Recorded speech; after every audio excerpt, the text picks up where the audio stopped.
Greetings, and well met. I am the Crown DM, and welcome to episode 14 of Cometh the Fall, Doom. Hello everyone. Thank you all for your patience. It is greatly appreciated. I still do not know if Discord reactive images will work, but even if it doesn't, I want to play D&D, so if the overlay is not fully there, I apologize, but hopefully we'll survive. But hello everybody. Jacob, Zebus, Octal, CPL, Flamequill, Terran Wanderer, Tatsuya, ProStar, Luna, Danster. Hello. I hope all of you have had a fine day so far. Or if nothing else, an enjoyable day. A tolerable day. This session, I'm very excited for. Before D&D today, I woke up early and was doing some prep. And whilst doing so, I discovered a phenomenal Patreon that does a bunch of creature and human monster tokens, very much in the likeness of the tokens I currently use, but it was very limited. I now went from having roughly 20 tokens to now having over 3,000 tokens, which has absolutely expanded the amount of things that I can put in this game. And all it cost me was $5. So I am very excited. You will see some of that today, which is why I'm also very excited.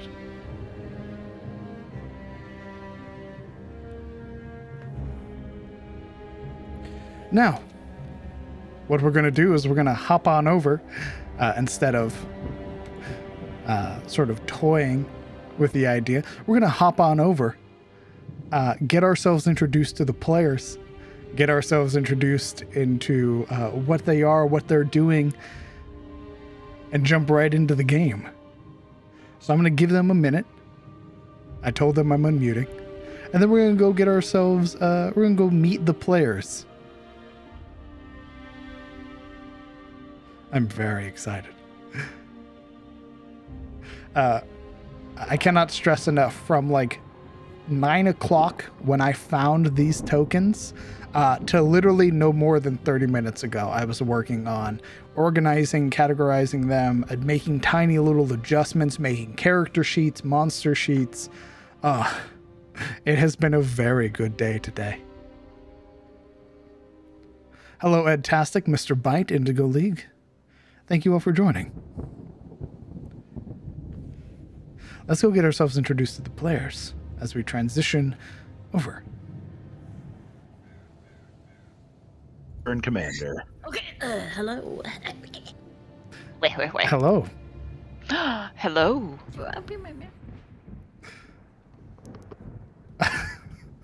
Very suspicious. I am concerned, but I will let it pass for now. You should be. But hello, everybody. Yarb. Good evening. I can log in as Alaric Cravain. Let's go. Nice. Don't do it. What? I can be Morana and Yuria. Let's go. This is her What? first How time am I logged realizing. in? I can be both. Everybody, In please log already. in. How? I am logged in. It does not show you. I mean, it shows Kellen. It does not show Alaric, and it does not show Marana. Or Let Yuria. me try it again. I and Juria are online. You I might don't want to see refresh. one, though. Yeah, we're let's gonna have to refresh because I think it went down when he rebooted. Oh yeah, you were Yeah. right. Oh, looks like Discord reactive images is working. Well, hello, players. Welcome to episode 14, Doom. What we're going to do is we're going to have the players introduce themselves. Tell us Sorry, who Doom? you are. Yes, Doom. Rip and tear. You're going to tell us who you are, what you're playing, and a little bit about your character. And we're going to start from the back. Yuria. Hi, I'm Yuria. I'm playing the epilogue, apparently, if the session title is anything to go by. No, but for real. Hello, I am Yuria of Shademore, Yuria Zaidi, the level 3 warlock human of the party. Originating from Shademore, a province in Careso, I found myself in the company of 5 other colorful individuals as we traveled through Tyros with no supplies and no money, and for me, no title to help me through. Not here, at least. Having recently escaped Haynes Keep, we are now trekking through the woods to find, hopefully, civilization. I believe we are going north, based on the uh, somewhat unreliable information of our recent shipwright, Spinebreaker, the orc who helped us liberate Haynes Keep. Hopefully, we will not have too much trouble along the way to a town where hopefully we can find an actual bed, food, and, God's willing, a bath. Thank you. Sildura. Greetings, I am Sildura de Catalina, Ward of House Ettenmo, the Swan Blades. I am a level 3 Psi fighter who finds beauty in every battle, and I would lay my life on the line for house and home. Unfortunately, after the large setback that is Hayne Keep, Lord Hayne and his goons are no more. We left that place and have searched elsewhere for what I hope to be answers. But still it seems I have none. Hopefully, once we have put ourselves in a better situation, and those who I call these comrades are taken care of, I can seek what I earn to know. Thank you. Sabine. I am playing Sabine Lillian Rousset, level 3 Devotion Paladin. Born and raised in Katarina, member of the Order of the Rose, she found herself in Haynes Keep and now in the company of these fine folk as we try and find civilization. After relaxing and kinda speaking her piece for the night, she's feeling a wee bit better, but apprehensive as sightings have happened of other things according to Alaric. And I'm just looking forward to finally getting a bath. Thank you. Marana.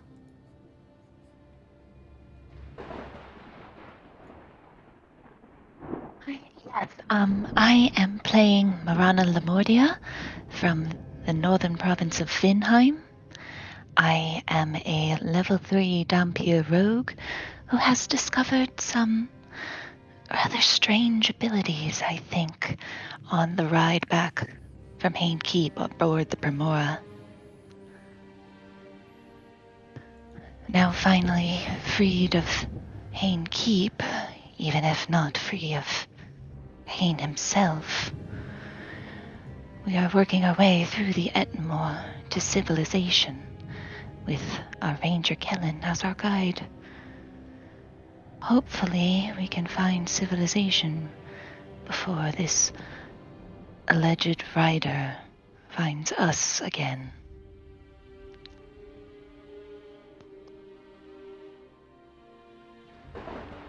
Thank you. Kellen. I play Kellen Aldane. He is a level 3 variant human ranger.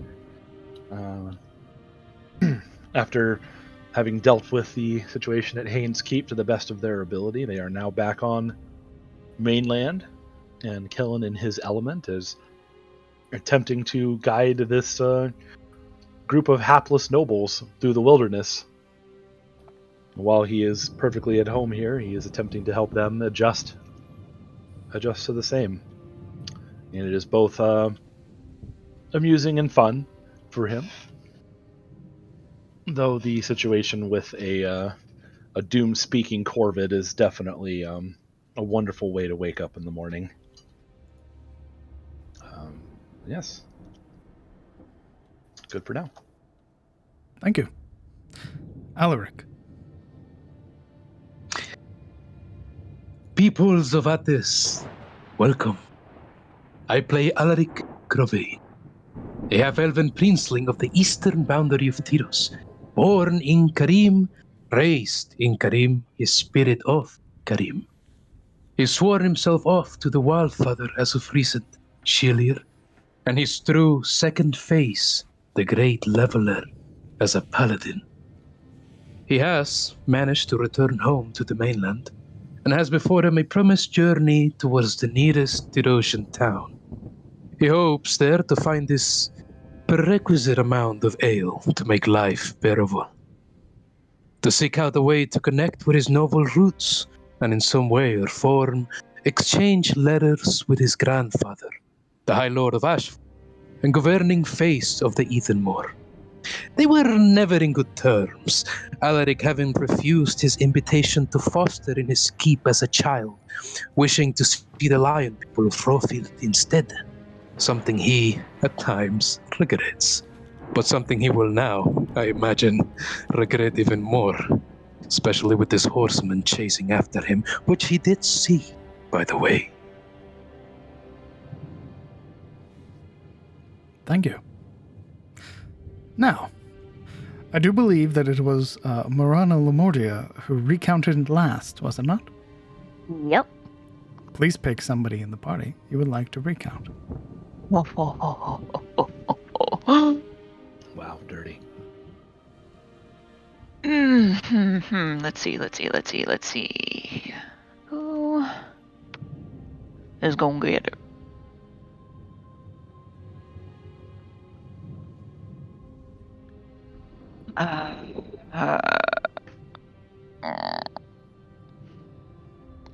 In hell, where's my dice roller? Who doesn't have an inspiration? Yo, we min-maxing recounts. Apparently we are. You know what? I'm rolling for it. Hold on. All right. That's fucking amazing. It's Uria. Fuck. I mean, yay. It came up a 5. You're number 5. Technically I'm number 6. No.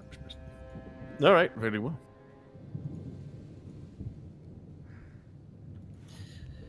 Our party, last session, left off with the Harpies recently fleeing or being eviscerated by our group. The orcs cheering at the good fortune, our party mostly unscathed, with the except of Alric, his pride in his shirt. I quickly go below deck to try out some of the new information I have been granted by that thing that visited me in my dream. What the others do up front, I don't know. I presume they tended to Alok's wounds and the like. The orcs probably readied their ballista and such. Kellen, I believe, scoured the bodies for harpies, so I heard later on. Alric, I met in the galley, having recently met with a shaman to fix his shirt. He learns that the shaman does not take pay. It is against their traditions, so it seems, that they receive pay for what the spirits do for them. I meet Alric right after this little transaction, upon which he berates me for the actions of what happened with Hain and the Sahagin, and my OneNote's crashed. Fuck me. There we go. Nice.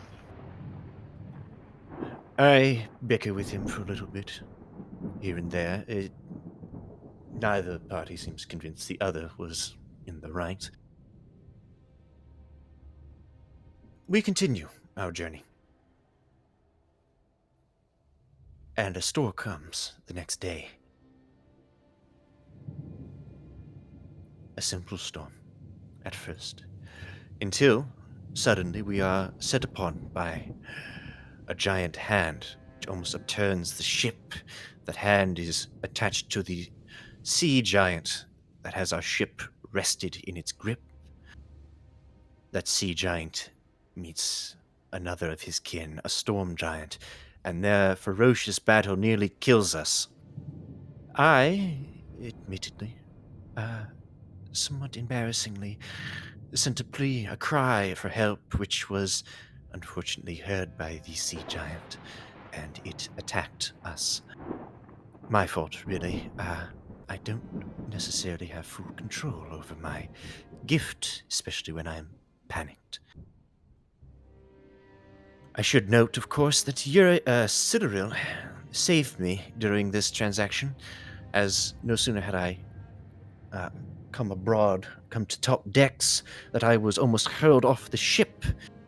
She saved me, somehow, in a very familiar fashion, I should say, seemingly to only stare at me and move my body to and fro, which she nonchalantly slammed into the mast. A strong one, though perhaps not quite as dexterous as others I know with that ability. Nevertheless, we survived and are skipped across the ocean by the storm giant, whom Citadel spoke to shortly, and survived the rest of the trip. A quiet affair until we hit shore, whereupon Spinebreaker leaves us, bids us farewell, along with Torig. He imparts with us some information. He says there is a village, possibly to the north, some sort of civilization, and that there might be civilization to the west. He's not entirely certain. His information is based on his raiding adventures, which I suspect were not necessarily designed for reconnaissance. After praising the mainland, finding ourselves on new ground, away from Haynes Keep, we decide to head north.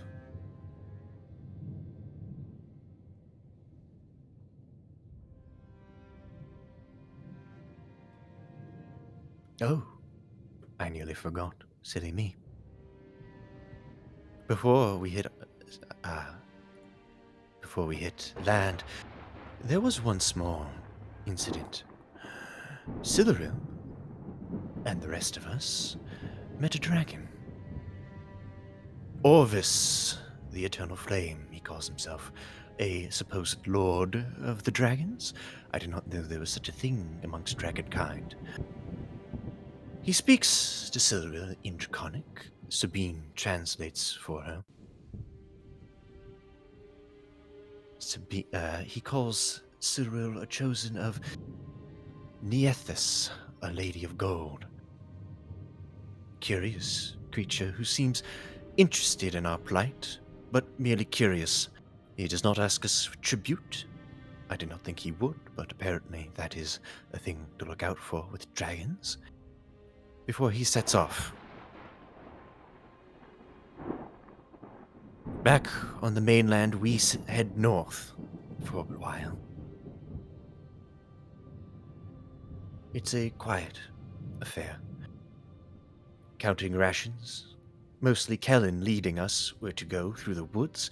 He seems easy enough in this forest, more so than the rest of us, him and Alaric. We set up camp, as one does when night falls.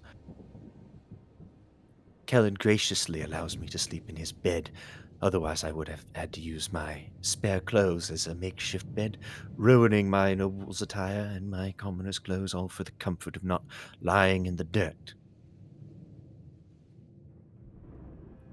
And we take watch.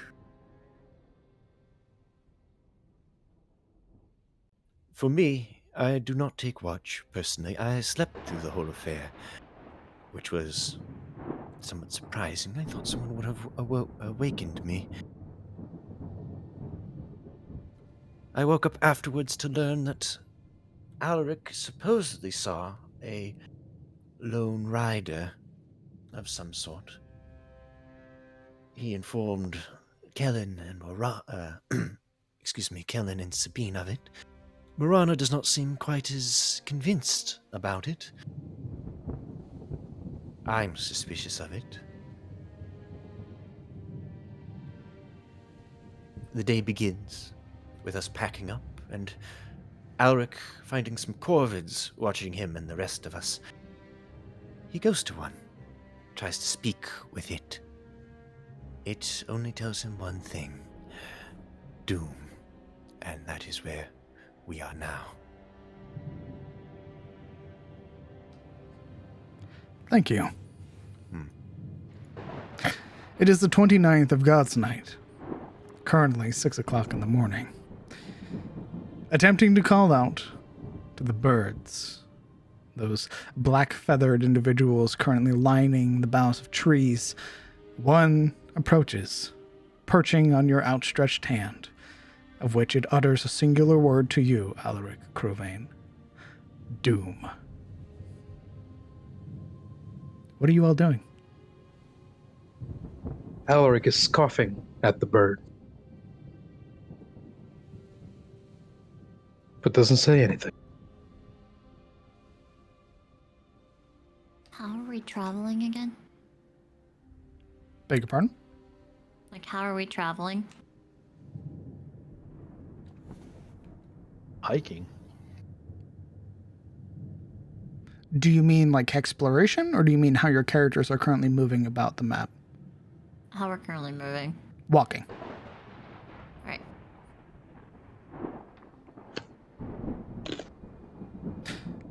After a moment, the bird departs, returning to the trees, of which it and the others scatter. As it flies off, Alaric put together with his left hand a horned sign, as an index finger and pinky finger outward, and the rest folded under his thumb, and pointed it at the corvid as it flies off. Did the rest of us hear the corvid? No. Was it close enough? Okay. It was in regards to speaking with animals. So it would have been this very like shrill cry. But for Alaric, he'd have heard doom. Who's within hearing range? Everybody would have heard the cry. No, but with Alaric, like who is there? Who followed him there? I think it was Kellen. I think, yeah, we're all kind of gathered about, but Kellen gave him the meat bait thing. Yes, I believe Kellen was looking for tracks.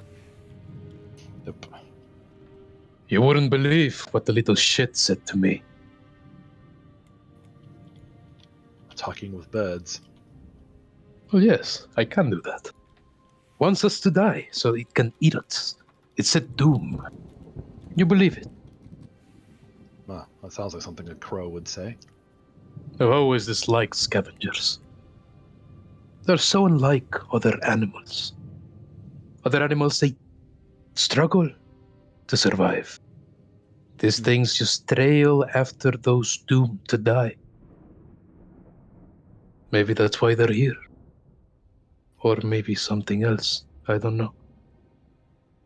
And I would suspect it might be best to keep an eye out for that, but even scavenger animals are a necessary part of the whole natural cycle.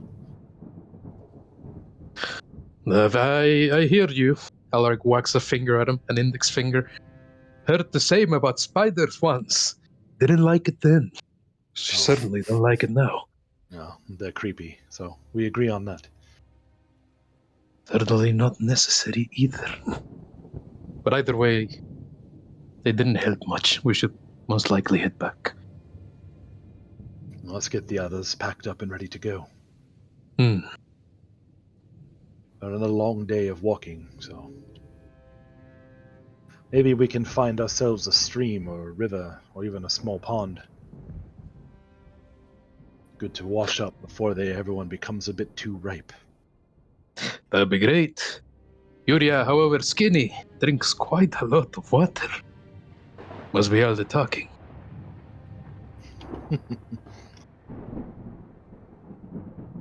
Well, let's be off. The day is young and we have a long way to go.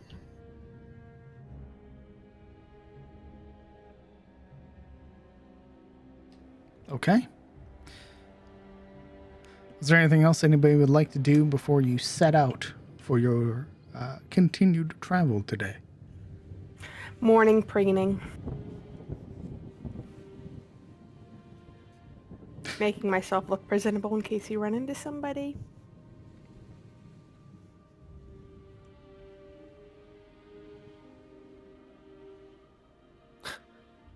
I mean, I think guess, Alaric will have relayed to the party what the bird said, by the way.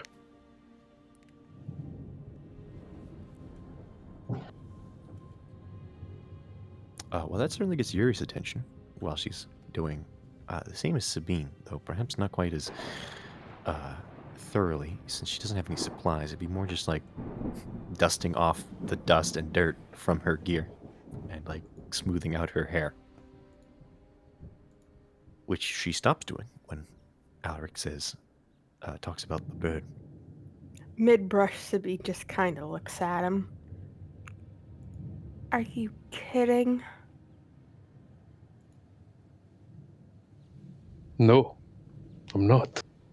He brings down a heavy hand, taking his pack by the head, lifting it up, sliding it on with just one arm around its sash. That's exactly what it said. Did you find any the tracks you went looking for? There were no tracks, but the birds were there, and the message made sense. Horsemen trailing after us, doom. Words fail to describe how fitting it is, and I am no poet.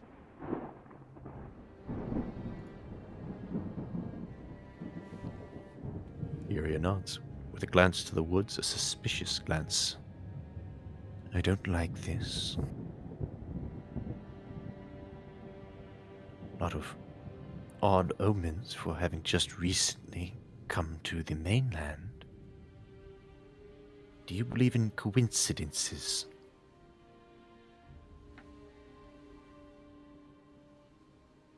She looks to I Alaric believe for the that. rest. I believe the coincidence is just another word for shit luck.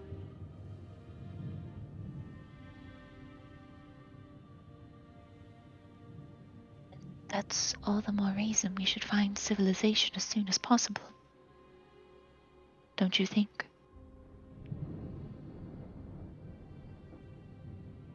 A lot of talk about civilization, but I often find that even in big cities, it's hard to find there as well.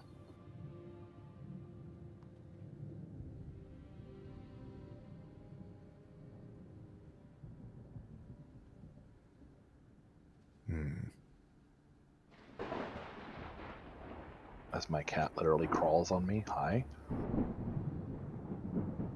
Cute.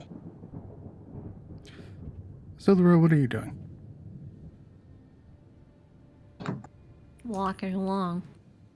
She would be probably a little further away, checking her tattoos.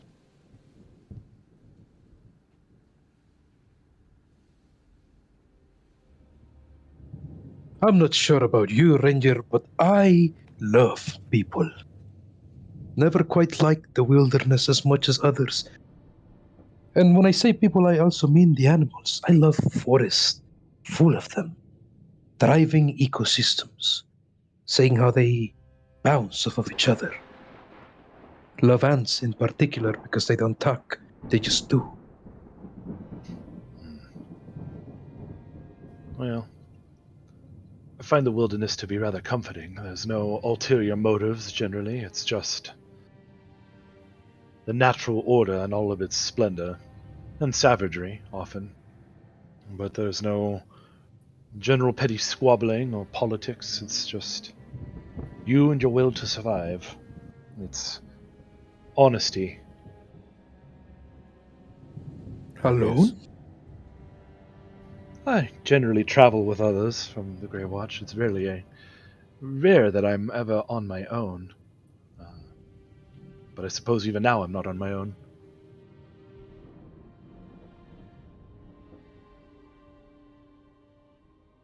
Most of the time, though, even traveling a great distance with one or two others from the same background as yourself, you spend a great portion of the day not saying anything.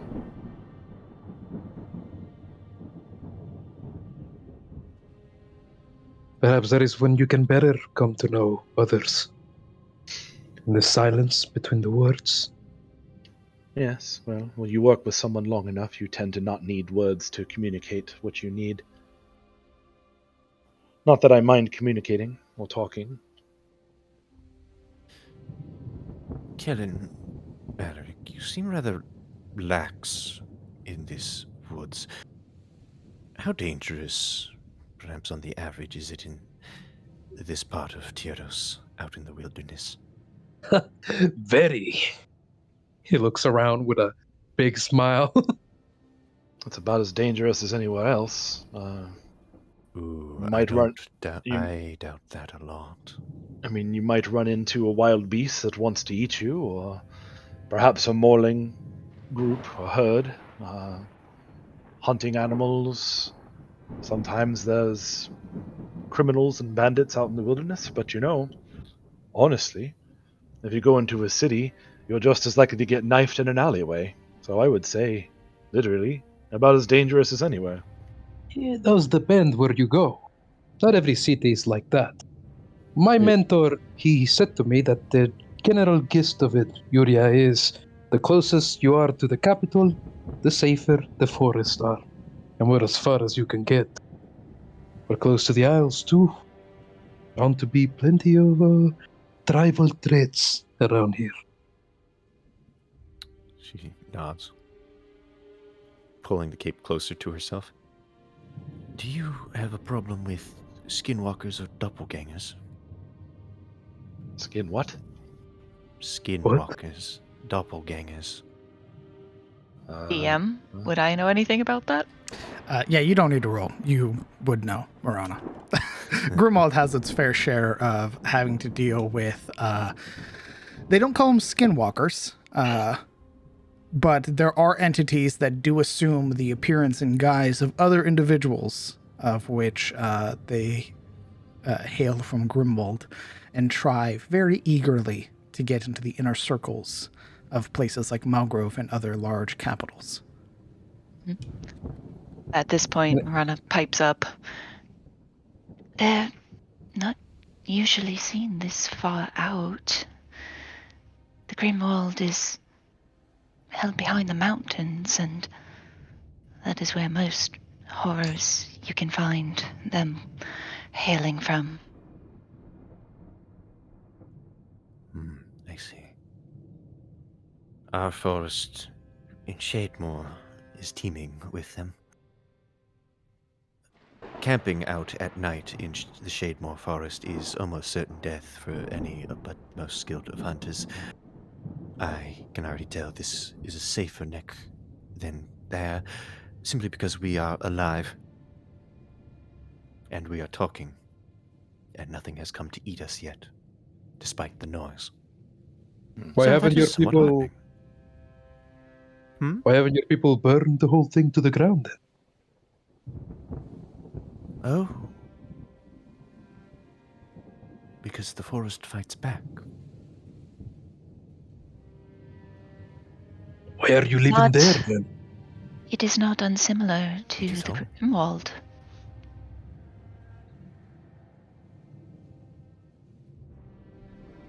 Well, and you have. It seems that you've got little cause to worry about what's happening in this forest, then, if that's what you deal with on the regular basis. Yeah, it's just beasts and the occasional monster. Apparently not, and her eyes turn to where the corvids were. Sabine's just sitting there, mouth slightly agape, listening to this, like, is this actually part of the world? What the actual hell?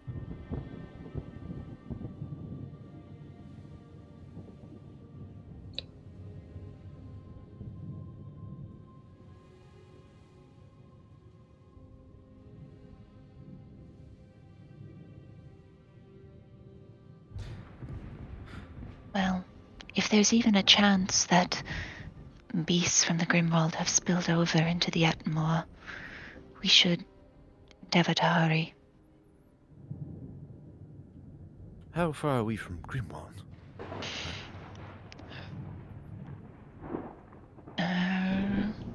Shit. I have to find that map. Oh, Or practically on the other end of the continent from it. not necessarily. It's tied to the east, I believe. It faces Grimwald, right? Yeah. But Correct. Grimwald far North to the north of- of there. North of Rofield, south of Vinheim.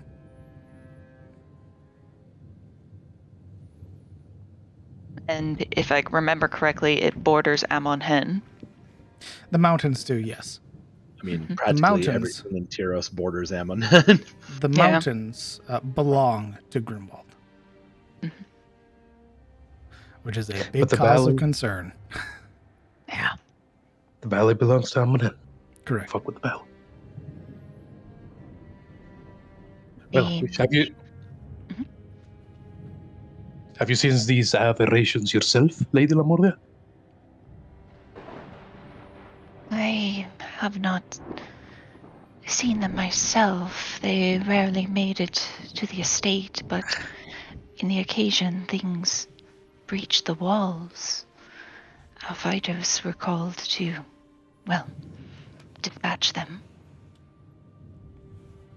That it could perhaps be make-believe to keep the children from running off. Morana's face kind of frowns. Oh. No. No, I don't believe that for an instant. And she continues packing her things.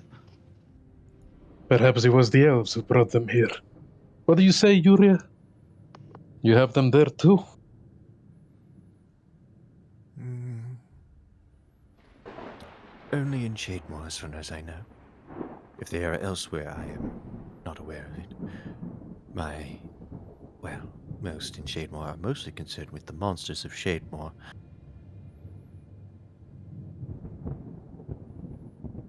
She shrugs. I recall this Shademore. He wags a finger at her. It's close to Wymore, no? Some ports north of it. It is north of such places, yes. The Sailors, with little luck, have before tried to swim north of the Dread Shrine, close to the wilderness. And when they cannot reach Port Wymore, they have detoured in the past. Some have been lost in the Shademore. Tales have come from Wymore speaking of these women and men who have been lost and have never returned. But never have I heard of creatures stealing the skin of men. That's new. She shrugs. It is why you never watch alone. It is why all hunters of Shademore wear silver. It seems to affect the beasts. They'll still kill you, but, well, they won't be able to wear your jewelry. And if they can't wear your jewelry, then we know, the guards in Shademore know, if you are taken or not. If you do not have proper silver or your hunter's badge and you return, they will kill you and leave your body outside the walls of Shademore. Quite grim. She nods. It is the way of things. Well, I am glad that you've decided to move. Welcome to Tyros. She chuckles.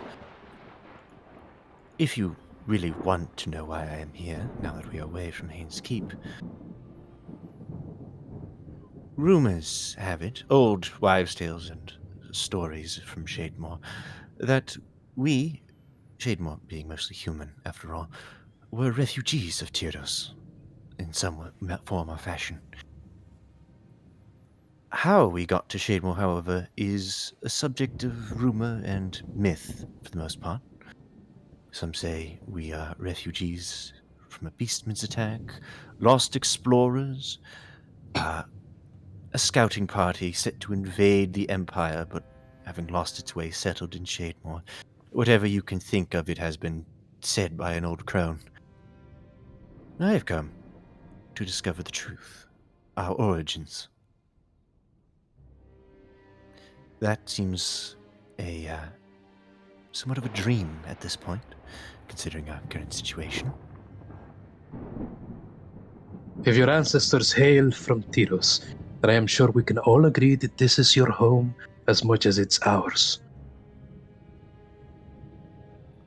Both eyebrows raise. Oh. Suddenly hospitable, are we? Well, it is true.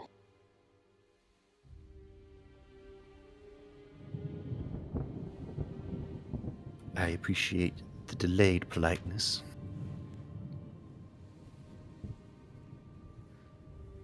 While this conversation's going on, who is leading the charge to the next hex? Always me. Oh, Kellen! Yeah. Very well, Always Kevin. me, with Alaric at my side, probably. Yep. I would like a D100.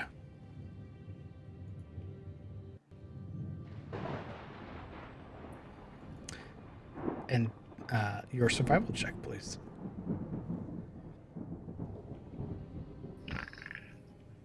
Character sheet.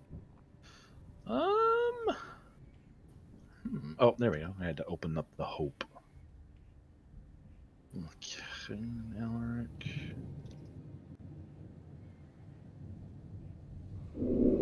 Good thing that advantage isn't there. Holy shit. Okay. Which hex are you moving to? North one. Move the token. Oh, that's right, we can do that. All right.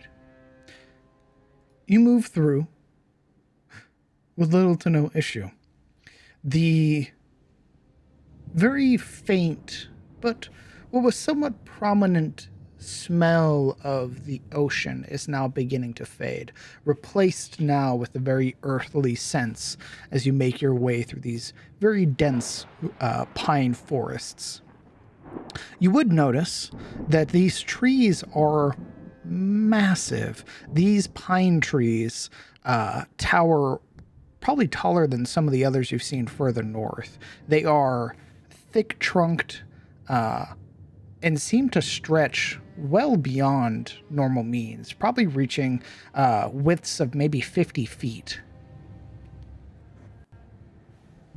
That's pretty yakking big. Indeed.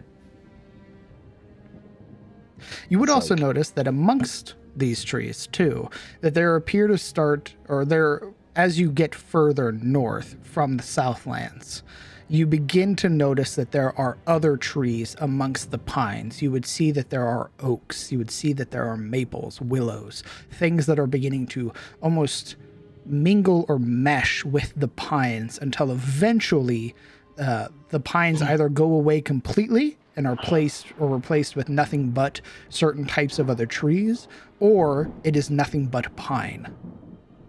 It is very strange in the Southlands. Wait, are the oaks replacing the pines, or are the pines replacing the oaks? Yes. All right, thanks. Womp womp. There are sections that you walk into where it is nothing but pines, and then they could be no more than a mile away where the pines are completely gone and replaced with oak. It's very strange.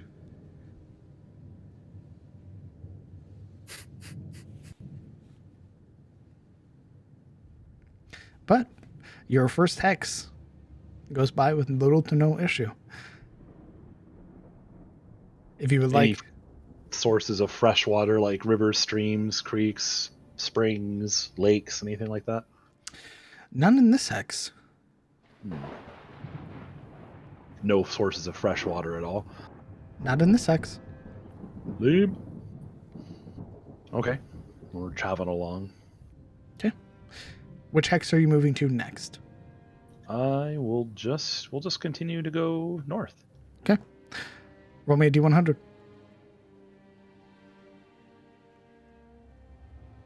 wow. 99. Oh, damn. I'm pressing that one on a. Almost got the 100 for him. Roll me your survival check. I think I rolled that wrong. I did. I hit control instead of shift. But yeah, 19. Okay. As night begins to settle, you would find between a cluster of trees a small clearing for you to set up camp. No more than maybe a half a mile away from where you have set up camp as well, you would find water. What appears to be a small spring of some sort. By the way, what I'm about to show you is, we'll call it a placeholder.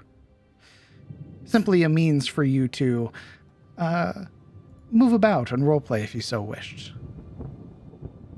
Sure. The Dragon Age load into camp. Oh my god, this is so nice.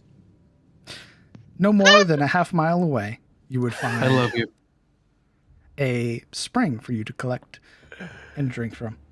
Sorry, I just noticed Callan's fucking bed back. My what? He's roughing it. He out here roughing it. My man got the deluxe bedroll skin. My boy roughing it. That's funny. Hold on, it's loading for me still. Oh. Oh yeah, that's true. I mean that makes adorable. sense. He's probably still letting Yuria use his bedroll, so. This was under the assumption you were still letting Yuria use the bedroll. Yeah, that is fair. Because currently there is accurate. only 5 bedrolls. Indeed.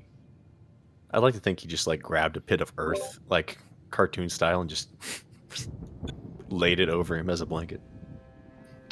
I mean, he probably does. Is he probably makes a little lean-to and then uses his cloak for a blanket. So, but yeah, Very pop. Your travel north through the 2 hexes was completely uneventful. You would notice with your high survival roll as well, very little in the way of actual game. An occasional squirrel or 2, but otherwise it appears that animals as a whole, things like deer or even like wolves and stuff like that, don't appear to be active in this area. what about vegetation, forage, berries, and nuts, and With a things like 19, you would be able to find like that? Food and stuff. yeah, you'd be able to actually with a 19, you'd probably find like wild carrots. Yeah, wild vegetables, wild berries, Yeah. and things like that. Yeah, I mean, I figured Oh. between that and like my class features and stuff like that, I imagine we're not going to starve. So, Can we roll for a stew? Does anybody You have wanna cook? cooking utensils? I've got a mess kit. Sorry, I'm a noble. I don't do things. I would say with the cooking utensils, you could make. God, guess- Yuri is insufferable. Womp womp. That was more of a dig that I have no proficiencies. Yeah. Wait, but the mess kit has a cooking pan. Oh, yeah, it One does. box contains a cup, a simple cutlery, clamps go inside, and uses a cooking pan. The others as a plate or shallow. Huh? Yeah, you're right. Look at that.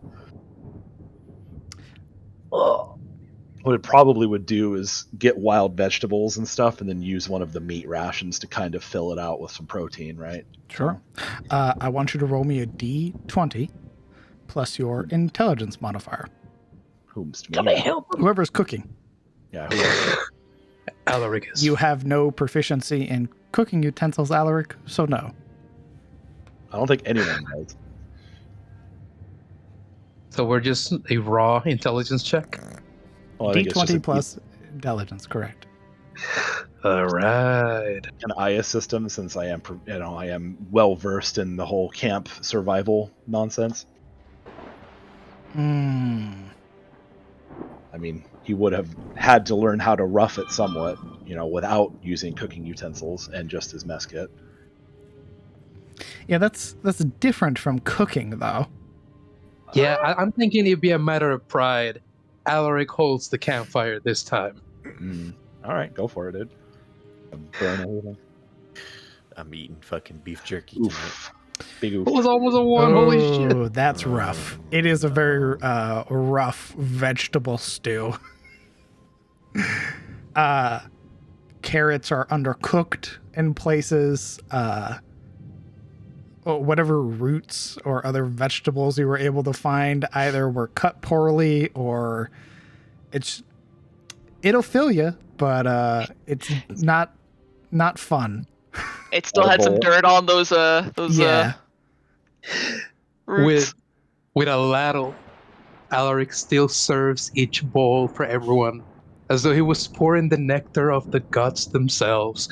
And every time he turns it to begin the pouring, he outstretches a pinky finger, so you know this is the good stuff. And as each slop fills out each bowl, he eventually ends up sitting here at the head of the log, facing everyone, like a master of ceremonies, waiting to see who'll take the first sip. I would say the only people who would be totally not bothered by this would probably be Sildaril and Kellen, given their backgrounds. Yeah, Yuri's just dying. She looks like she's trying to swallow literal rocks as she is like gingerly touching it with her tongue and then like trying to go the like quick swallow route. And there's at one point where she's like holding her nose, trying not to like gag. She's having a bad time. Sabine's trying to politely choke it down because they tried. Very good, no?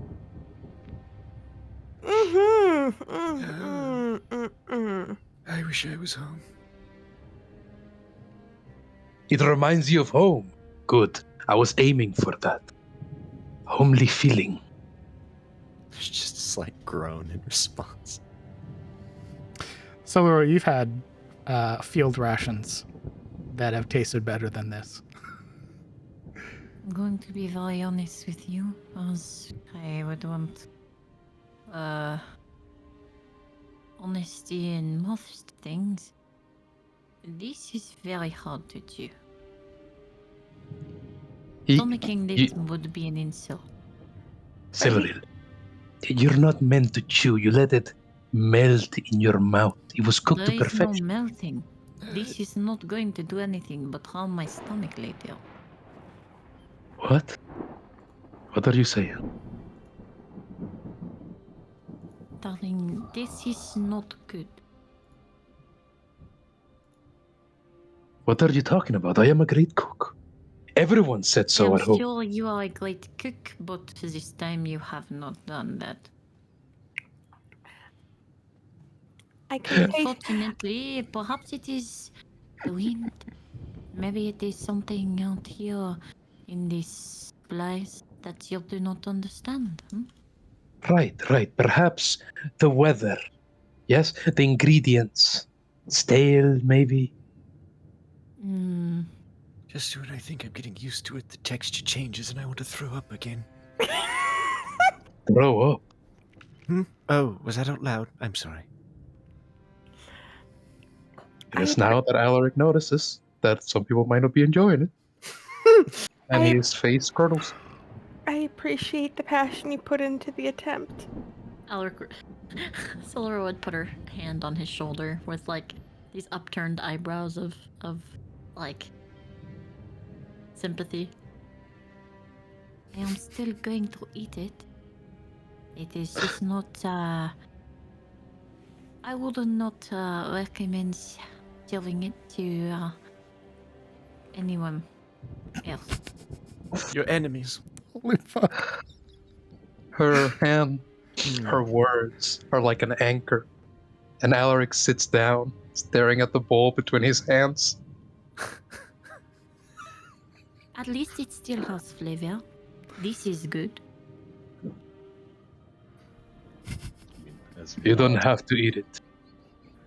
Oh, I'm going to eat it. It is. I have not eaten something in some time. I'm going to eat it, but I just want you to know you can do better. She kind of like gently brushes like her thumb against the side of his cheek, like, you're okay. Ooh, that one be probably okay. hurts worse. Holy fuck. Yeah, that's more That hurts the painful. most. Laughing hurts more. Ooh. He's trying really Alaric hard. Crowvain has That's- left the party. Yeah, his soul has left his body. My man. God, even I felt that. That was. I'm over here like fucking secondhand damage. Over here like, ooh. She was just like trying legitimately to not be rude, but she's like, don't serve this to anyone. Holy fuck. With Ever. with emotional damage being dealt. Your soup was the encounter. The soup was the encounter, correct. This is what I've been waiting for. Fuck. Holy shit. With emotional damage dealt to the ego of one Alaric Crowvain, what is the party doing for tonight? Kellen will be eating without complaint, actually. I mean, this is probably far from the worst thing he's ever eaten. But The only one. yeah, he's the only one not like making a face. He's just chewing and not really thinking about it. And he's like, well, it's not great. It's Sabine's not- trying to be Solar's polite. not As, making a face. She's just trying to comfort the clearly upset Oh, yeah. man. I know. Just again, Kellen's probably used to this kind of thing, so he's just not really like saying anything. But he's busy, probably running a block of wax along the wood of his bow and the bowstring and everything. Just kind of maintaining his stuff. repeating the mantra, I am polite, I am grateful. Yeah. Wow.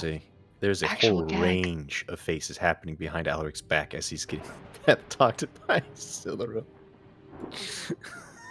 I appreciate the effort he put into creating this. It's When hard to tell if it's your own thoughts or if some other distant voice just retches.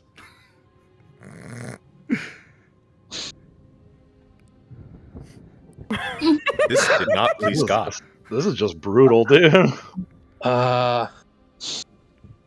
when they're done eating, and Alaric is the first because he dumped half of his stew beneath the criticism into the campfire, he falls onto his bedroll, his great, almost stone knees clattering apart, rolling onto the fabric.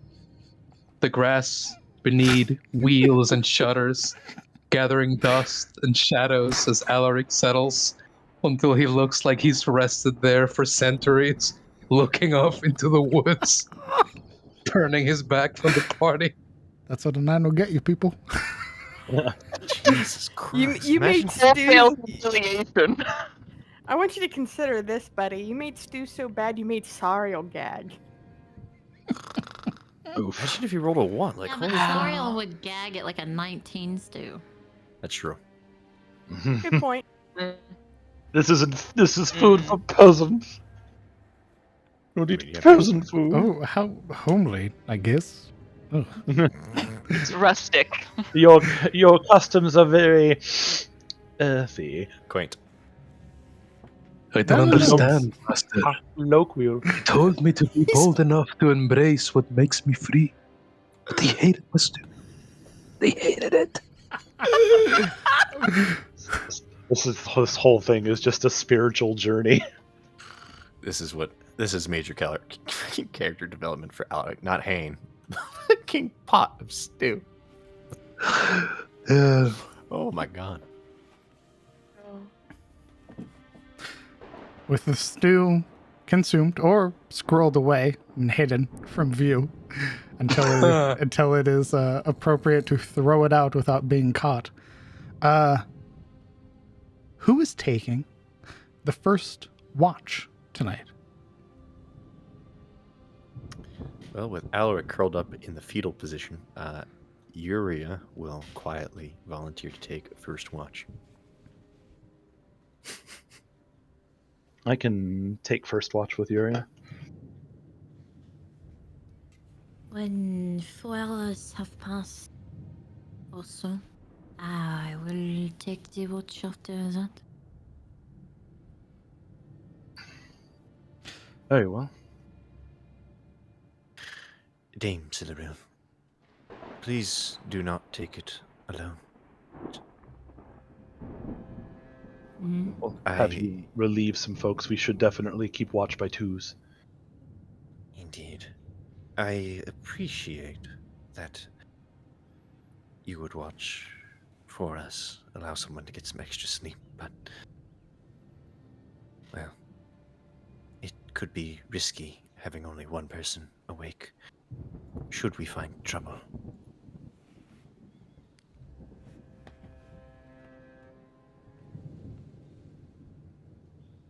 I mean, if you suppose, I just figure it would make better sense if we were to try to get you in as much sleep as possible.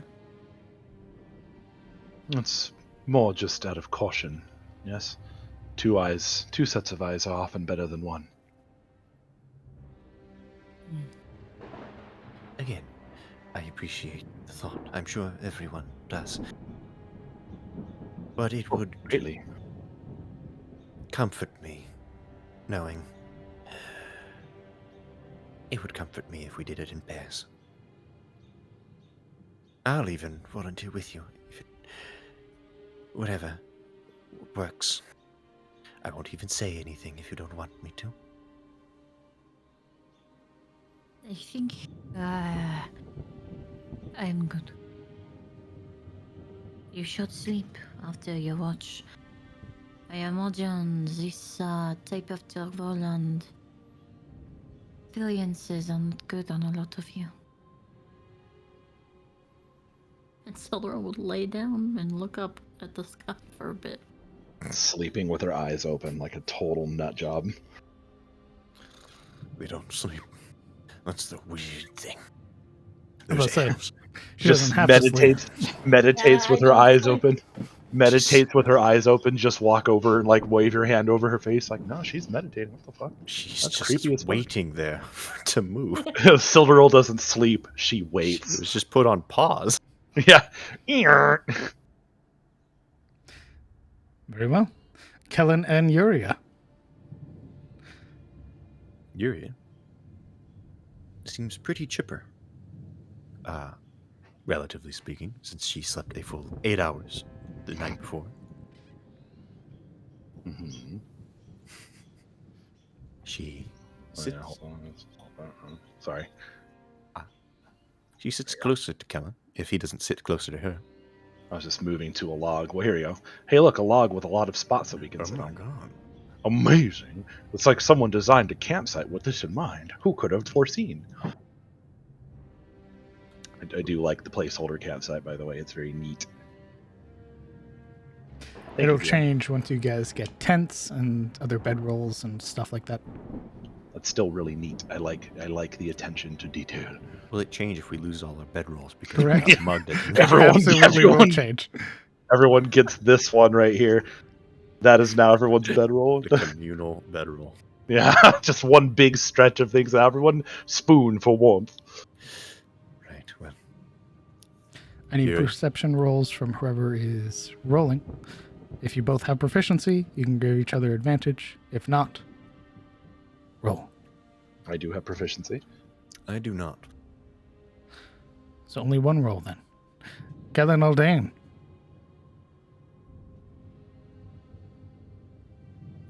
All right, Shit. I All right. can see All right. all, I guess. small flex. What are you both doing during your 2-hour watch? Apparently, Yuria is sitting close to Kellen, so She would be. Mostly to murmur, if you would allow. yeah, he's got his back to the fire. That's the one thing like that might be odd is instead of staring into the fire, he's got his back to it, looking out into the in the woods and around and stuff. But yeah, it's basically sitting the other way on the log, right? Indeed. Which means you wouldn't be looking at Yuria or what she's doing. Correct. Well, he doesn't want to ruin his night vision by looking into the fire, so But I mean, if she's doing something, he'll probably look over like, "What are you up to?" She would have her tome open. She'd be flipping through the pages. This black tome with teal gilded pages. Occasionally glancing up. If you were looking at her, as she glances up, you would notice her eyes reflect the dim light in the night like a cat's. That aquamarine radiating from her orbs. Not glowing, just reflecting. It's a situation where he's, like going through his quiver and making sure his arrows are good and spare bowstring is good and all of that, but leaking out. And then at some point he kind of leans back, like that whole chair creaking thing, like, and just kind of looks at the book and looks at her, looks away, looks back to double take at the reflection in her eyes. It squints. Like, are Noticing you? Noticing him staring at her eyes, presumably, she would look back to him. Something the matter? I cannot say, although it seems that you have strange eyes. Well, I know having dark colors is not extraordinarily common, but I think there are others in our little camping party that have a little stranger than mine. He says, completely oblivious to his own eyes being silver in color. No, I mean the way that the light reflects on them like a... I was about to say like a beast, but that almost sounds rude. Like an animal.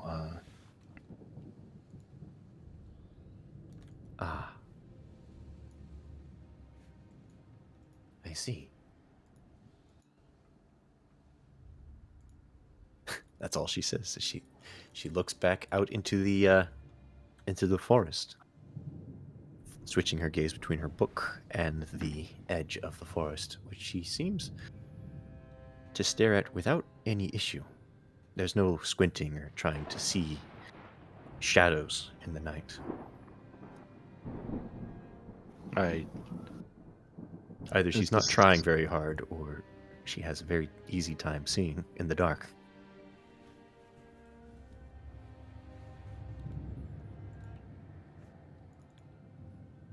I meant more, how to put this? I suppose, is it impolite to ask what that's about, then? Small pause. What's about? Why your eyes glow like a wild animal's? There's a thin smile spreads across your lips. I could not tell you exactly.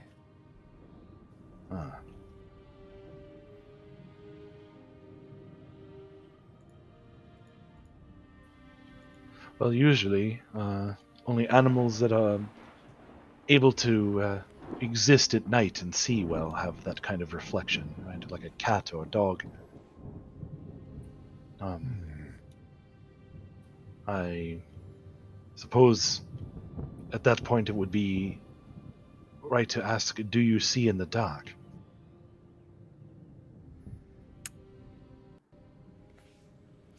It's at this moment, Yuria, that you realize, not only is it pitch black, save for the fire, you can see the reflection of eyes from the trees. Oh no. Not dog. I'm asleep. Not There's a dog at all. pause. There's a pause, and then she opens her mouth to answer. And then her gaze shifts to Kellen's face, to over his shoulder, to glare at the creatures or whatever is staring back. They're very low to the ground and look to be almost as if at the base of a bush. But the bush you can see in almost perfect detail. Although at a certain point, it is very much gray still. There is no color definition to all of this. It is gray beyond the light of the campfire, but the eyes reflecting, catching the glint of the fire are what stare back at you. And it appears to be maybe 2 or 3 sets of eyes looking at you. You said they're low to the ground? Indeed. Like small animal height, yeah? Indeed. I don't think Yuri would know that. Well, I was asking more from my understanding. There is... Her face turns deadly serious. That quirky little smile disappears. And you hear in your head, I can see in the dark, and so can they. We have visitors behind you. Rather than like rather than being like overtly alarmed and like twisting and turning like like a person in shock might be,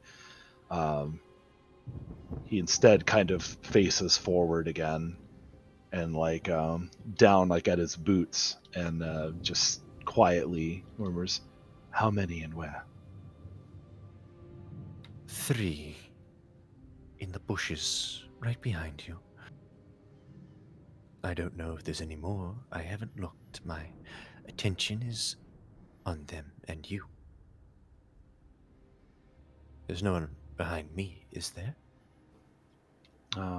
With that, is there any like sound, smell, anything like that if he focused for a moment he could figure out like what's going on or what's near him? With a natural 20. Yes. Taking just even the quickest moment to sort of open up your senses. Given what she described and given what you could smell, even if just faintly, something that catches on the wind, it's raccoons. At that moment, he kind of like lowers his shoulders from tension to relaxed and lets out a breath.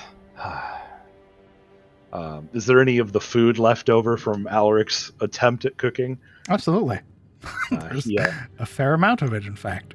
Yeah. Oh my amazing. god, I thought you said that I silly. No, not ideally. Alaric is still awake, by the way.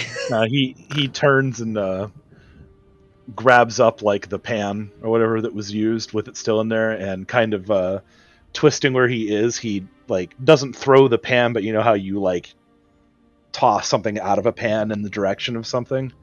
Do you append it out in the grass? Oh my god, my character is over. It's fucking over. He launches Holy it.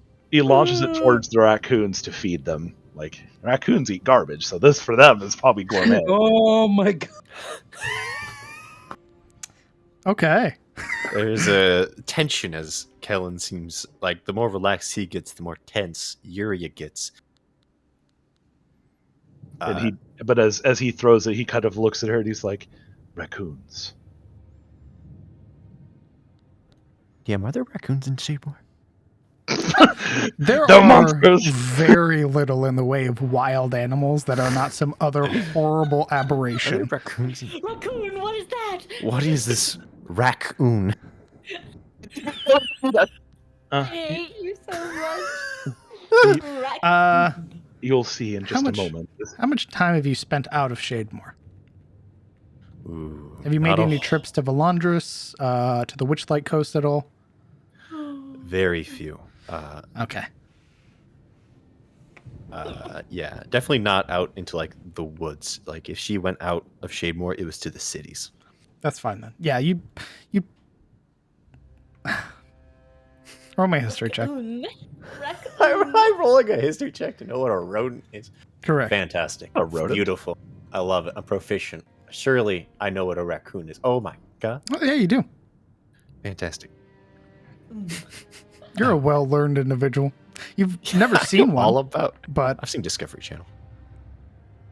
But as Kellen splashes the ground with the stew, the wet squelch that, as it hits the ground, immediately corrodes it, destroying the earth that it touches. Yeah, fucking blackened earth. I'm just fucking with you. As you throw it out, there is that the eyes sort of retreat. Now that you can catch them, you see them with your perception. Oh. Before eventually She seems. one pokes its head out. She gets really nervous when Kellen starts spilling food. But then she kind of relaxes, reminding herself that Kellen has been in these woods before. And seeing raccoons, probably for the first time in person. Yeah. Oh. It's one larger one. Probably the size of like a full-grown cat. Very like dark gray fur with black markings through it and little black like paws. It's like the first one that comes out, and then it's followed by about a half a dozen smaller like little baby ones. A very similar marking and coloration that comes out, and it's Adorable. the mother at first. It's the mother at first who's like sort of picks it up, and raccoons generally wash their food before they eat it, but seeing as there is no water, they are a little bit more hesitant in regards to eating their food. But the mother does take a bite, and eventually the smaller babies do come up, and they also begin eating what is the leftover, and they approve of Alaric's cooking. They start vomiting. See, Alaric, the raccoons love your cooking. Your cooking is great. Yuria, watching this unfold, slowly rises, getting as close as she can without spooking them. Probably around where Kellen is. Ooh, the moment you like stand up, the mother like goes rigid. Kellen just puts his hand on her arm and just shakes his head. Let them eat. Oh. Very well. She settles back down. I thought Kellen got up and did it, but No, he just turned and okay. kind of like launched the food off the pan towards them so they could eat at a distance from them. He stayed perfectly in his seat. So Yeah, she relaxes again on the bench. This black and white figure with reflecting eyes watching the black and white rodents with reflecting eyes eat. they're Pyroconidae. They're not rodents, damn it. They're giant masked rats Procinidae, sorry. with funny posturing. I think raccoons are cute. They are adorable. But they're also giant fucking rats. They certainly act like giant rats, that's true. Regardless. Mustelidae also, like ferrets. She watches for a time. Curious.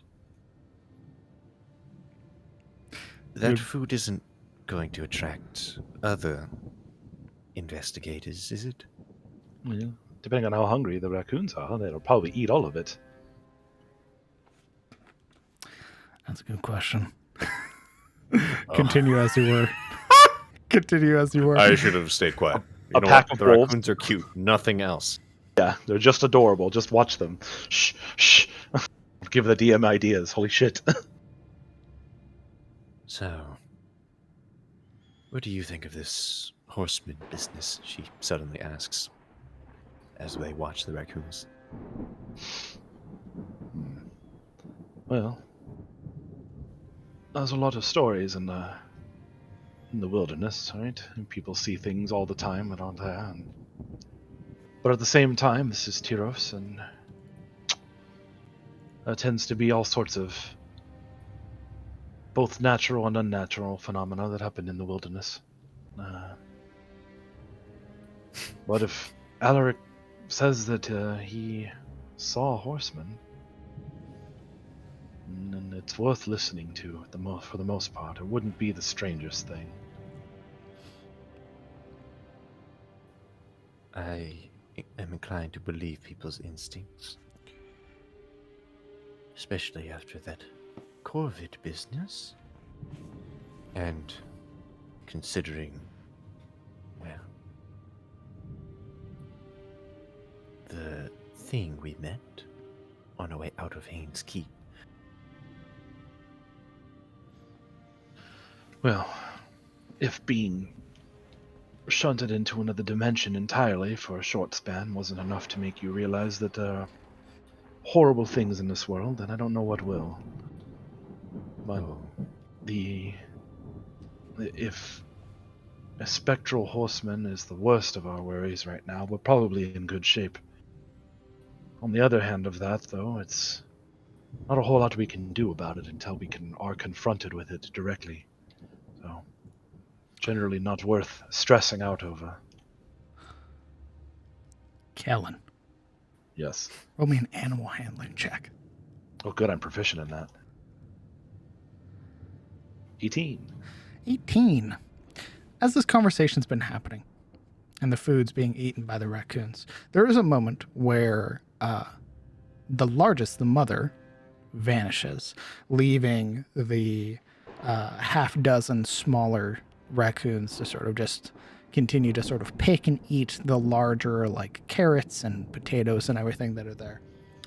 Eventually, the mother raccoon returns, and it approaches you, Kellen. It's very hesitant. It's very slow. It's this very sort of paw outstretched, eyes hyper fixated on your every movement, until it approaches, and you would see sort of between its hands what appears to be like something very shiny. It almost like reflects the light, and it sort of holds it out. Kellen, being proficient in animal handling and in the wilderness as he has been, he keeps his eyes on its eyes, and but he moves very slowly and deliberately as one hand lifts from his lap, not in a jerky or snatching fashion, but just kind of reaching forward with his palm up slowly, so if it wants to sniff first, it can. But he just holds his hand out. Is that for me, little one? It's very hesitant still, sort of now shifting its attention between you and Yuri, before eventually it places what appears to be like a quarter-sized, like very shiny rock. Upon closer inspection, it looks to be like a piece of quartz, of which, sort of standing on its hind legs for a moment, letting the quartz rest in your hand, sort of turns and then makes its way back to the little babies that are waiting. Aw. After he doesn't like pull his hand away until it turns its back, or she turns her raccoon back, and once that happens, and he like kind of looks at the quartz more closely, and then looks up at Yuria like, I think it She's just gave me a present. looking at you like you're insane. Yeah, you're a madman. Just wide-eyed, like almost slack-jawed. The raccoon whisperer. You accepted a gift from a raccoon. Do they normally pawn off shiny bits? I wouldn't think so. This one seems perhaps a bit more intelligent than your average raccoon. Curious. Though it must be a good trade. I imagine if forage is as sparse as it is here for us, it must not be any easier for them. This might be a lot of food for them. Though, communion with intelligent animals isn't unheard of. If only I could speak with it. I mean, might have some interesting things to say. Perhaps if I thought about it some, I could change some of these wild magics that I've been picking up over time.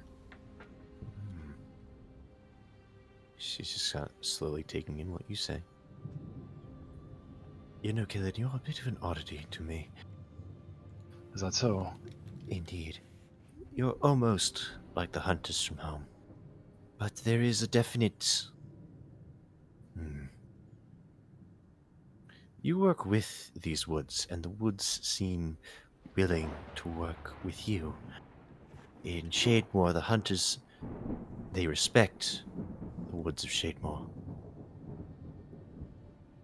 But a gift from Mother Nature there is simply surviving. It is very competitive with us, and we often have to come into conflict with it. We are not necessarily trespassers, but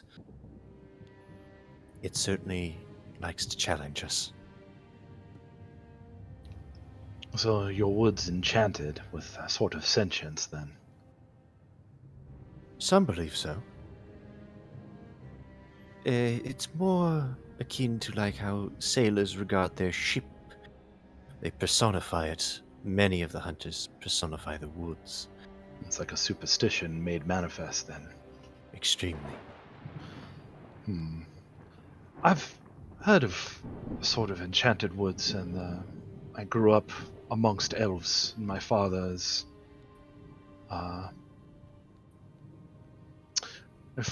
nicknamed the half-elven because he, born of both human and elf, he chose to live life as an elf. Unfortunately, the inheritance did not pass to me, as I am, as you can see, not a half-elf. But growing up amongst them, there's always talk of the natural world and how it can be communed with, and there's always this appreciation for nature. I picked it up. I picked that up in my training and everything, but it's, I suppose, not having to deal with a forest that fights you at every turn is a different experience. Certainly new to me. And You I said find- your mother was a half-elf? Father. Father? Oh, goodness. My Funny. mother is also a human, like myself. Funny. My mother is also a half-elf. She chose to be human as well. I think mostly despite her presumable parents. So you also did not become a half-elf at birth, then? No. With a human father and a half-elven mother, I am mostly human, I would think. I didn't inherit any of the traits of the elves, it seems. The ears or the long lifespan or any of that. But growing up amongst elves, it was challenging. Most seem to think that I was adopted, yes, but were either too polite or mortified, perhaps. But I know my father is my father. Well, I am sorry about your lost inheritance. It's nothing to worry about. I got my mother's eyes, and I am appreciative of that. Is that why you joined this Grey Watch?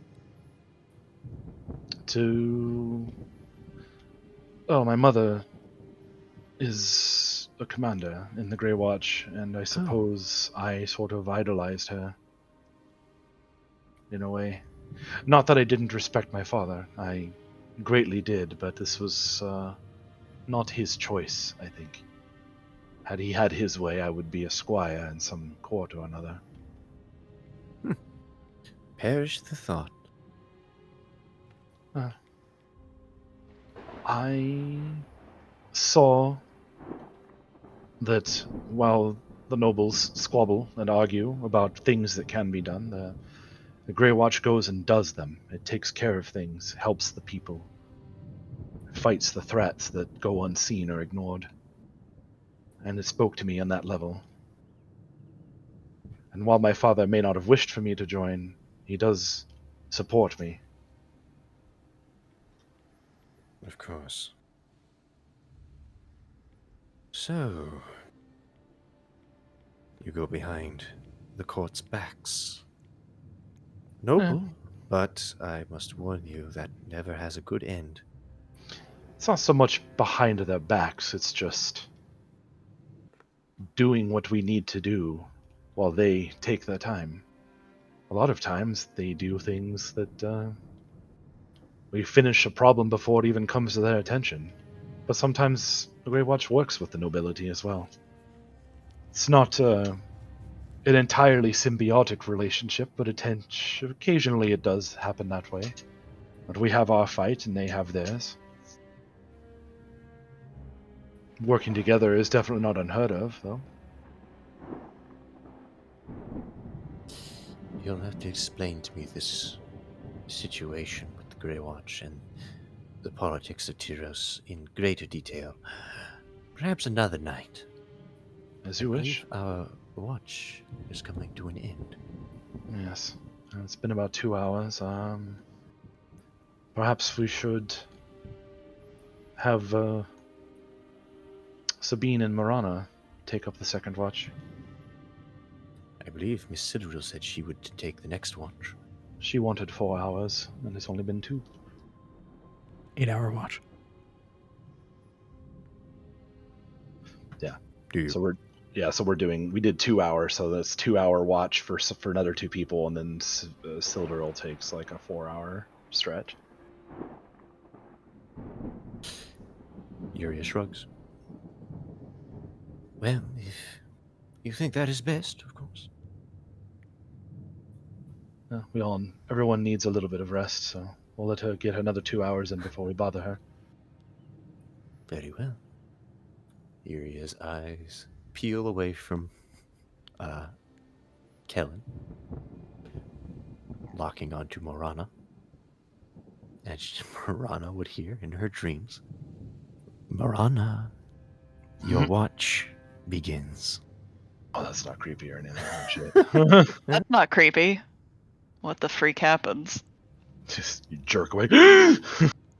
Especially if fucking you should do it in Lord Haynes' voice. If you want to get punched, go ahead and do that. Ooh, I don't know if you can change your voice in telepathy. I don't know. That means you Oh. can. You can. She probably doesn't quite know that yet either.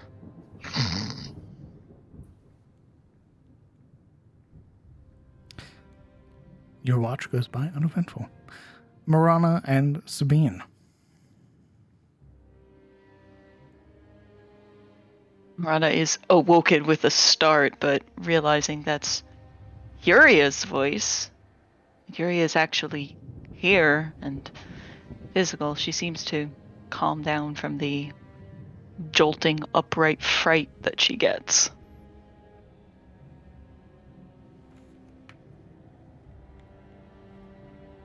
Sabine stretches and sits up.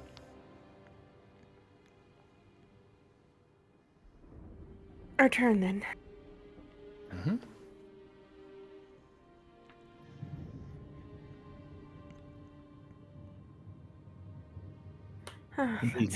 Let's keep an eye out, Marana. Sure we can find nothing to get into. Don't mind the raccoons. They're just finishing up what was left of dinner. Ooh. They're already leaving. What are raccoons? Within an hour, that food is gone, and they're gone. And I have a piece of shiny quartz. It's so cool.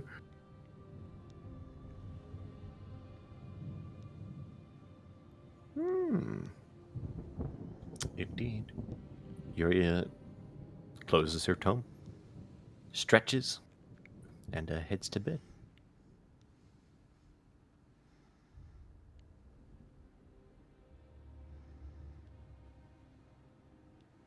Samesies. Sabine, Marana, do either of you have proficiency in perception? I do.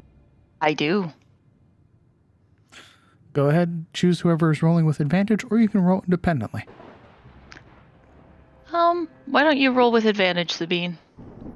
move Marana up to a log. That's control, not shift, correct? No, I think it's shift, not control, for advantage. Advantage is shift. 18. 18. Is there anything you guys are doing during your 2 hours? Oh, well, after finally calming down, Marana will pull out a deck of cards and look to Sabine. Do you play? Can you teach me? I'm sure there's some game I can teach. Yes. And she'll kind of set the cards out in the center of the log, and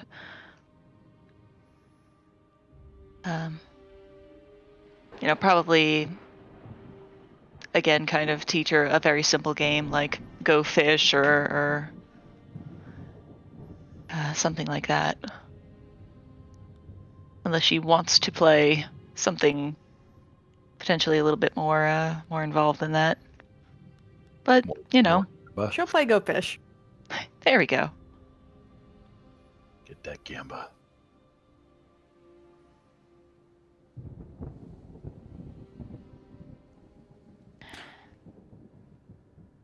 Have you truly never heard of such monsters in the woods where you're from? After a while, Marana asks, looking at her deck of cards. Sabine will look up, her eyes slightly going, no. Katerina doesn't really get those. Really? That's strange. I knew my homeland dealt with most of the terrors from the Grimwald, but I thought they'd be more prevalent in Tyros. Katerina is its own island, so that could explain. But surely you get things from the seas, right?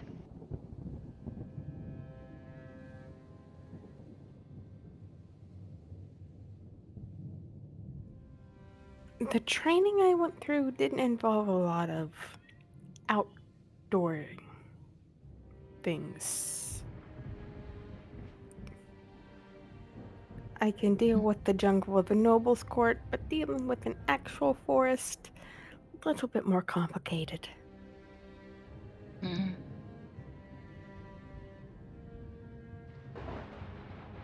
Well, if it makes you feel any better, not many of my people venture into the Grimwald, at least not very far. We more so stand as a bulwark against it. So you hunt those type of creatures? Hunt, defend. Sometimes they're one and the same. The monsters that come out of the forest. Sometimes they're drawn to magic, and if those were to get into Vinheim proper, well, the mages there might be in for a lot more than they bargained for. Oh.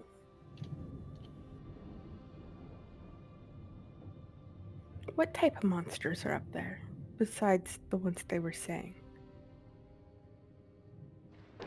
Curious.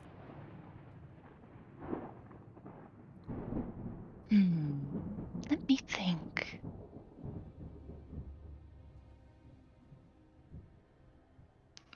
Marana kind of pauses, tapping her lip for a moment, thinking of an encounter that might have happened.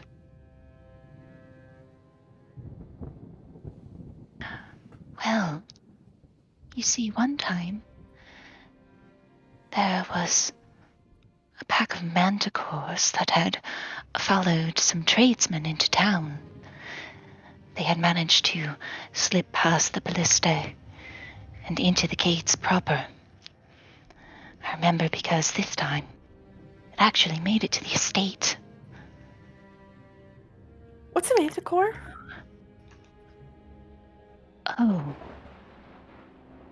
Oh, okay.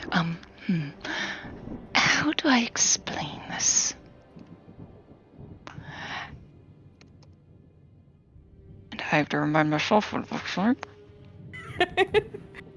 Pulling up. You can It's- say generalized manticore explanation. I'll get what you're saying. It's kind of like a winged lion with horrific spines and the face of a man.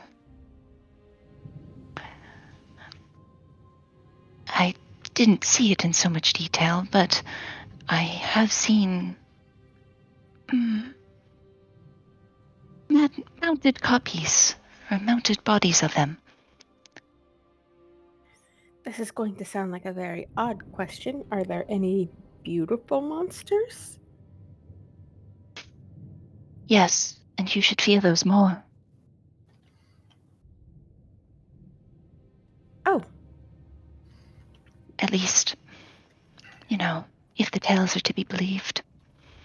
The more lovely the creature, oftentimes the more dangerous.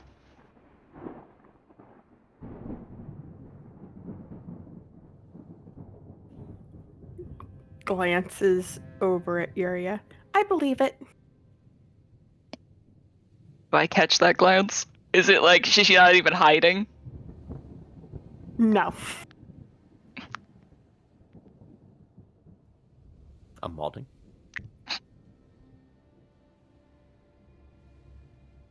Also, she'd kind of be like, I mean, you handle yourself very well, and I saw you stab a man.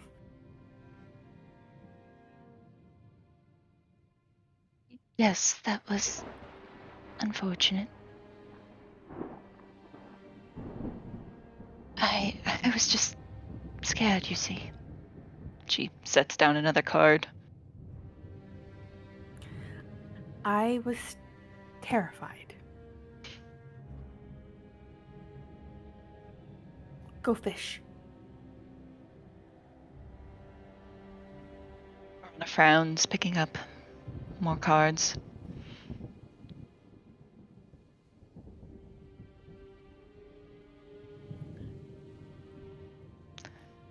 Gonna be quite honest, I lashed out at Hane because I thought he was going to kill Alaric.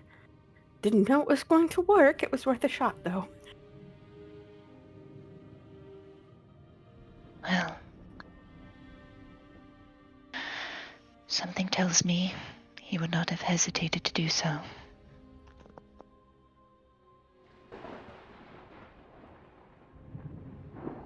I think what you did was right.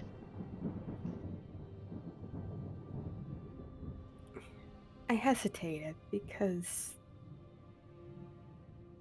I think Silverell was right. He needed to be brought to justice. I just didn't see the means to do so safely. In that moment, I truly wanted to kill the man, but her giving me pause for hesitation kind of brought me back to my senses.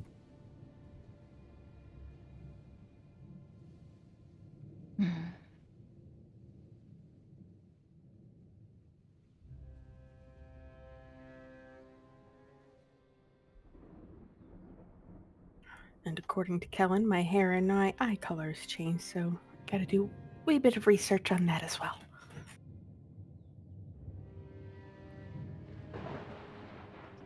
Lovely, if that's any consolation. It helps, thank you. Do you have any threes?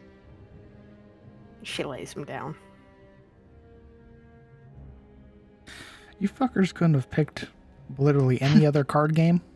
The easiest one, and the one you don't have to devote a whole bunch of brain power to while on watch. Exactly. It's my bad. I'm sorry. I'll bring something else. Tell me, Hold on, Alaric, look at the rules for where did bridge real quick. fucking Go Fish come from? Karim, ocean, obviously. stupid. Oh, they started in He- Kareem? Kareem He is learned the... it from sailors who came from Suna, obviously.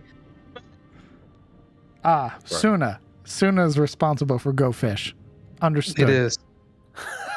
Getting glass. Sorry. Hey, where did God? What would you even call it? Go fish for slates. Oh, Wowie. unfortunate. Continue.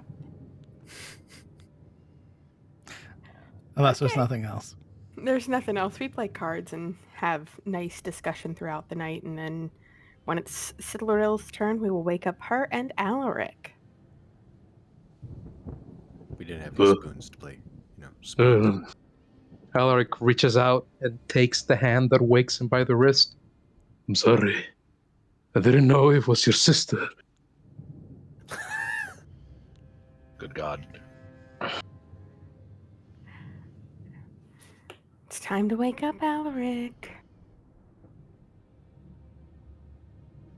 What? Where are we going? It's time for you to take watch with Silveril. Oh.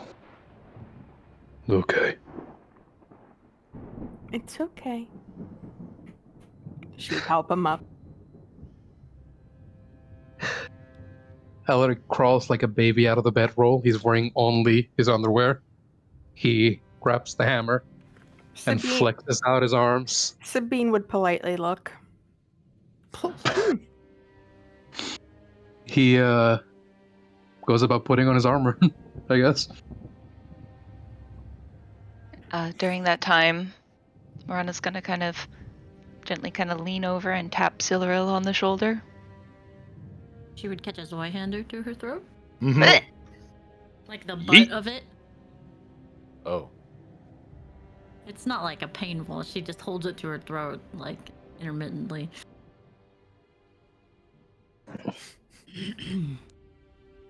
Zoe. She would slowly take it away after assessing Morana's features. Which would be kind of like shocked and ready to run as well. She looks like Morana, right? Yeah. All ghostly pale and red eyes. She would lower the butt kind of apologetically. But her muscles are very tense. It's your watch. Thank you. I will need a moment to prepare. Yes, you do that.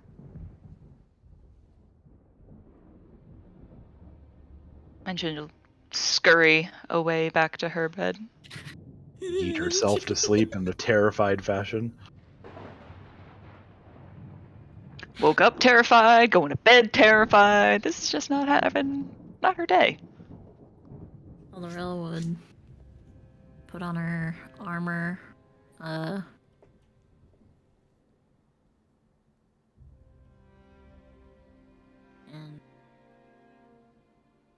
bring probably some sharpening stone and her loot over to the bench thing, Majigger. It's a log. Bench. Sure. Before, I need to know if either of you have proficiency with perception. Alaric just sat on a sword. It's in his ass. I'll start rolling some damage. I do have I have perception, yes. Alaric? Same. Okay. Either you may roll individually or you may give the either advantage.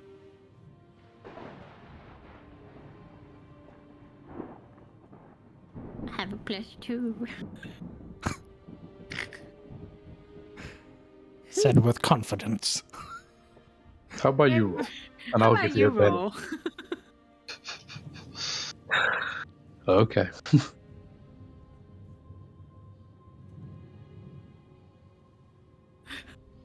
19. All right. Alaric, are you staying up for the whole 4 hours, or are you staying up for 2 and then going to bed? He's staying for 2. Okay. What are you guys doing during your watch? Silveril would be sharpening and checking the ability of her blade, the hilt, its pins, that kind of stuff. It actually takes Alaric far longer than 10 minutes to come over to the log. He put on his armor, then realized he had to go pee, so he rolled down the chainmail to the knees and kind of scooted over here to relieve himself. But there was some kind of mishap with the belts, so he ended up tangled and festooned with vines and stuff before he was able to kind of struggle his way over to the log, tying his belt around the waist. When he does sit, it is heavily, staring at the flame. And if Siluriel is keen on silence and makes no comment, he lets it carry for a bit.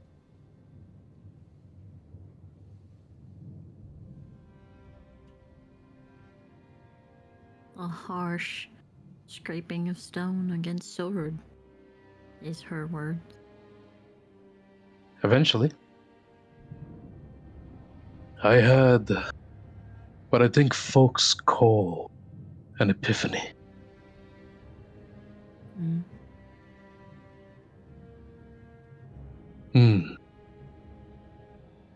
Turns out, most people are surprisingly fragile, and surprisingly vocal about how fragile they are. Laurel raises an eyebrow. She looks up from her blade. See, Siluriel, once you've seen the things that I've seen, spend time with as much people as I have, you don't truly need to know things to know them. People don't change much from place to place. I don't know why, but I think some of our friends are affected by that. They didn't want to tell me that my soup was horrid, but you did, and I appreciate it.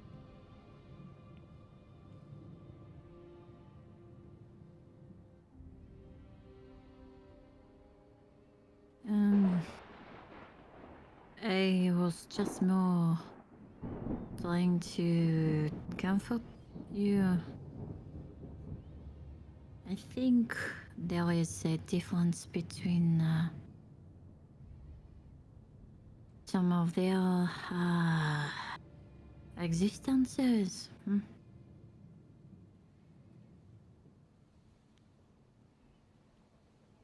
When you are brought with a spoon to eat soup, then you get to eat. When you are brought a fork to a soup bowl, you don't get to eat as quickly, I suppose. They were lucky enough to have a spoon.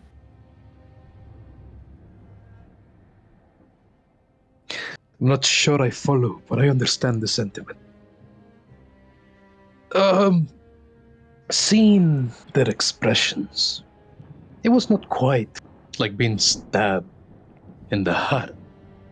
It was much more gradual, and not shock. First, some mistake, perhaps, surely. Then, as I saw their scoffing, the gagging noises, with them came a spreading realization, cold as the grave. It was like having one great stone after another loaded upon my chest. So I realized that perhaps I am not that great of a cook.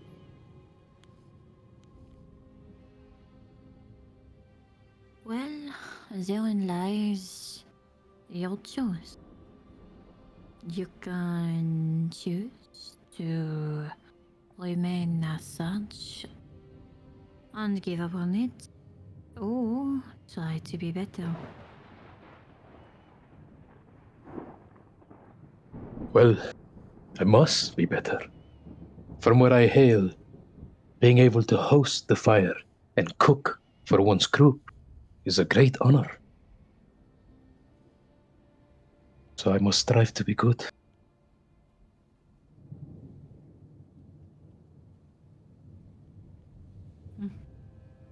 At least you are wise enough to see you have a choice.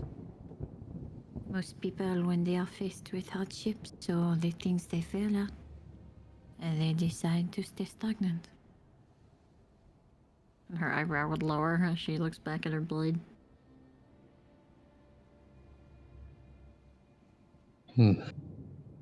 Could I dissuade you from sharpening your sword for a bit? With a hard scrape against the edge, she would sigh and look up at him. Not simply that the sound is killing me. I have a card game I wanted to try with Lady Lamordi. But I feel you may like it as well. A card game? That's right. He reaches into a pouch, and under his heavy hand, an outsized palm manifests the deck. It's called, you'll love the name, it's called Spite and Malice. Bold for you to assume I would enjoy such a name. It seems quite terrible. She would take some Well- leathers and belts and gently not tie them like the same that she would use to hold it on her back, but just wrap it, her sword, and gently set it against the log. Among children, you could call it, cat and mouse, perhaps, if you prefer the name.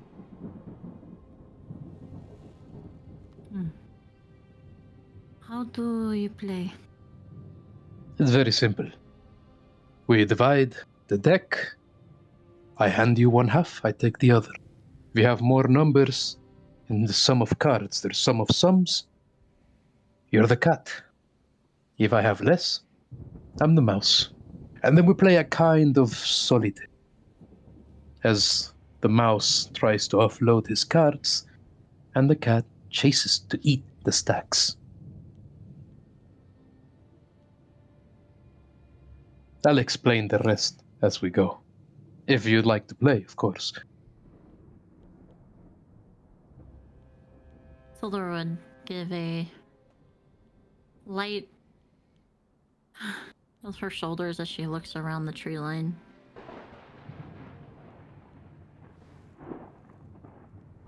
Does she see anything? Nothing catches your eye. She would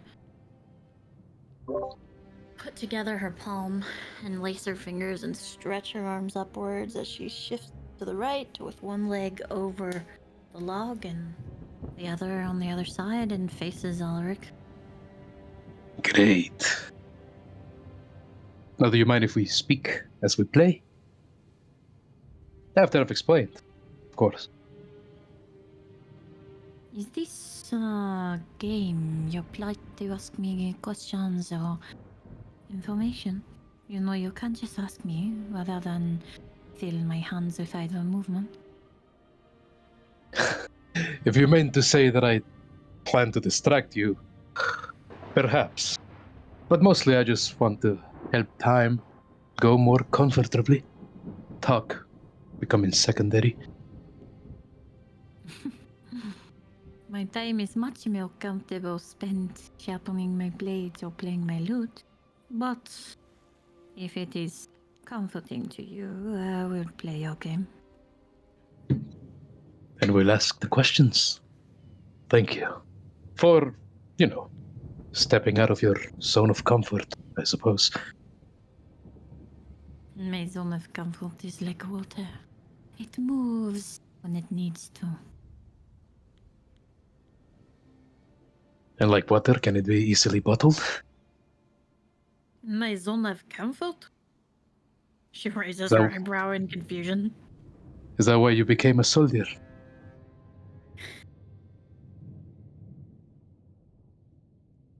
I am not a soldier. Truly, you have the bearing of one. House Ettenmore's ward. Mostly I was paraded around at first to show morale or support to the soldiers. But I got to know them, and rather than seek obedience or fear as my other siblings, I sought respect. That is why I wear what I wear. Because I would rather fight alongside them than merely order them to fight for me. You were some kind of household guardian then, a herald.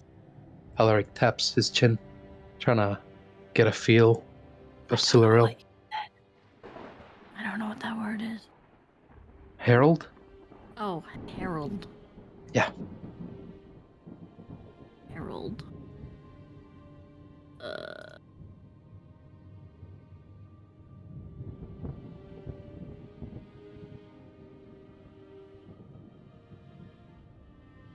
It's like an officer representing the noble house. In a way. For as long as I remember how Asfer treated me as a daughter. Granted, my siblings alongside me were some accepting, some not so much.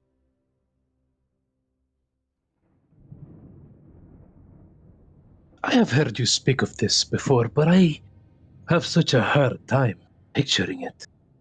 You serving anyone, listening to orders, relaying them. Truly. Kinda tilts her head to the right, her long hair kind of flowing and thumping over the wood. How so? As you've struck me thus far as quite the free spirit. Strange, picturing you out there, waving a banner. A free spirit in some aspects. But I live...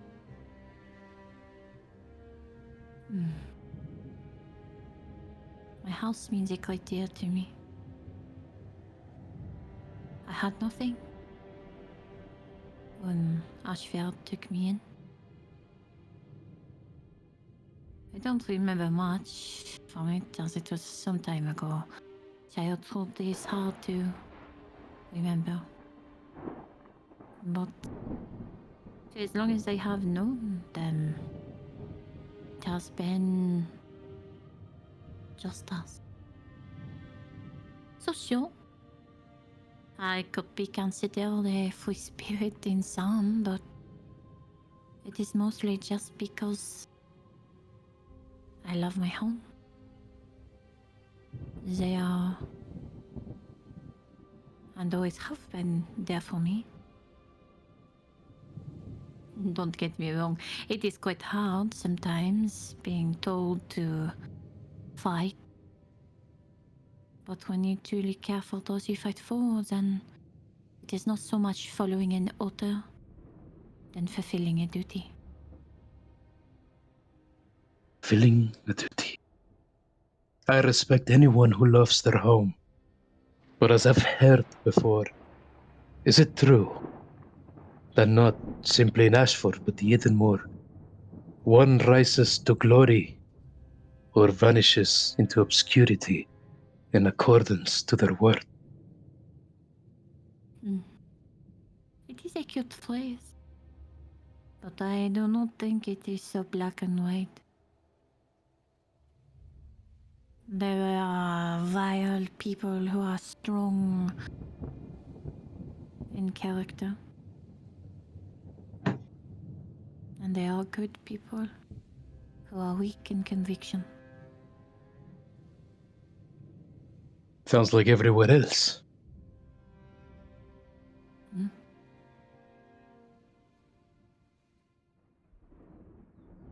I have this J. She'll lay down a jack.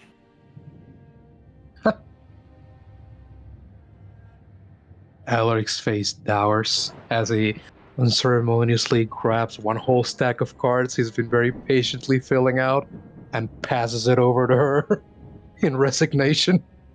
The tips of her ears will kind of flutter a bit as she kind of grins and takes the pile. I've made a career my whole life of avoiding the Ithenmore. Many cousins, uncles, aunts, many aunts, but especially a particularly hating grandfather. Why? Because I wouldn't listen. And so I've been filling myself with negative stories of what the place is. But truly, if someone as noble as you can come from such a place, it cannot be that bad. There is nobility in any place. You don't have to be born in a noble house to be noble. More is harsh. But it is all about perspective, no? How you see, what you see, how you choose to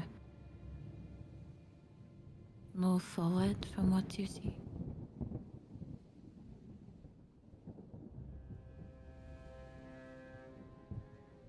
He ruminates on this for a while, jaw set, his eyes slowly veering off to the flame that now shines starkly in an amber color due to the fire reflected. I suppose that makes sense. If you go into something searching only for the negatives, that is all you'll see. And often, because of that, you can miss some of the tourist beauties around you. There was a long time where I was all about sword and stone, move and balance and fight. But it prevented me from seeing some of the more things that, weren't as bad as I thought they were. Like this. She would use her free hand to point to her loot. As it turns out, some time ago, many years, I found a style of music and dance. It became a part of me, and I was glad I found it. Could I have missed it? Yes. But I am glad I did not. She explains. Alaric nods, slowly, increasingly, the nods deepening, his attention switching back to her and then the loot. And after a couple of seconds, he arrives to what seems like a conclusion, a realization.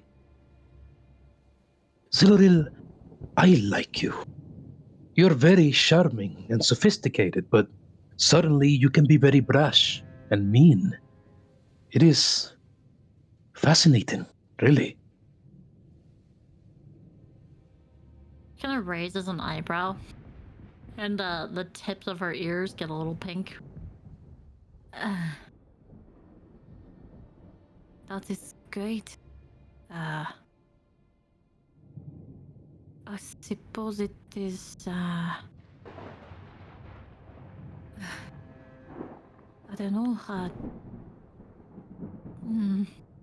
duty. If I need to be angry or mad, there is a reason. But you can be stern and strong without being mad. Kind of composes herself as she continues to talk. And you do so expertly. You wield emotion like you wield your sword. I'm jealous. It is a part of me. It is easier to weaponize the things of my life and the things about me against others before they can weaponize it against me. See, I love to see things done well. And you have one hell of a brow raise, you do. I very much appreciate it. Tilts her head again. Azinad. I cause your brow to rise. Your brow, when it goes up, the moment you hear something you don't like, puts together quite the expression. At times, I must admit, I find myself wanting to bait it out, if only to see it.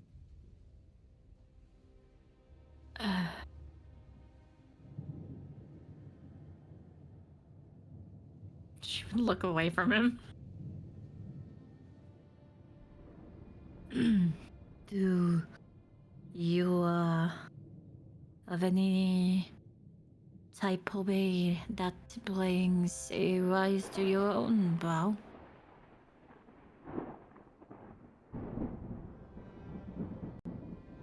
You cut out for me. Do you have a type of hobby that would manifest expressions of your own? She nervously kind of picks at the loose string of one of the frets. Hobbies that make me frown. Losing What? cards. I didn't say frown. She's asking if you have hobbies that give you expressions like the one you explained. Oh, like raising his own brow? I don't know why you can't hear me. Let me... Speak closer. No, it's not your fault. It's my headset. All right. Hobbies that have me raise my brow. Well, admittedly, I make for a poor hunter. Learned this since I was a child. I have an inability to harm animals. It's strange.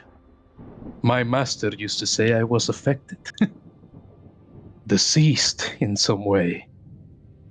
Many times, over and over, he explained to me that there is a cycle, and we abide to it by hunting, by predating over animals, and that is normal.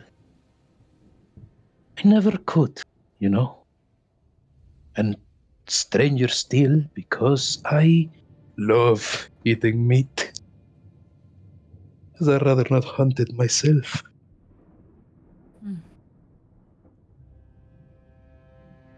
Do you think that it is because you have this connection? Is that you cannot bear to see them the way you would see a man?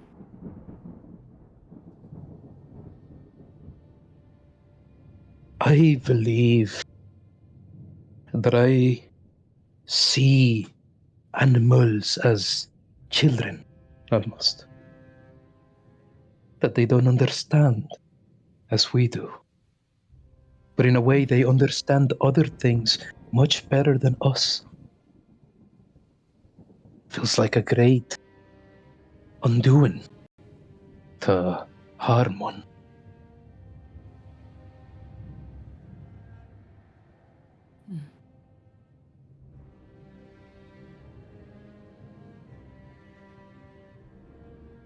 Interesting. Animals are creatures who exist with us. Beasts, monsters are the same. Well, what truly defines a monster? When do we draw the line? You can be a monster and still be good. Then are you truly a monster? Wouldn't that just make you different?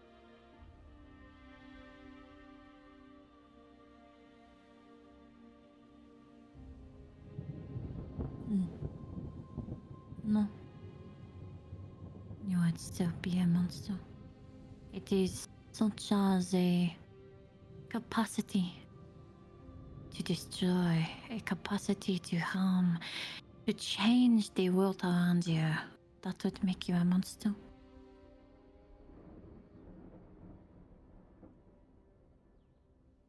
Just because you have a large sword does not mean you need to swing it. Suppose it all comes down to conscience then. What we feel guilt over. A monster without conviction and guilt, or choice and life. That is a pretty scary monster.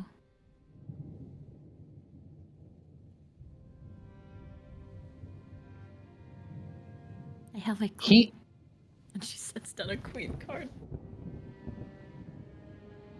Fuck, Alaric was just about to lean back and ponder on this, on the intricacies of being a monster, till he sees the glint of a queen come down upon the field, and he, once again, that tender little stack of cards he had been offloading, gets grabbed under 2 fingers and very gently put on her side.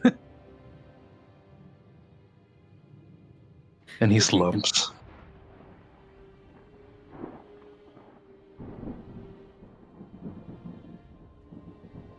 Well,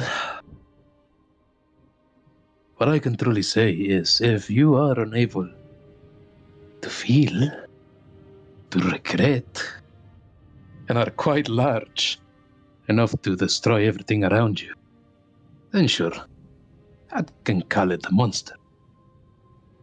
But I have met my fair share of men who, with a conscience and a fairly good upbringing, still choose not to care and do harm selfishly everywhere they go. I believe those are bigger monsters than the monsters themselves. Oh, I was not meaning monsters in the sense of a type of creature. There are monsters everywhere.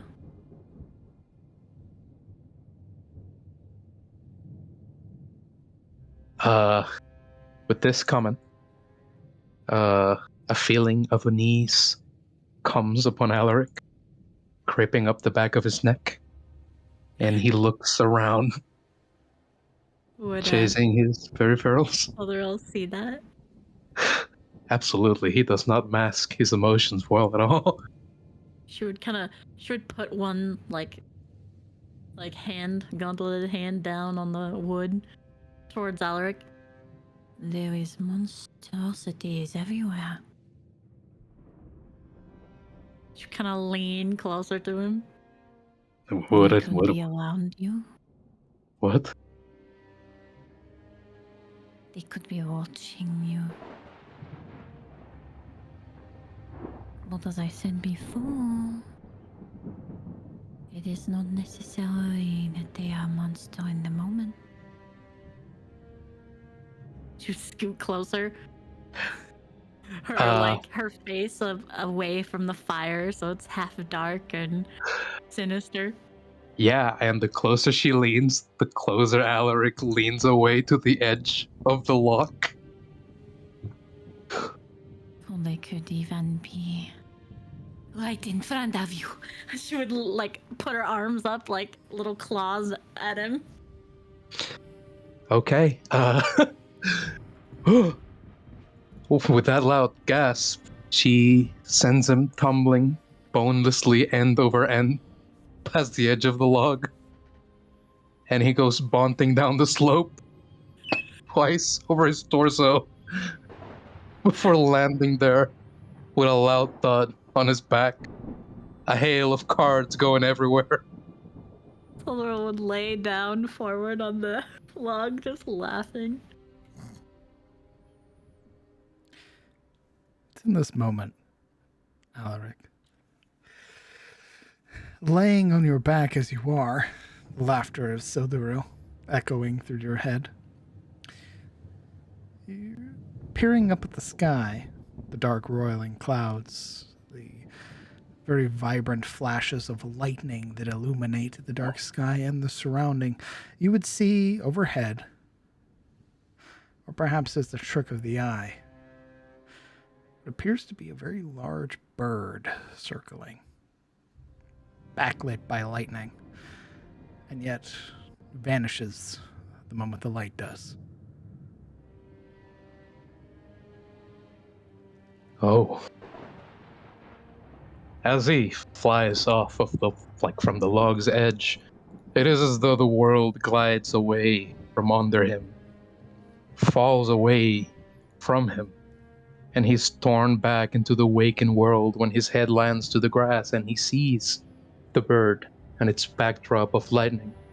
And that amusement, that glee that was at his expense from Sildaril's joke, tease, fades into rigidity. He goes momentarily tense, his outsized hands flexing into the grass as he very harshly seizes it to sit upright and then stand up the rest of the way. Do you see that? He up nods towards the sky, still looking. At this point, Sildaril's laying on her back across the... Guessing her height, she's probably laying about right here with her head.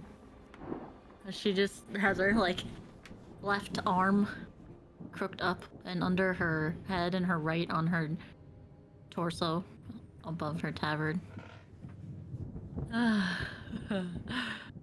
See what? You fall down off of the log? Yes, I did, indeed. And it brought me quite a night of ways. Alaric kind of pats uphill next to the log and beside her, till his knees are like close to her face, but he's looking up still. There was something in the sky.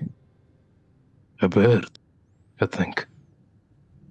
Yes, there are many birds in the sky. This one was particularly large, and I only saw it when lightning struck. Maybe I'm getting tired. I should sleep.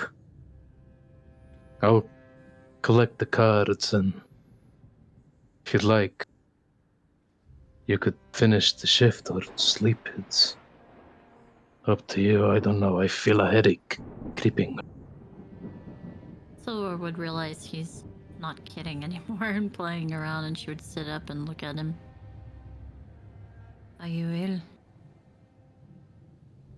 I don't Did think you so. hurt yourself? She would begin putting her arm on his leg and turning him to look for wounds. Like he hit his head. His knees very awkwardly go bow-legged when he feels her hand, and he quickly shakes his head. No, I'm fine. I'm telling you, I saw a thing in the sky. But it was a flash of a moment, like the raider. I don't know what it means, but it always seems to happen when I'm tired the most, I think. Well, then you should rest.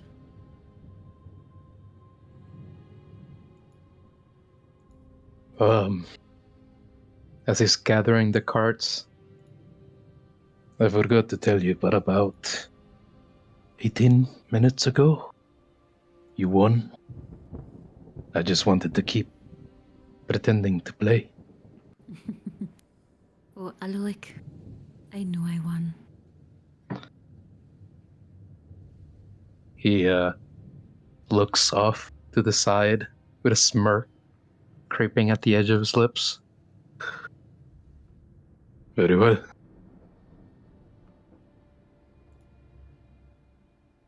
He gathers the cards in a nice, neat stack, as neat as clumsy big hands can make them, and stuffs them away before padding over to the bedroll. Halfway to it, he says, "It was nice, the talk. Thank you." Sleep well, Eldrick. He Alora rolls would into his sit bedroll. onto the log upright and pick up her loot before looking upward momentarily. Roll me a perception check, Sildro.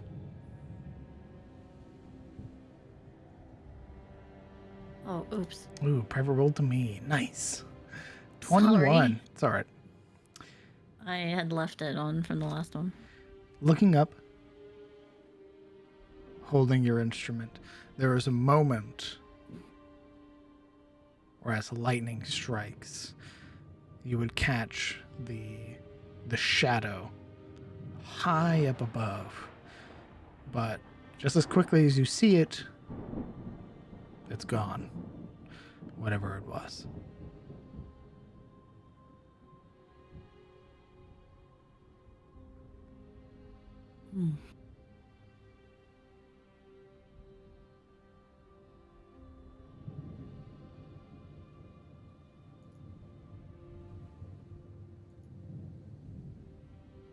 She would play her lute for the next, hour or so.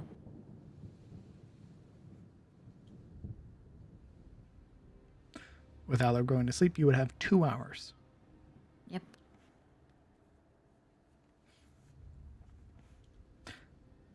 She would probably, before playing anything, or I don't know, after, she would probably play some of the more quiet songs she knows. And with the next hour, she would begin picking up all of the cooking utensils and prepare them to be, carried again.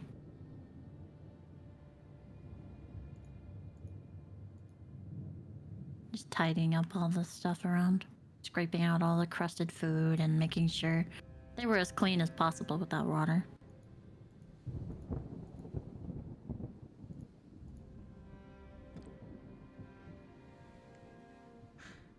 Do you have a song prepared? I have a few, I guess. Choice is yours. Want me to play? Yes. Squeak! I'm gonna put her on the spot. Oh, shit. If not, Bollocks.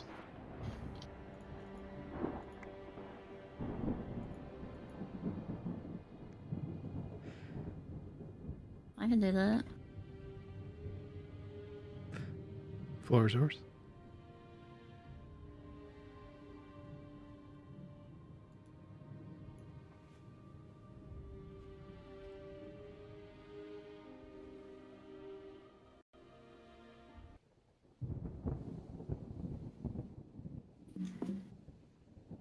Can't give it production value, because I'm a production value whore.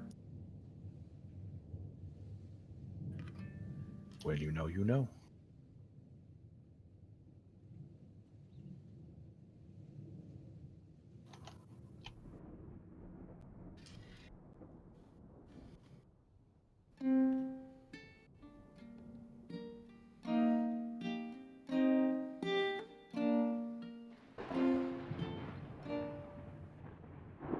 Oh, for when the sworn sword strikes and blows the steel in their hand, they strike one for honor and strike one for clan. For when the sworn sword strikes a blow, the steel in their hands, they strike one for freedom and strike one for man. When the sworn sword strikes and blow, they swiftly seal your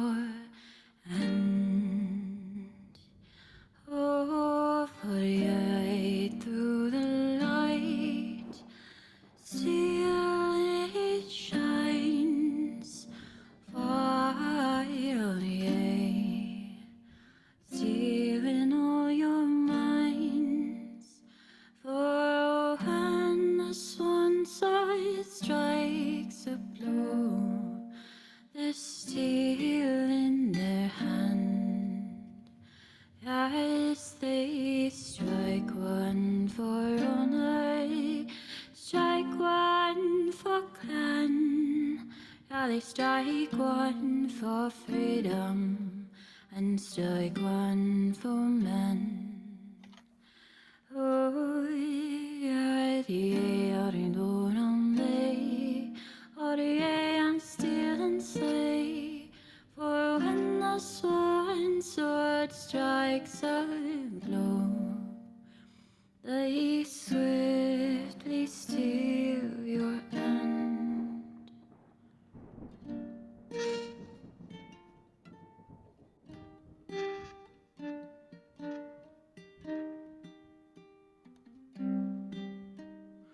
Swiftly steal your end.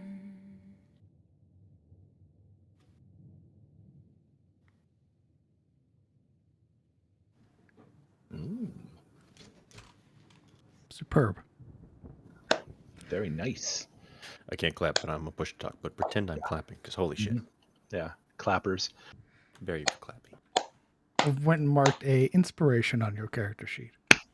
Clap, clap, clap, clap, clap. Very well Chest, That done. was fucking great. chest thumping with happiness. Yes, oh, it's called the Sworn Sword. Did you write that, or is that like a thing? Actually, it's a song that my uncle wrote, and I just kind of adapted it. Neat. I like. Her uncle's a badass. Also, Alaric heard that, right? He ain't asleep yet. If he wakes up, she'd be playing it, or I guess he would go to sleep to it. It's up to you, brr. Indeed. He heard that. Alaric will remember this. I'm medding on purpose. With the final strike of that chord and a calmness sort of falling over the camp, we're going to take a 15-minute break.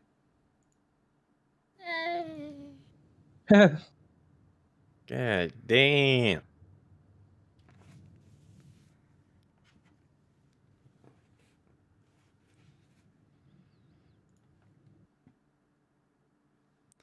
Stretch, get water, get some snacks. Meet back here in 15 minutes. Okie dokie.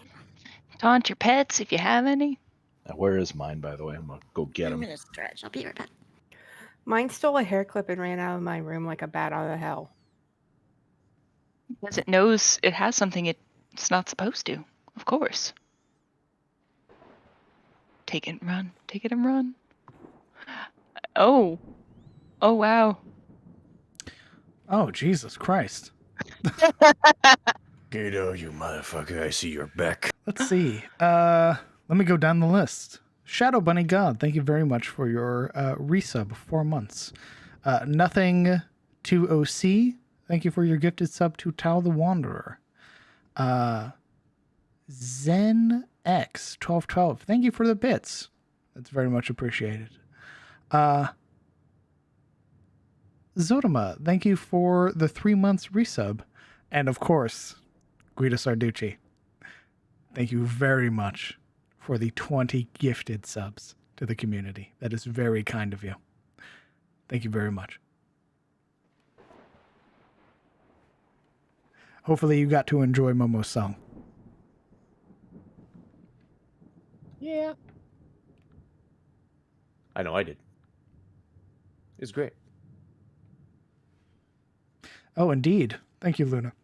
If you look at the boxes, the Discord button works now. So, if you are so inclined or so wish to, you can come join the community Discord via the Discord command or the Discord link. Look forward to seeing you guys there. If you have any questions for myself or the players, feel free to highlight them with your channel points. Let's put on some music. Momo, come back. We need music. No, keep playing. You are now a jukebox. Enjoy. Yeah, we need boss music.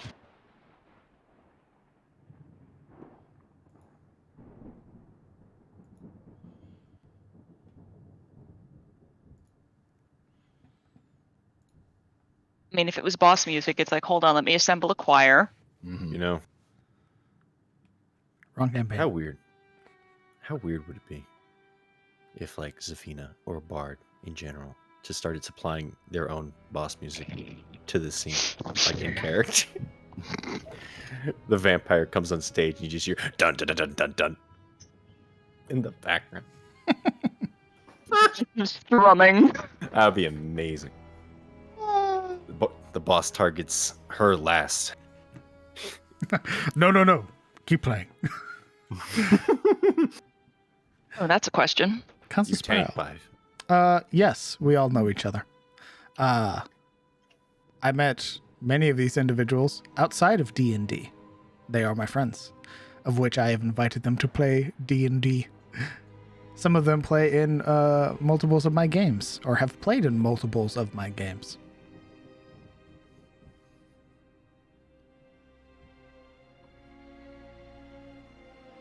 Some of us remember your what is CR phase. Correct.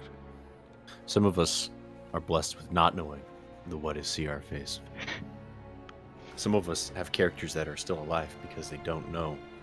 They missed the. Actually, I can't say that my fucking character died session 1. I take back what I said.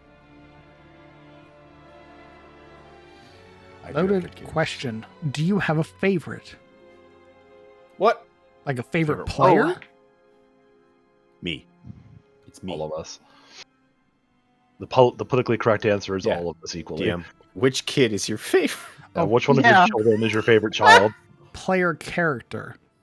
Oh, that's barely any better. Uh, Oh For no, this, Chief. for this campaign, I haven't picked a favorite yet. For Secrets of Erist, Here's where we learn the betrayal.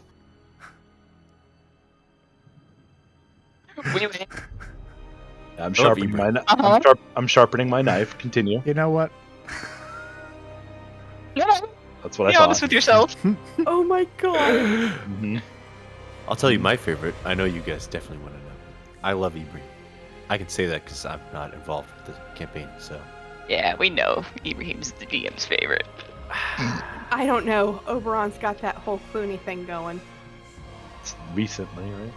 there's just something about how Ibrahim tries so hard and then gets completely screwed over by the dice. You know, that I just love. Makes him 'Cause very it really- endearing. It makes him very endearing, especially since he's set up as that like imperfect character. The fact that the dice completely agree just really adds to the backstory. 'Cause it's one way to look at it. Waiting, say it, clips ready. Mhm. And just putting shells in my shoddy. Continue. Who's your favorite? You don't have a shotgun. I do actually. Real life. Monka. That is, of course, with the exception that, of course, everyone in SOE are good characters. See, that's the politically I will correct add that. answer. Well, it's true, right? See, I'm Yeah, not very it ha- politically it- correct at all. It If I, has s- the if I it thought has your the- character sucks ass, I'll tell you. It has the advantage of being true. Yes.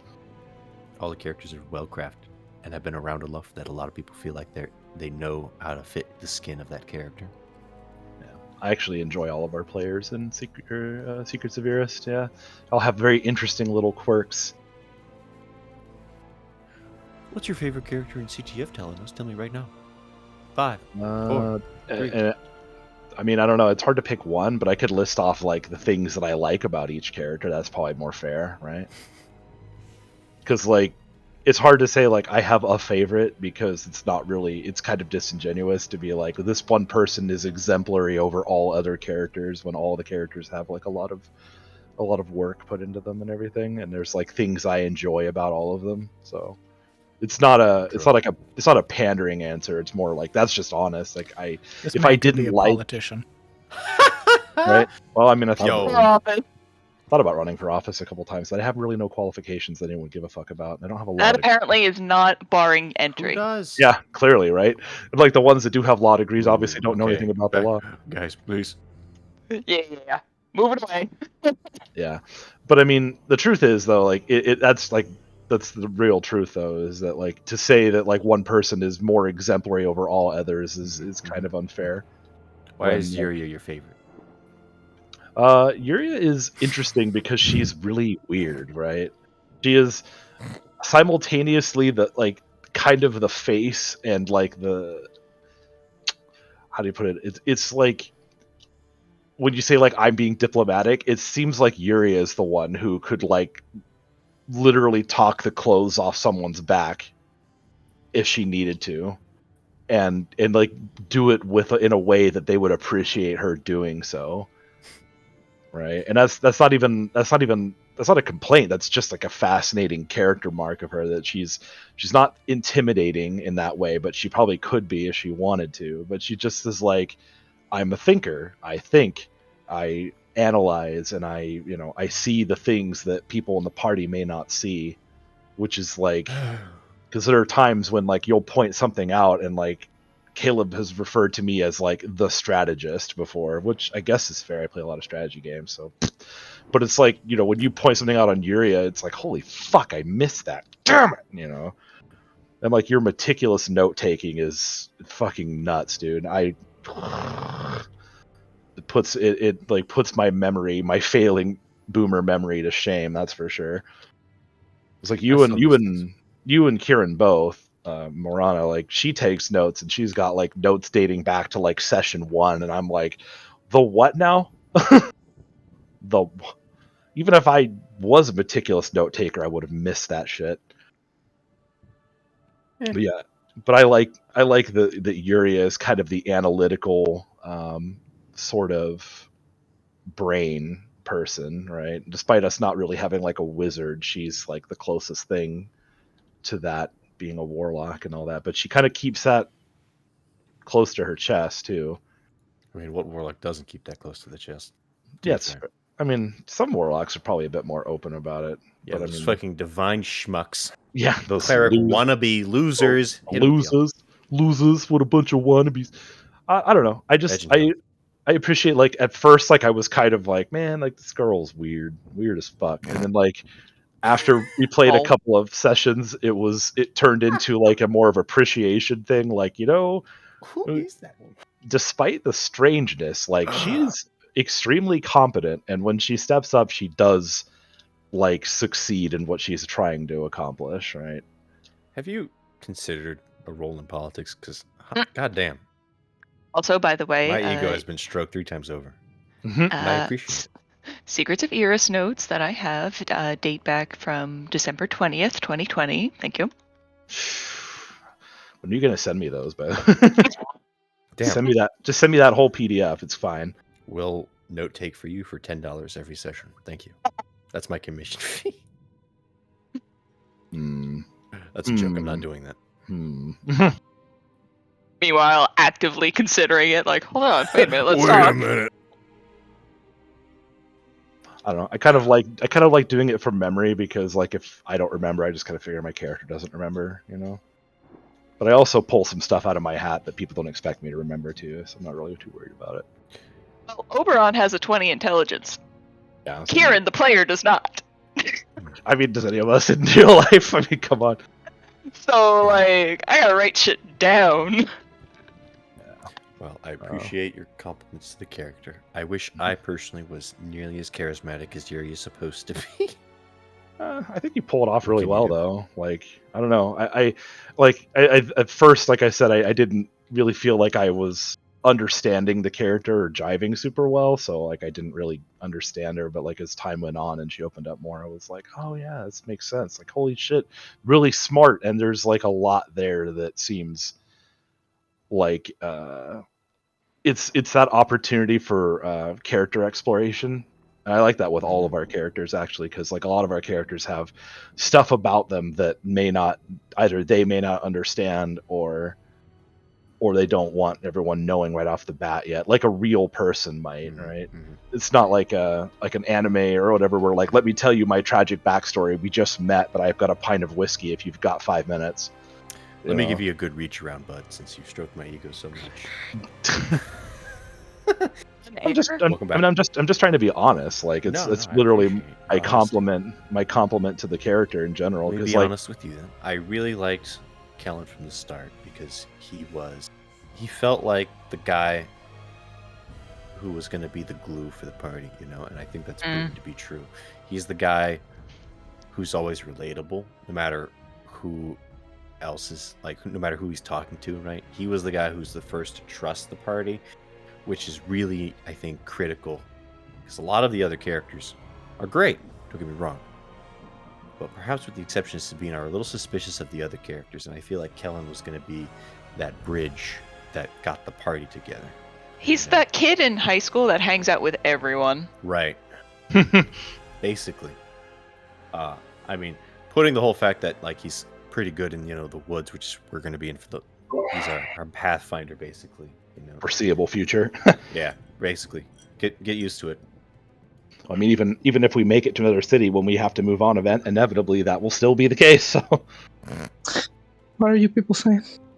We're stroking each other's egos. Would you like it? Would you like a fair stroke? I mean, I'm good. I mean, it came down to somebody in chat asking who the DM's favorite child was, character, and then we were just like, we turned that into giving each other. Howard, did he say that? Who did he say? we threatened his life, so he didn't say. He But he said saw the Howard. knives. No, he saw the show Knives Out, and he knew better. Tell us who your favorite is. It's Howard. Uh-oh. I mean, we know that in Secrets of Eris, it's probably Ibrahim, so it's fine. My favorite character is Farron Sunkeeper.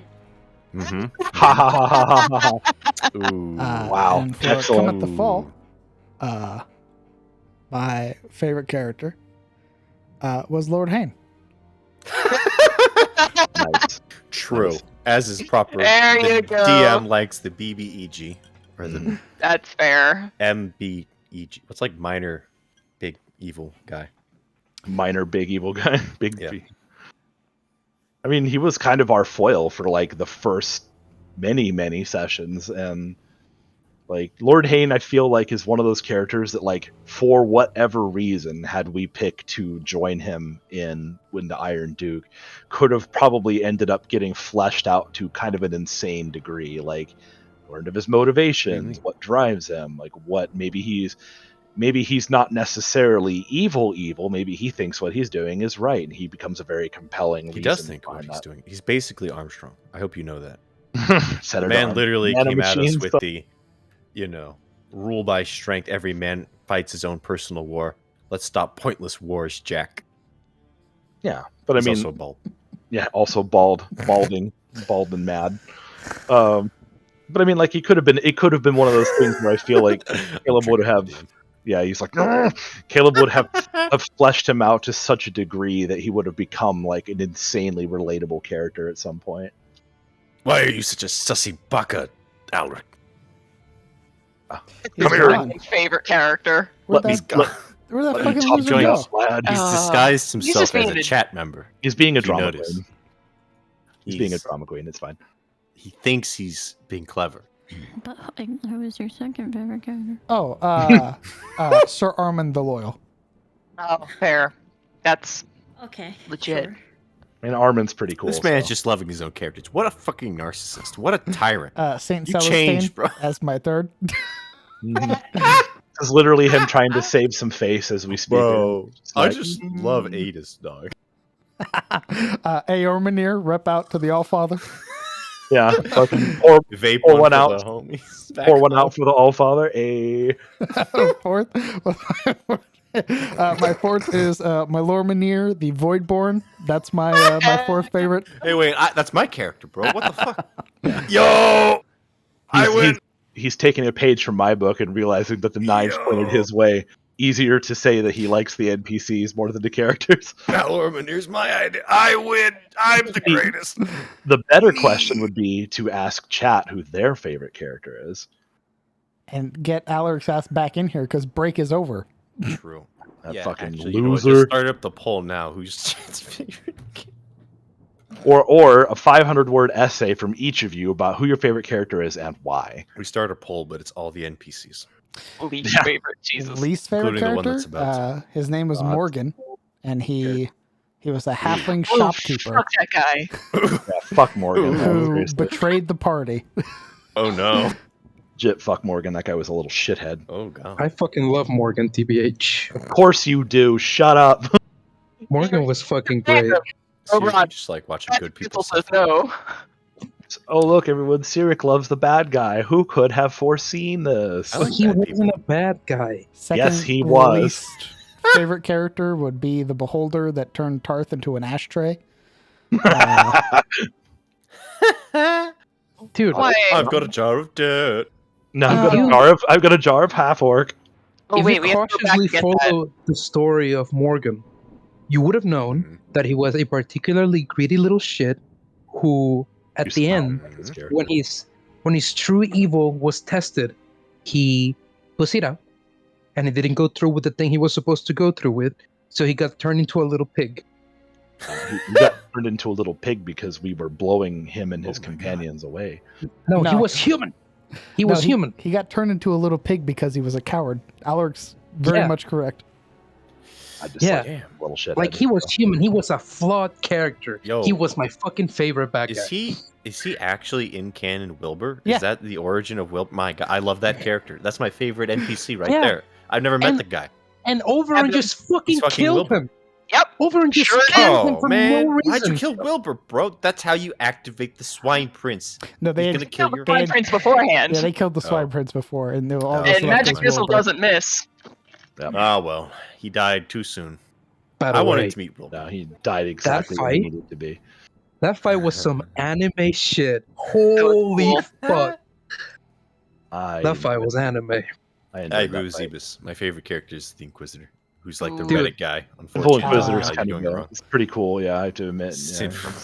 He's pretty. He's pretty Bro, cool. that build is so not meta. He says as he fucking stunning strikes I you. like Arnold. Was it Arnold, the blacksmith cleric? Yeah. Arnold's probably one of my favorites. I love that when we go to visit Arnold, it's like, "What do you fuckheads want?" And I'm just like, yeah, The only real Dude. proper reaction to a party. yeah. When Overrun got like mentally fucked with, he kind of stood up, stretched out his muscles, Yeah. and just swung at his fucking face with the warhammer. He Yeah. stood up all 7.5 feet of him, made a gigantic dad noise, and then just clubbed Oberon in the fucking face with a sledgehammer. At that point, I- I had 21 hit points. He did 20 of them.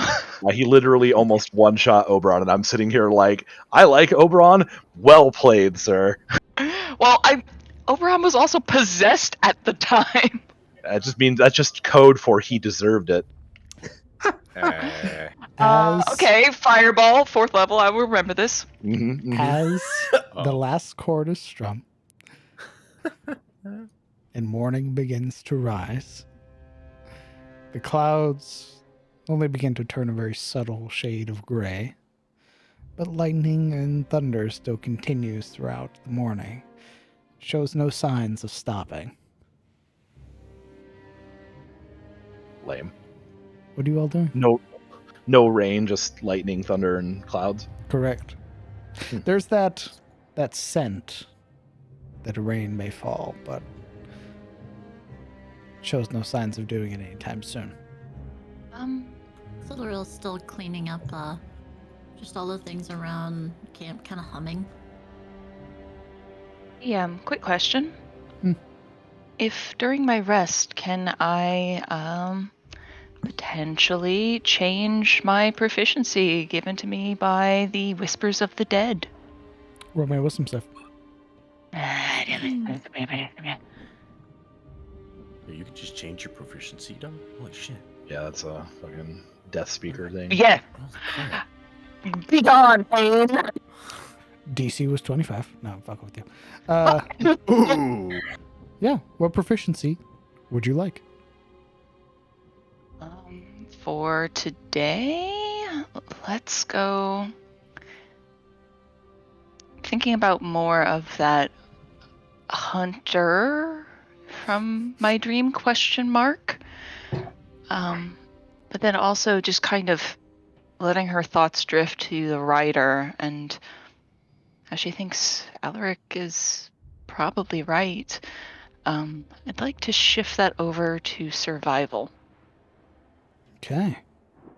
God, that's so trippy.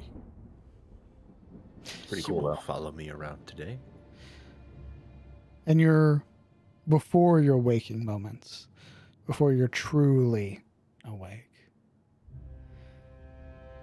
It's hard to tell if what you're looking at is a dream or what lays before you. But you would notice a figure resting on their knees, clad in these long hanging cloths.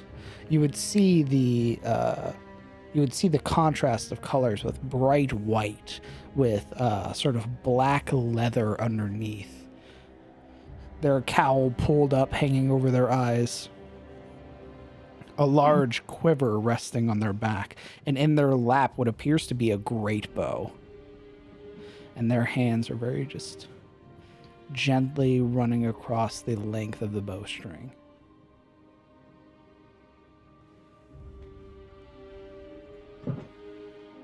I just noticed that, like, sitting beside me before I wake up.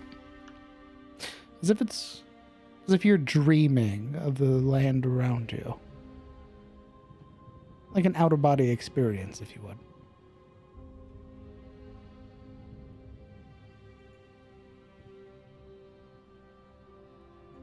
Is there a way to call out to the figure? You can certainly try. I certainly do.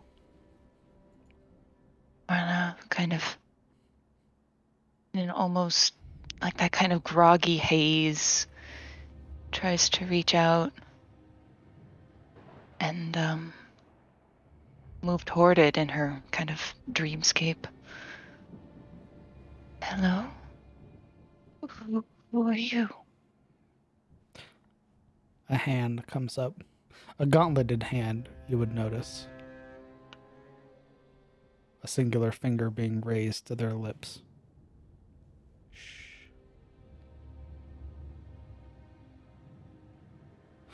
Their attention appears to be upwards, staring at the sky.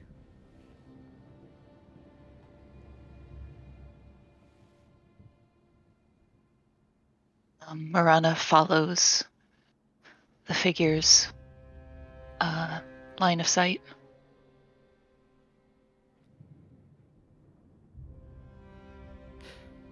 It would be about this time that you wake up.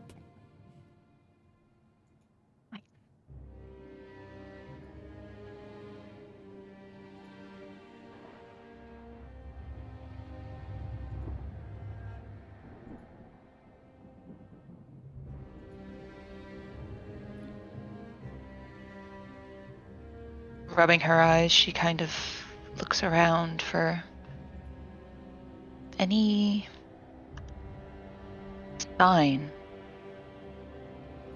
of passage nearby, but then realizes she's still just asleep in her bedroll, not walking out in the woods as she was, and keeps her eye on the skies for a long moment before finally rousing from bed.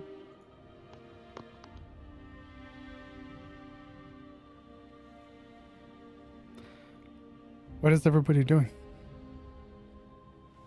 Silver's picking up the stuff and making sure that everything is packed up properly and the coals are dealt with.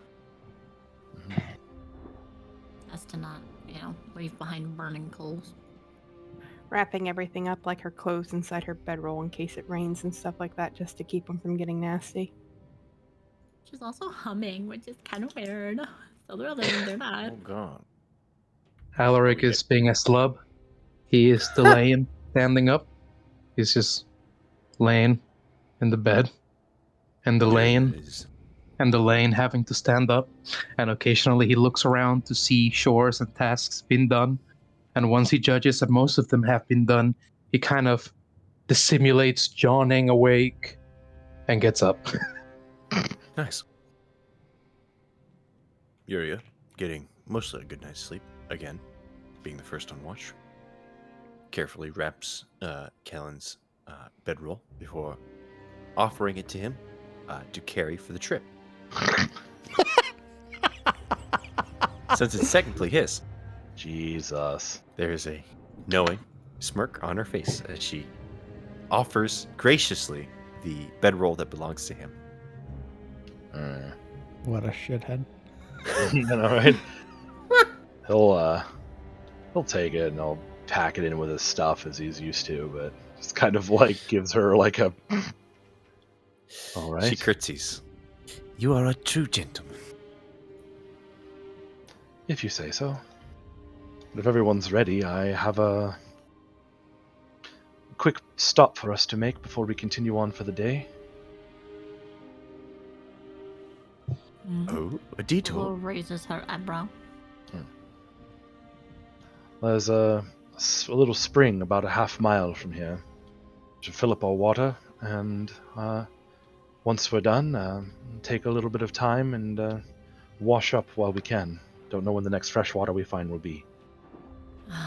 Hygiene is important and all that.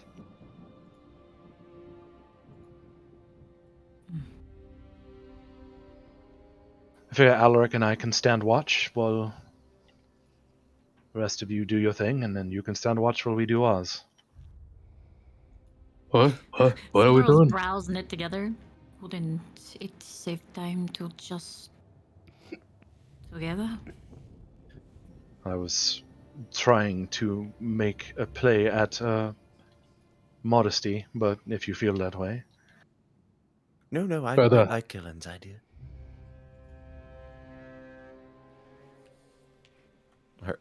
Flora rolls her eyes and just continues packing things up. Not humming. Reality strikes hard. It'd be like that, though.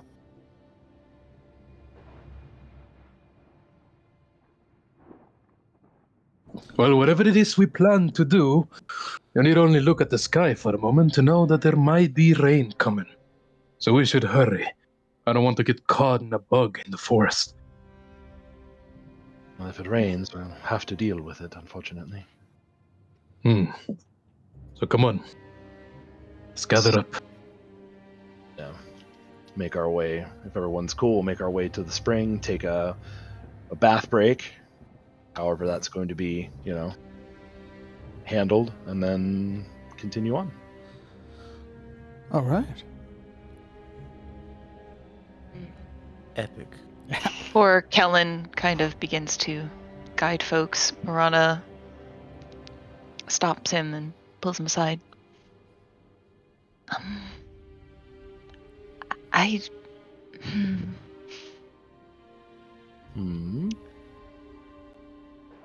think we should stick to the tree line. I don't know. I have the feeling something's watching us. Well, yes and no, right? If we're in the trees, it'll be harder to see them, but it'll also be harder to see us. On open ground, anything coming close to us, we'd be able to spot, so both have their merits. But there's no harm in sticking the tree line. I'd kind of intended to do that in the first place. Okay, yes, good then. Far be it from me. Do you want to take point with Alaric and Oh, goodness, no. Just a suggestion. good instincts? Yes. And she scampers away to finish packing her things and collecting whatever was washed. As Marana moves down the line, Alaric gives her a pat on the back that's more of a smack.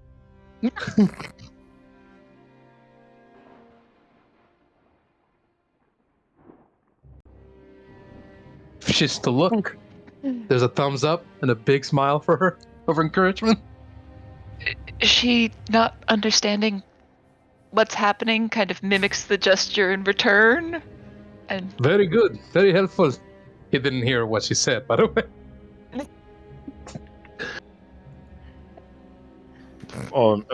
The only other minor thing before we go, the meat ration that he'd broken into to give Alaric some crow bait.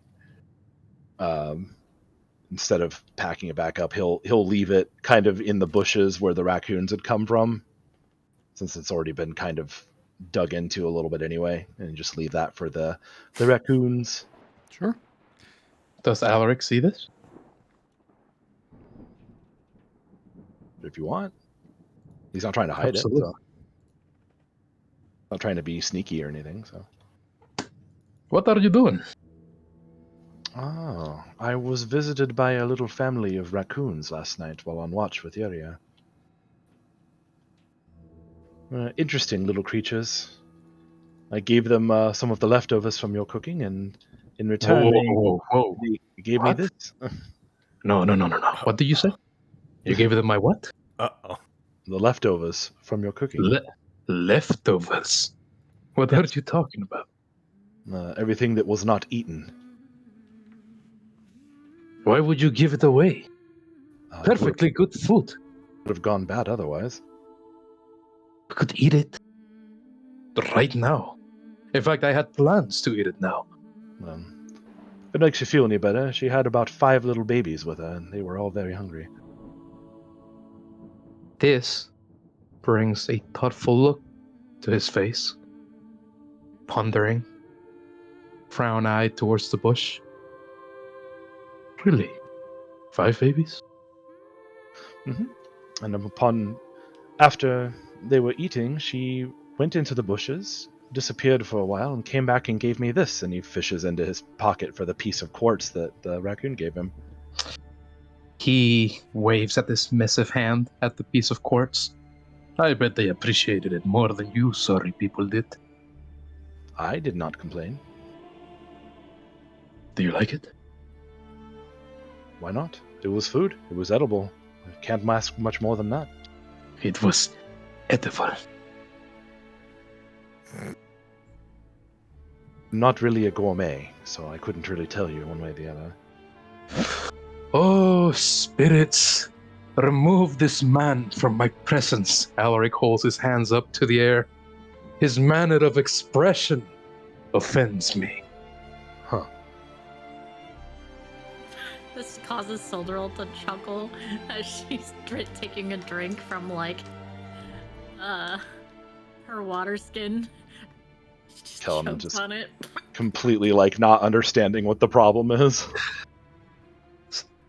To Alaric, the problem is that lightning hasn't yet struck down Kellan, but he keeps on looking at the sky, waiting. Well, shall we be off? Shall we be off? Oh, great leveler, I try always to be forgiven of other men's foibles, but this I cannot stand. I'm so For you. confused. Well, you threw my stew away, or rather, you traded it for some stupid little shiny stone. Well, to be fair, I didn't realize that I would be getting anything out of it. I was just trying to be nice to some of the wildlife around here. Oh, admit it. You're greedy and you made an exchange with the raccoons. It's how their mind works. I know them intimately. Huh. You know them intimately? Of course, they're quite the drifters, and they can fetch you anything if you ask well. Is this a... Uriel leans in. Is it common to exchange food for wares with these raccoon creatures? Am I... Raccoon. Not simply food. They're more complicated than that. But I imagine that out here the scavenge is quite low, so they need food the most. It's a That's deep what I was- furrow of Yuri's brow. Hence why I decided to share some of your immaculate cooking with the raccoon and her little babies. Ah, so you admit it? You were trading, you little shit. Yes, it was quite the barter. A haggling session lasted well into the morning. Alaric waves down attempts at a basement, which have, in fact, not happened. You're very generous with my food, Killen. Well,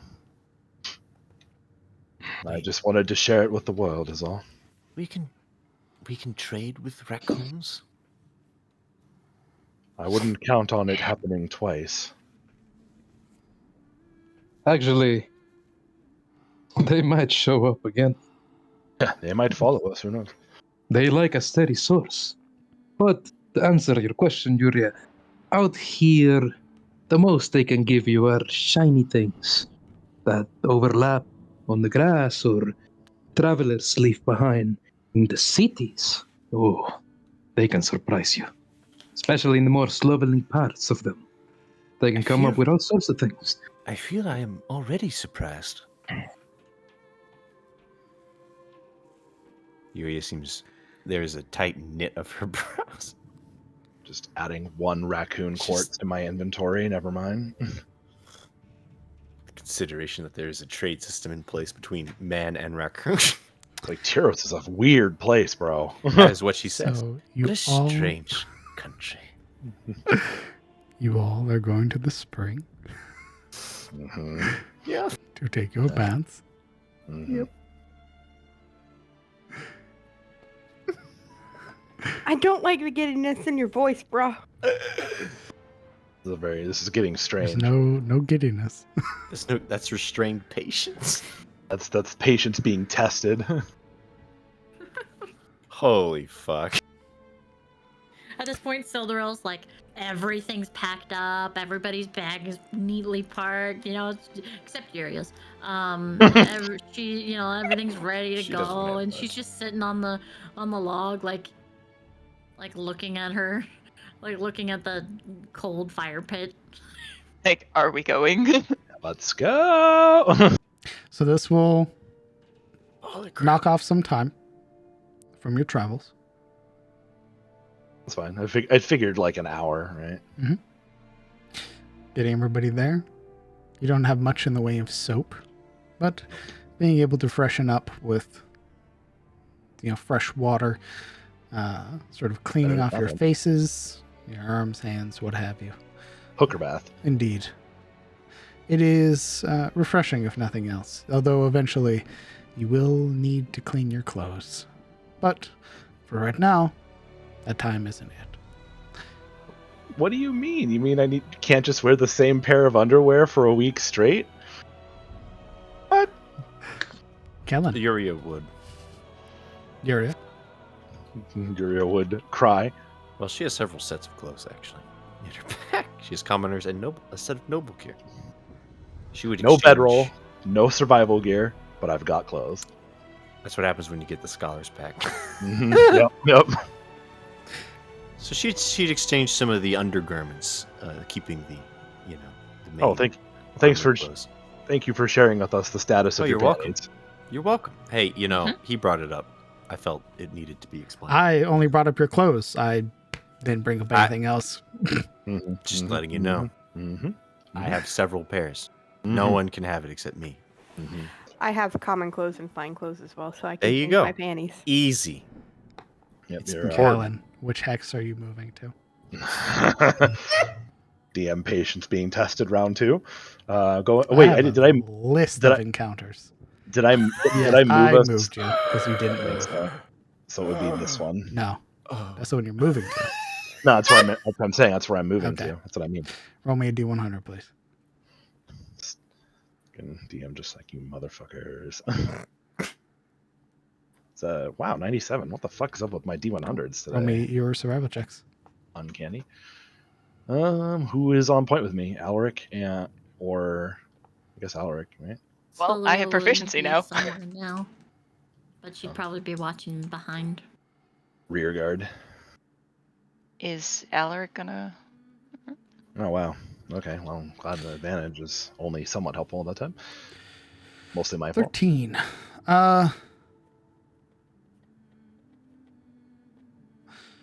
Again, sort of traveling further north, sort of through this dense cluster, the sort of final reaches of this dense cluster, you would notice a very similar situation where there are a lack of animals to hunt, as well as here a lack of sort of vegetables or berries or nuts or anything like that. This almost seems like a dead zone. Like you'll probably have to use your rations tonight. Are there signs of deforestation or aggressive hunting? Like empty lairs and hollow Ooh. trees without squirrels in them, things like that? If you would This like to Alaric roll would me know. your own survival check. Sure. Maybe signs of poaching or something like that. Oh, good thing it was high. Holy shit. Yeah. Some of the more noticeable things you would find would be like what looks to be like a den or a shallow cave of some sort of nestled under 3 large boulders, with the earth having been hewn and sort of deepened. Upturned. You would see that there are like sort of yellowed bones, and everything sort of like pushed away into the corner with very obviously dried refuse. This used to be an animal's cave of some sort, but it looks like it's either been abandoned or an animal was forced from it. Have you seen what I'm seeing, Kellen? As he points it out. Looks like it used to have something living here. Predator. It appears a new predator has been introduced to this place. We haven't seen it yet. Well, that's assuming it's still there. Might be following us, even. Maybe. But with the lack of game and forage in this area, it's a possibility they might have been hunted out, too. I've noticed that there are no predators around here. It's mostly critters, the ones that are particularly good at hiding. Which means whatever is causing this has only need for big things, which also means it has quite the appetite.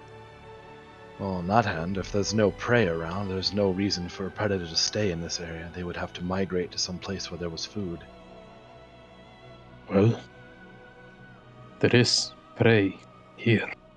He kind of does a roundabout with his head. I had like a downward and rightward motion of the group with it, meaning themselves.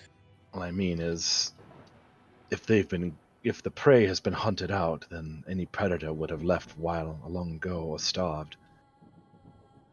Could still be in the process. But you're right, perhaps they left. Who knows? I'm assuming this cave isn't particularly deep. It's just kind of like No, it's burrow. literally a burrow. It's just, yeah. Okay. Well, judging from these bones and the color, they're yellowed, which means they've been here a while, and there doesn't appear to be any fresh bones, so it hasn't consumed anything recently. I don't imagine the critter in question resided here. This strikes me as a fox, then. And I think those bones are old because their previous procurer hasn't been around for a while to chew on them. Well, that's what I'm saying, is that there's not enough fresh bones to indicate that a live predator might still be here. But regardless, if it's poachers or hunters that are overzealous, we might keep our eyes open. And kill them. If they threaten us. They threaten the land, my friend.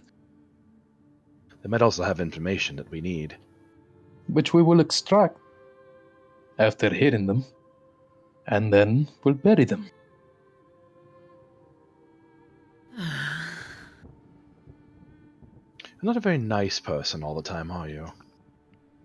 Well, look at the damage that they are making. This is a wasteland. I suppose I can't deny it, but they The will Edenwood is meant to be a thriving place. This place is empty. Little families of raccoons starving. Rabbits running about, feeling hunted, afraid all the time. Even though there are no predators, they're scared of something. There is a darkness in this forest. Perhaps we are meant to cleanse it. When Alaric starts talking that way, which to some might seem a little bit of like tinfoil hattery. To Kellen, however, he kind of like straightens up for a moment and gets a look on his face of like extreme wariness as he starts to sweep around, and then walks in a slow circle, first 5 feet in radius, and then 10 feet, and then 15 feet, which might look strange as he's kind of doing this expanding spiral walk. The whole time he's just around where he's been standing around this den, and bends down occasionally to kind of like brush aside some debris and everything. Is there any particular tracks of anything that might catch his attention? Roll me another survival check. Can I help him in this regard? If you'd like to help him crit fish.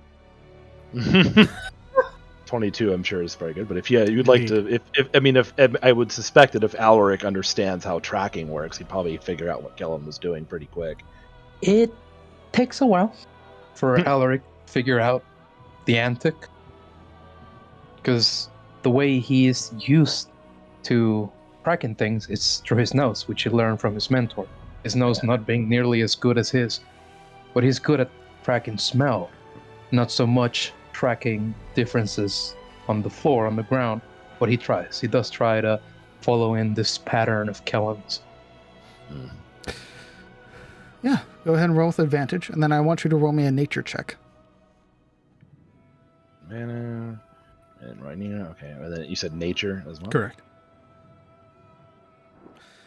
19. Because there are tracks that you find, a multitude, in fact, as you begin to sort of clear away fresh pines that have fallen from the trees, sort of sweeping over large pine cones as well. A multitude of tracks, in fact, you would see almost wildly varied. Too varied for a natural setting, almost. Either that or this is a very commonly used animal path, but what would draw your attention is amongst the hooved feet of various sizes that move through this area, and even sort of larger bird-like, like four like fingered steps, you would see what appear to be bare human feet with judging by the divots that are pressed into the ground, very large protruding toenails. It's like a human foot with claws. Morlings. Yeah. As Kellen sees that track, he stands upright, looks to everybody, and then holds a hand up, like knife hand, but over his mouth. Shh. And he'll use primeval awareness again at that point. Opening your senses up within a mile. There isn't anything you catch. It appears whatever's been hunted here, whatever was hunting through here, has moved on. Probably because they've hunted everything they could. He lets out a breath, realizing that they're not within a mile of them, but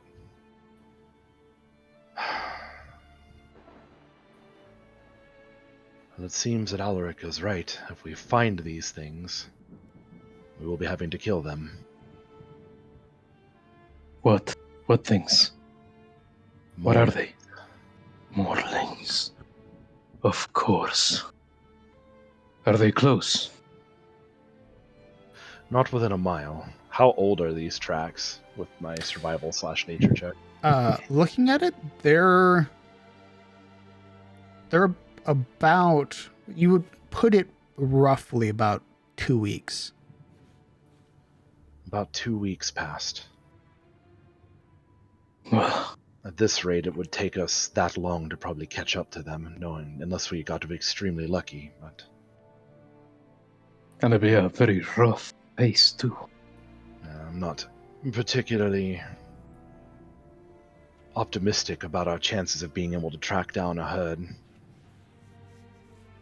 Is there an indication of numbers, or just Oh, an unquantified amount? it is an amalgamation of like either this is a lot of them or they traveled very tightly together. All right. Whatever it is, let us be mindful of this war event. When once we reach civilization, look around to see if there's a bounty for them at a hunting lodge or something of the sort.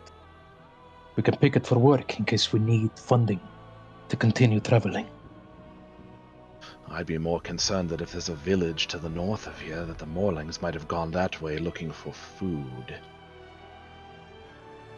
Then I suppose we should hurry, huh, Kellen? We'll hurry as much as we need, but we can't overdo it. Agreed.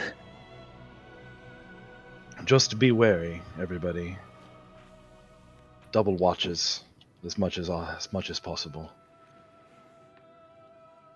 Now that I know that there's Morlings in the area, I'm a little disturbed. I guess I And shouldn't be just surprised. Hayne did say he was controlling them, so... If Hane was controlling them and Hane is dead, who is controlling them now? The scary answer is nobody. Haynes Masters, probably. More likely that they are running rampant with no guidance.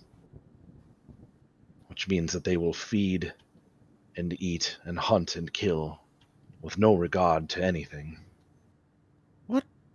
until they get run down by knights. If I the know knights can I've find them. mentioned the dangers of Shademore, but one thing we don't have are these mauling creatures. What are they, exactly? Well, you don't recall the arena fight. I do, but I was hoping you would know more about them than just their ferocity. As I understand it, there is two theories about this. The first one is that they are simply natives that were uprooted by man when we came upon this land, pushed down to the edges of Tyros, forced into a sort of tribal lifestyle by removing them from their homes. The other is a much darker theory. There is this pervading rumor that they were once men and elves, dwarves, twisted by foul magic, and made what they are today. A mockery of beast creatures. Foul in every sense of the word. Unfortunately, the truth lies somewhere in between the two of those. There's beastmen, as you might know, as things like minotaurs and such. Some who live good lives as much as they can. And then there's the Morlings, who are twisted by their master, Morin. So where you might have a centaur, or a minotaur, or any other kind of beastman who simply wishes to live their life as best they can, and you have those who have fallen under the sway of Morin either by choice or by force, and are corrupted into monstrosities. They come generally far from the south, but they have been all over Tyros. And they are, in my opinion, one of the biggest threats. Left unchecked, they will grow, multiply, and then pillage and ransack the land and murder everything in sight. I believe they plagued the north as well. The north is plagued with them, and the Norsicans. Weimar is constantly tested by them. TM, would I know who Morn is? Ooh, roll me a religion check.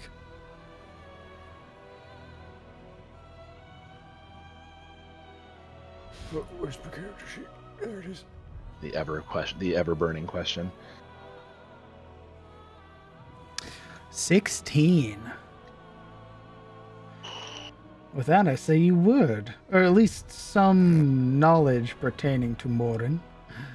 The basic- Ruiner, also known as the Lady of Doom. It is said that she is the counterpart to Zomarin, the goddess of war. She is one of the fallen Erinar, a betrayer god. One who in the final moments betrayed Eormenir and fell with her brothers and sisters, and was imprisoned within the fallen vault, deep beneath the earth.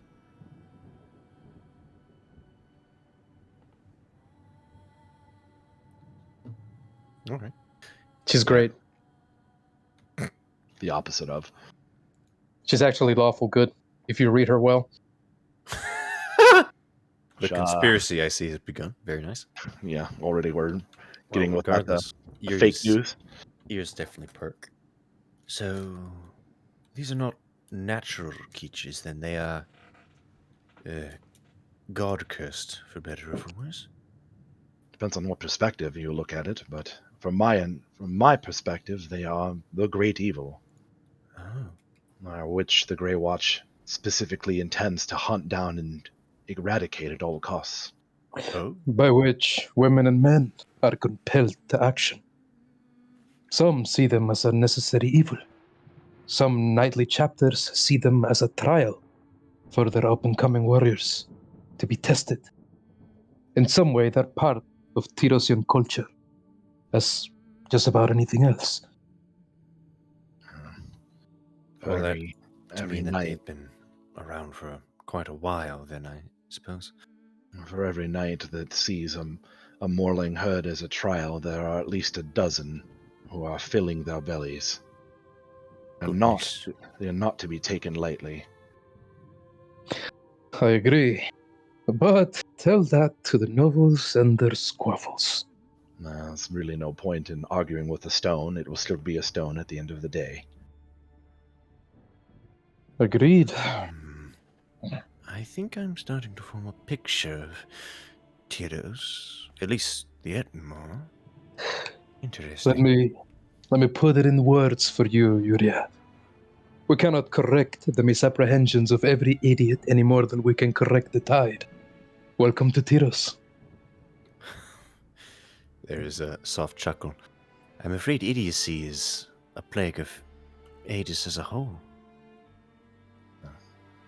I must agree with her, actually. It is sort of rampant everywhere, is it not?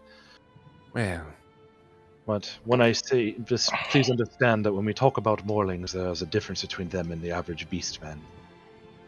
Is it not true that Rofield is run by a beastman? He looks at Alaric pointedly. there is like this almost whiplash in Yuria's expression. I'm sorry? I disdain the term beastman. I speak For only it, in technicalities. Know that I it's I understand, Kellen. Don't worry. It is just that the title applies a certain wildness. But I recall a fond memory in my youth, coming into Rofield as a child, when I first saw Valagar standing erect and proud. I thought I had never seen anything more noble in my life. My, well, particularly short life. Yes. So even if they are beastmen, and he looks to Juria now, they are as noble as any other being in Tyros. Yes, the Perhaps Grey even more so. Grey Watch does count Rofield among its closer allies. It was actually my intention to arrive at Rofield before I was taken by Hain. Rofield is known to be a little more friendly to Caressian sensibilities than other lords. No. I believe one of his offspring has even been allowed to travel to Caresso, something that has not been done since the Fourth Age. You speak of Blake, do you not? I don't know his name, only that it happened. This is just rumors I've heard of. Yeah, he's the prince. I was told he'd leave, but I wasn't told where. It brought with it the news, a certain sadness. I hope to see him again. Give him his uncle's hammer. I had hoped it'd bring him a sort of closure, but it seems I'll be late. That hammer, then? She gestures to the thing. It's That huge. belongs to Rofield. I think he meant the hammer that he arrived at Haynes Keep with. He still has that hammer, right? I'm assuming so. Yeah, Okay. it's Yeah. always been wrapped and on his back. And not Verdict. That was the elven one. It was taken by his uncle. An act of rebellion, and with it, he hoped to attain a certain view of righteousness by having the family heirloom as his weapon. But it didn't avail him. He was slain. The hammer lost. Oh. I tracked it down and hoping to bring it back. I was delayed slightly by regret, I suppose. Got drunk, and Hayne got his paws on me. You know the rest. Indeed. Curious. Well, seems our interest lies with Rofield once we find a town to find supplies within. Perhaps. It all depends on what happens from here on. Of course. Anyway, let's continue. Thank you for this enlightening information. It is, I guess, my great passion, in a way, to deal with these creatures, so... But regardless, there's no point in lingering here, and if these tracks are any indication, game will be light tonight, or any kind of forage for that matter, so we might have to use rations. A little note on Blake. He is everything that I consider myself not. He is incredibly honest. He is decisive, very likable, crushingly popular with the people of Rofield, with commoners and nobles alike. His smile could light up a room. You wouldn't believe. Everyone seems to believe that he's a storybook hero, about to write quite the fable to his name. I believe that is why his father sent him off. To become the legend he knows his son can be. And, for the record, I think so too. We know who Cyric's favorite character in Secrets of Eris is. Just kidding. Kidding. Which hex are you moving to next? Which way was the herd tracks moving towards? They're heading northeast.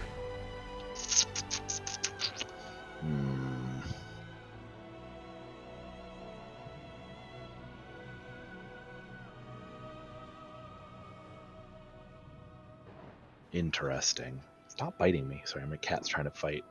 No, I refuse. Yuria bites Kellen. Ah! Fiend! I I bite anyone. Yeah. 1d4 damage. I say either north or northwest. Kind of torn. North, is that just straight up open plain? Yeah. Like you are if you go north, like you are passing from the cluster of forest into like rolling knolls and like large plains.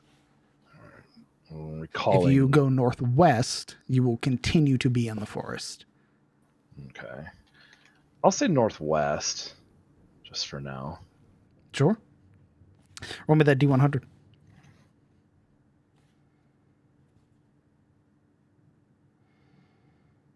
Damn, what's up with this 90s, bruh?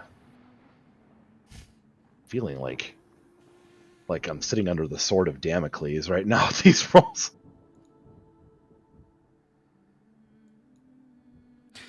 Okay, and roll me your survival check. You were fated. This is your fate. Your doom. I mean, your fate. 15. 15. Give me a moment. Roll me another D100. Well, that doesn't bode well.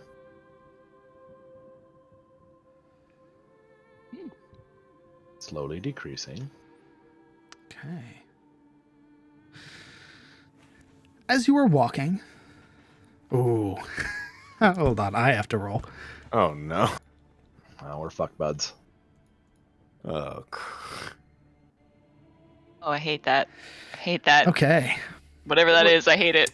As you are walking, it's now that you notice that continuing northwest, the trees begin to part.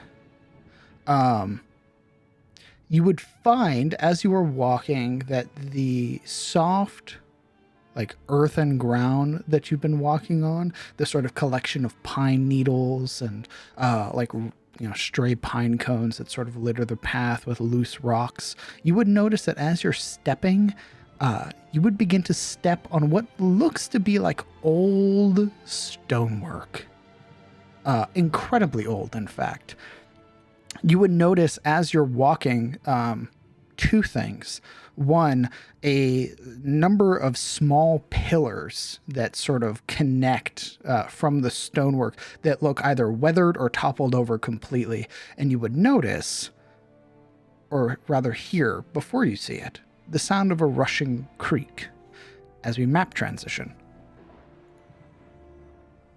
The stonework identified as any kind of particular architectural origin? Man-made, elven-made, dwarven-made? Ooh.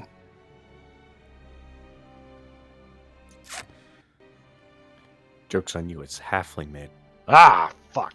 We're leaving. Tell you in just a moment. It's They taking a only hot go up minute to for your everything to waist. We are leaving this place. Halflings have been here. Nope. There's some No. nonsense here. Halflings are okay because they have good food. It's the gnomes. Nah, There's you no make food here. It's abandoned. It's a ruin. You make a compelling point. The gnomes. It we must- is incredibly hard to tell what the architecture, what origin it is. More than likely human of some sort. But as you're walking, as hell. everybody roll me a perception check. Perception. Gotta find my character sheet. By the way, The ever-present small aside, challenge. as we walk and as the daylight gets brighter, Yuria would favor keeping her helmet on. Just letting you know. She got the horror story, and now she's like, "Ooh boy." It was more like she put it on right about morning, right about when the sun really came out. All of you, as you're walking,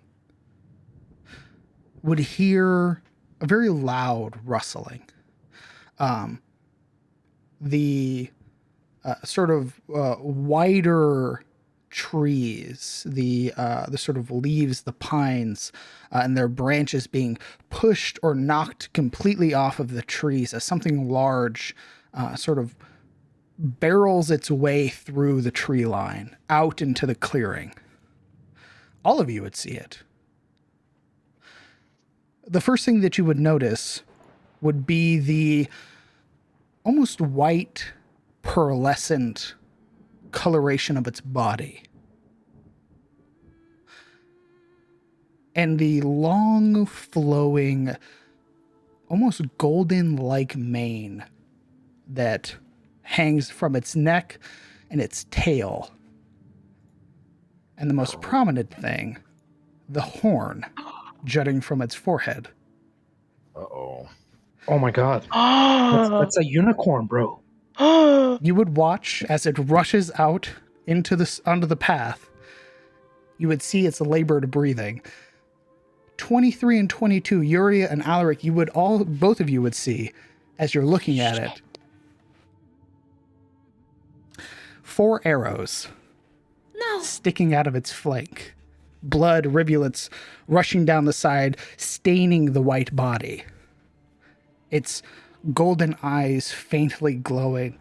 It looks like it's breathing heavily. You can see the roiling sort of mist from the corners of its mouth as its head sort of looking left and right, looks at all of you, and you would hear, run, as an arrow catches it right in its neck. No! Immediately, full movement. Hold on. Yeah, Yuri will definitely be stunned. I'm running too. What is the general perception of unicorns in Tyros?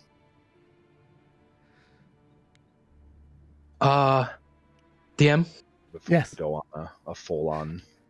I'd like to Bender. try a thing. Hold on. You're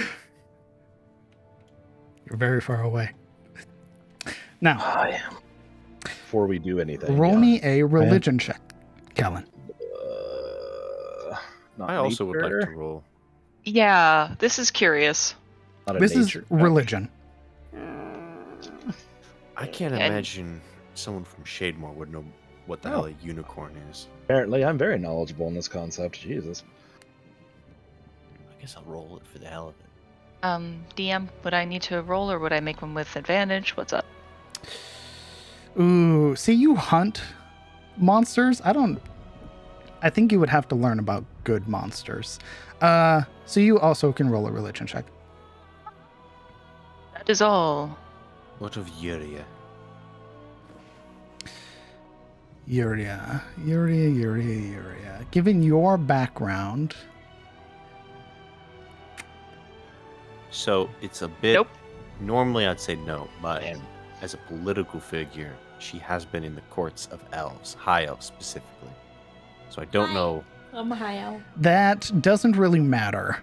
Fair enough. Unicorns are not specifically tied to elves as a whole. That's why it's a religion check instead of nature. You can roll. That means you can roll for fun because it feels good. Yeah. The only one who would have any modicum of knowledge would be Kellen. Indeed. If you would like to roll, Sildaril, you may. Do it. Do it, coward. I was just going off of who From my rolled. entire childhood was reading about knights and unicorns and fairies and shit. Maybe your knowledge exists Okay. only in storybooks. Two things. One, unicorns are often attributed or followed in kind, generally being some form of angel. They are celestial beings, often chosen by deities to protect or sort of hold the sanctity of certain areas. It's not uncommon for unicorns to hold entire forests under their protection. They are probably one of the goodest beings to ever exist. The goodest boys.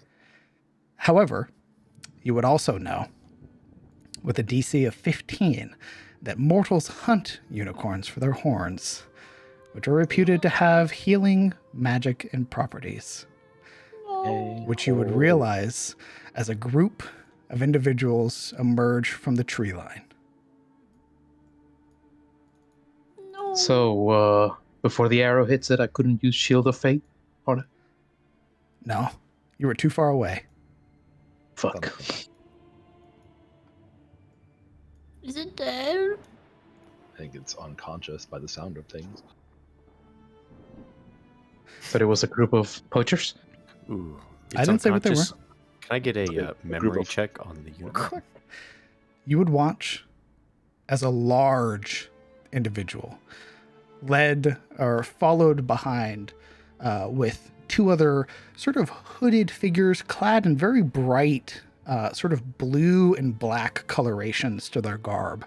Blue and black. One of you would notice that one sort of pressed in between the trees has a very like beautiful looking recurve bow. The others wielding these dual blades. The one that's walking has along her back a great axe, and in her hand what looks to be like a whip or a cat o' nine tails. Bitch. The Dami mommy, got it. She sort of, without even really acknowledging any of you, you would hear her sort of laugh as she looks back to the others. Ha! Finally got you. So tired of you running. Silver would look at Alaric, her hand on the pommel of her blade. Alaric is not looking back. We have to stop them. His running has wound down to a kind of mannish stagger, and there is this boiling over menace in his face, unsmiling, like life was a contest at having the least fun. And there's a flame in his eyes stabbing out towards the poachers. Even the way his hand curls around his hammer seems to be nursing a slight that he's about to retribute against. And with this anger in him, there is this horrible quiet as he holds his breath, violence waiting to strike like lightning at any moment as he walks over to this tilted tree. It's when you get about there that you would hear a whistle. Yeah. Yes. Well, he's walking forward with no sign of absolutely stopping. How high is this rock right here?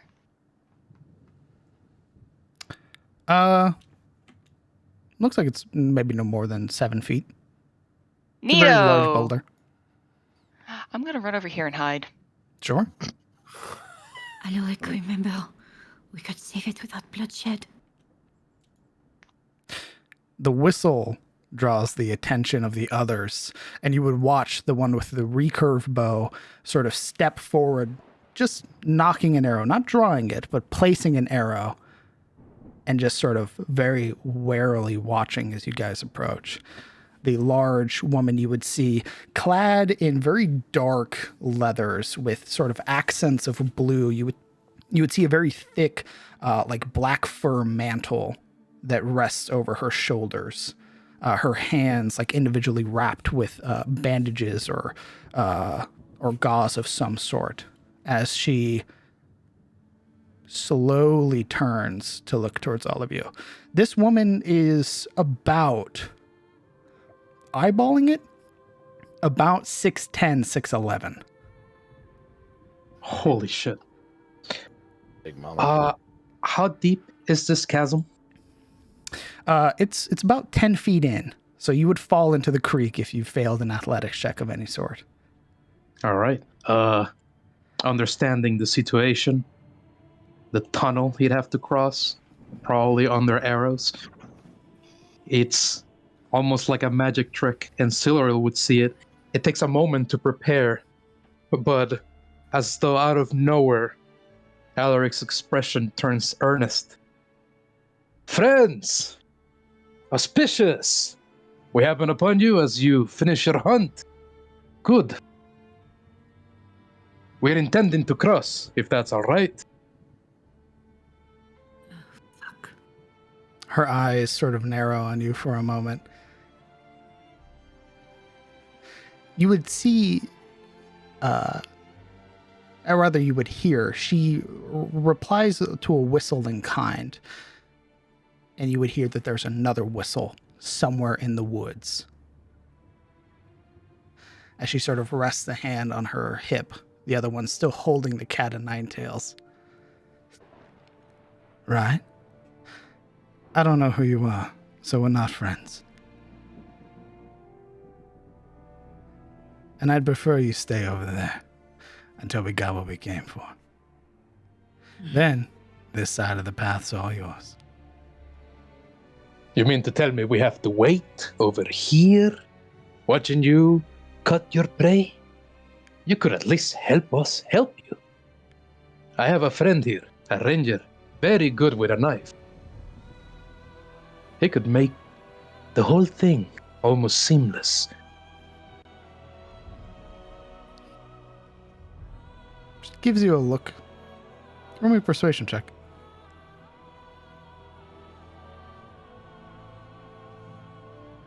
Fuck. You know what? I'd like to use my inspiration on that. Shit. By all means, mark it off of your sheet.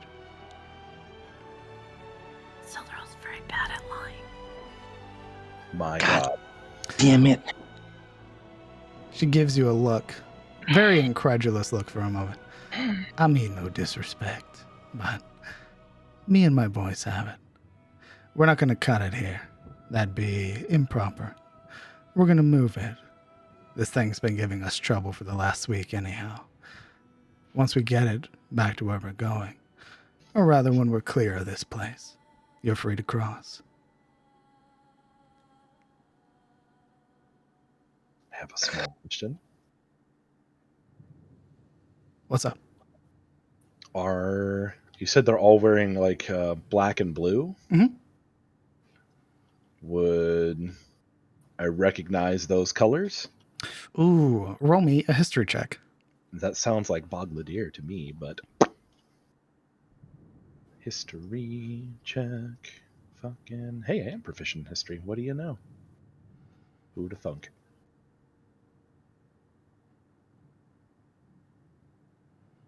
Yeah. Ooh, the coloration's there, but you cannot place it. Son of a She sort of pushing to her side, sort of leaning to her right. No, we don't hunt people. No intentions of fighting you and yours. So, if you'd kindly wait, we'll be out of your way, and the path will be all yours. Damn quick point of clarification.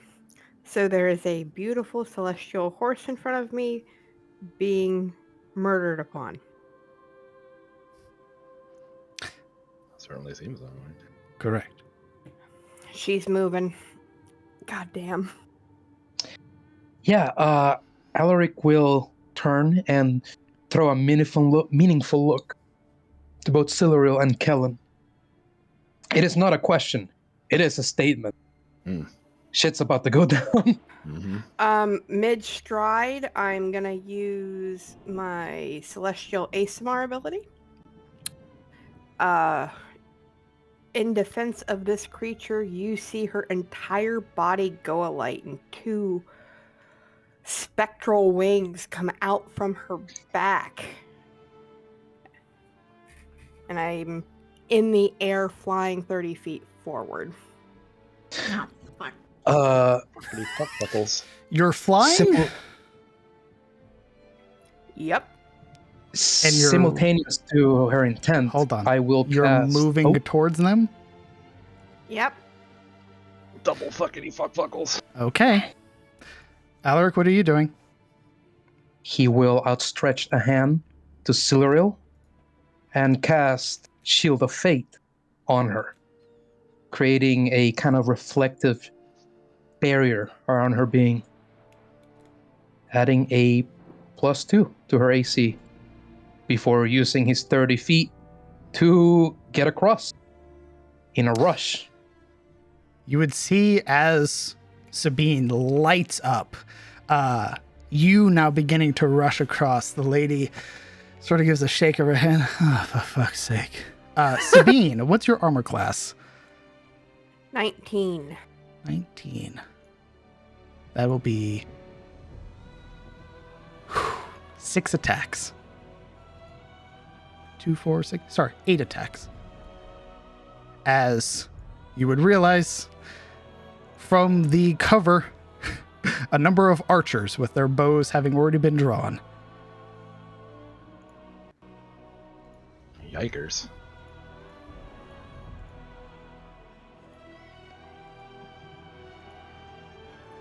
Give me a moment. I roll the first 2. Gotta keep that oath, bro.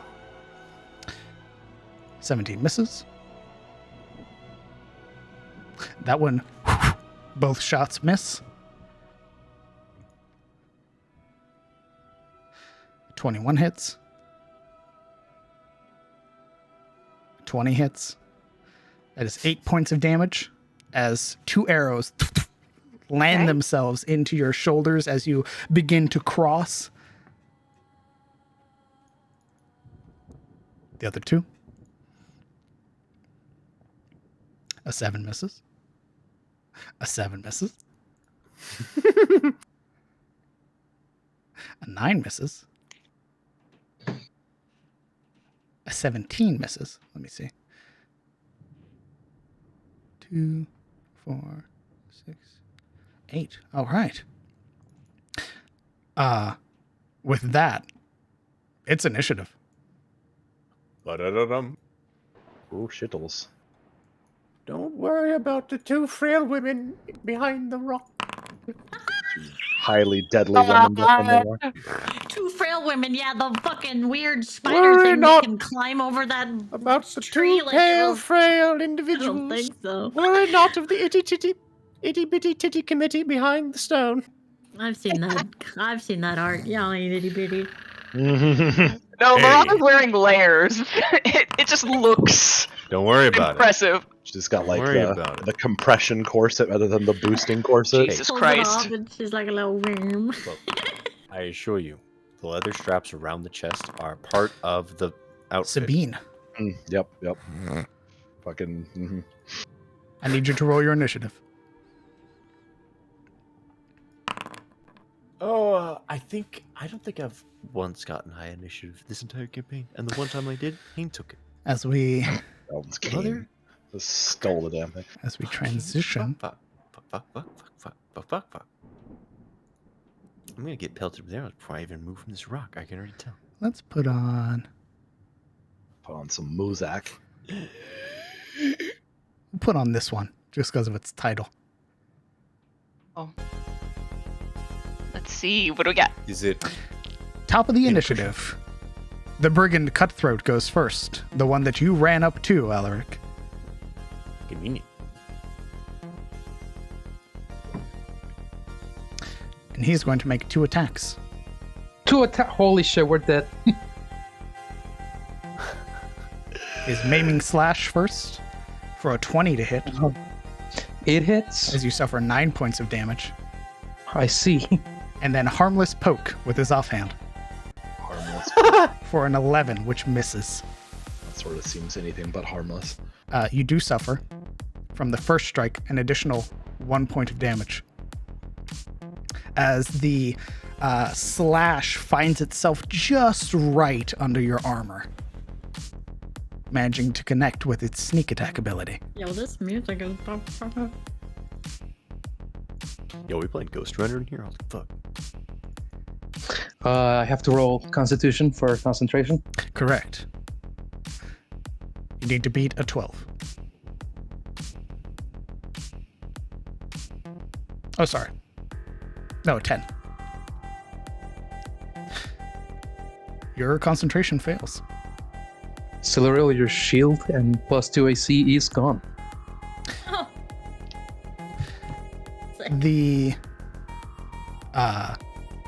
The cutthroat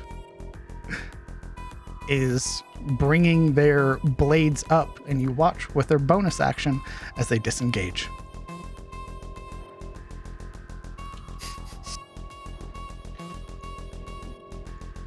Spicy. Kellen.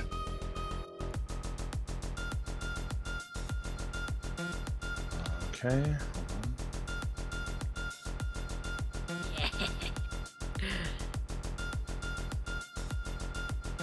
They're spreading around. Okay. Is there eyes? Oh yeah, you've put them on the map there, further back. 2, 3, 4, 5, 6, 7. Are we missing the 8th person? Didn't you say there was 8 of them total? No, there were 8 shots. Each of them shot twice. What the fuck are we fighting? Crazy ass level 5s. Ugh. People who can Nope. hunt unicorns. Yeah, people who hunt unicorns. Correct. Right. This rock here is how high? It's no more than up to your ankle. Oh. It's a ruined pillar.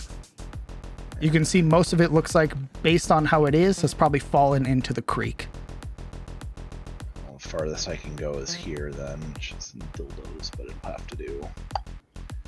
This one I'm assuming is a little higher. A little bit, but you would have to probably go prone to actually benefit from any protection. Fuck. They've taken the only other decent cover in here. Son of a Yeah, bitch. Marana and Yuria have the best cover on your side. I've taken all of the cover. Because of course. Oof. Fudge sickles. I'm shocked. And of course they're all spread out.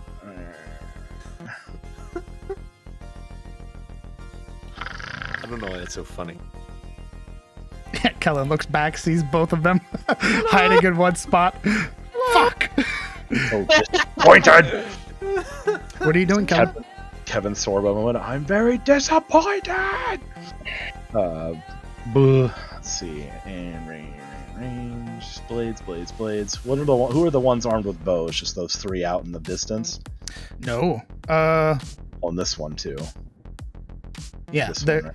a good deal of them look to be armed with bows, and even the ones with blades have bows. Stop it. As you can tell by the little quivers on their back.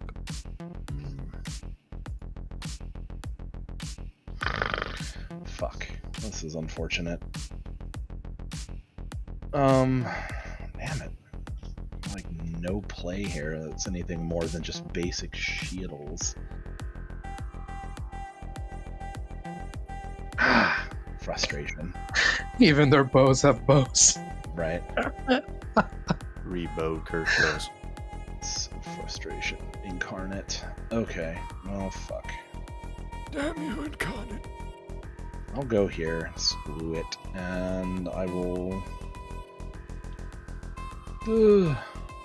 Is this one gone in initiative already? No, you're literally second in initiative. Ah, gotcha. I'm sure I didn't. Alright. Gets all funky, so. As for first turn, manage on tackles. Okay, I'll take a shot at this one here with my longbow. All right, let's see it. And because it hasn't gone in initiative yet, I do get advantage. Because of Natural Explorer. That's the one. So, I'm gonna roll. And clicking. 24. 24 hits. Yeah, so running forward and just thunk. The arrow sort of sinking into the shoulder. You would hear the very harsh grunt as she brings a hand up and snaps the arrow shaft. Yeah.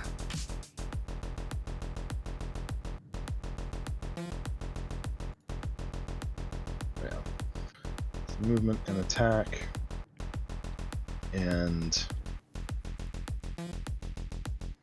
make sure there's one thing.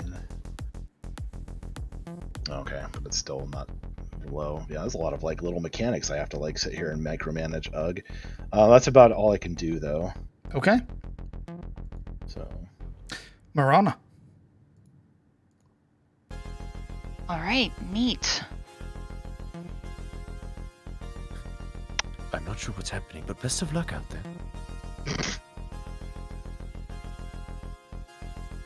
Well, we're fighting now, and I'd rather they don't kill our friends. Yuria nods. Okay. So kind of watching Kellen kind of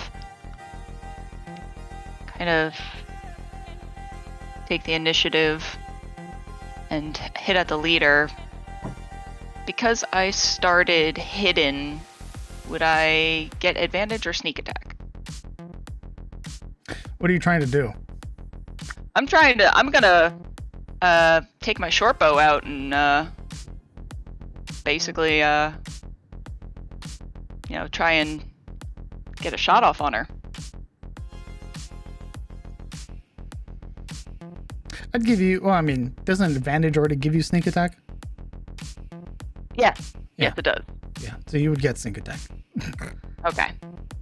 So I'd have advantage on the attack because hidden. Okay. So drawing my short bow, going to pop out of cover right quick, and try and pop a shot off on her with the short bow.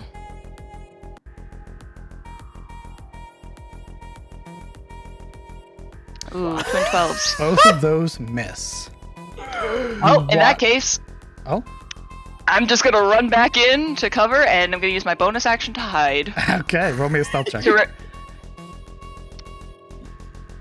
You go out, you duck back in.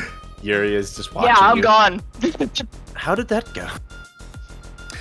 You fire, and her initial attention already on Kellen, almost like she very quickly jerks back as the arrow catches some of the hair on the side of her head, and she instinctually blames Kellen. You too can fire twice. Holy shit. You did this. All right, I believe that's your turn.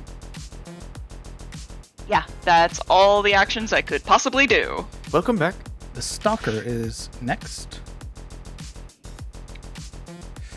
Ooh. The stalker is going to try and ping Sabine again.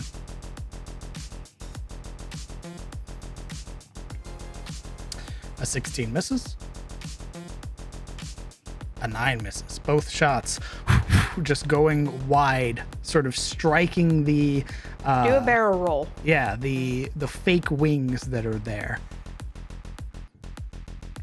They retreat further back.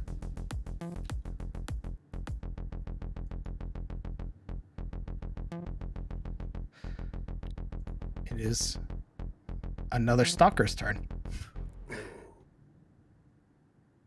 This one is going to shoot Alaric.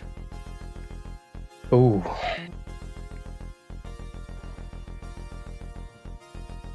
That is a 16 to hit. Misses. Or rather, it hits, but gets caught in a notch in his armor. One catching in your armor, the other going wide. The stalkers cannot hit.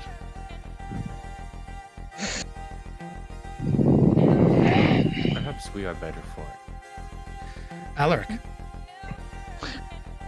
Yeah.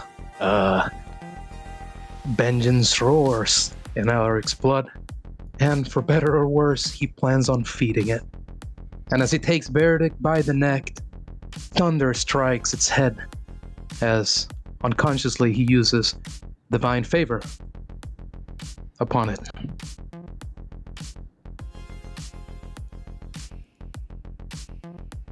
It's a bonus action. Okay. He steps up and he'll be taking a non-lethal swing at the bloodletter. And you can count every hit from now on as non-lethal, Sure. given the hammer. Let's see it. Let's go. That hits. Roll a 1d4 for I was divine taking favor. the 2 from before. Okay.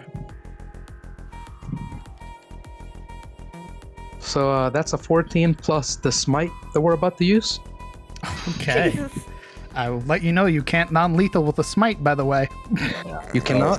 No. And to obliterate things that they have. God, destroy this heretic, but Let like me- peacefully. Let me divine smite. It's literally like saying non-lethal with a shotgun.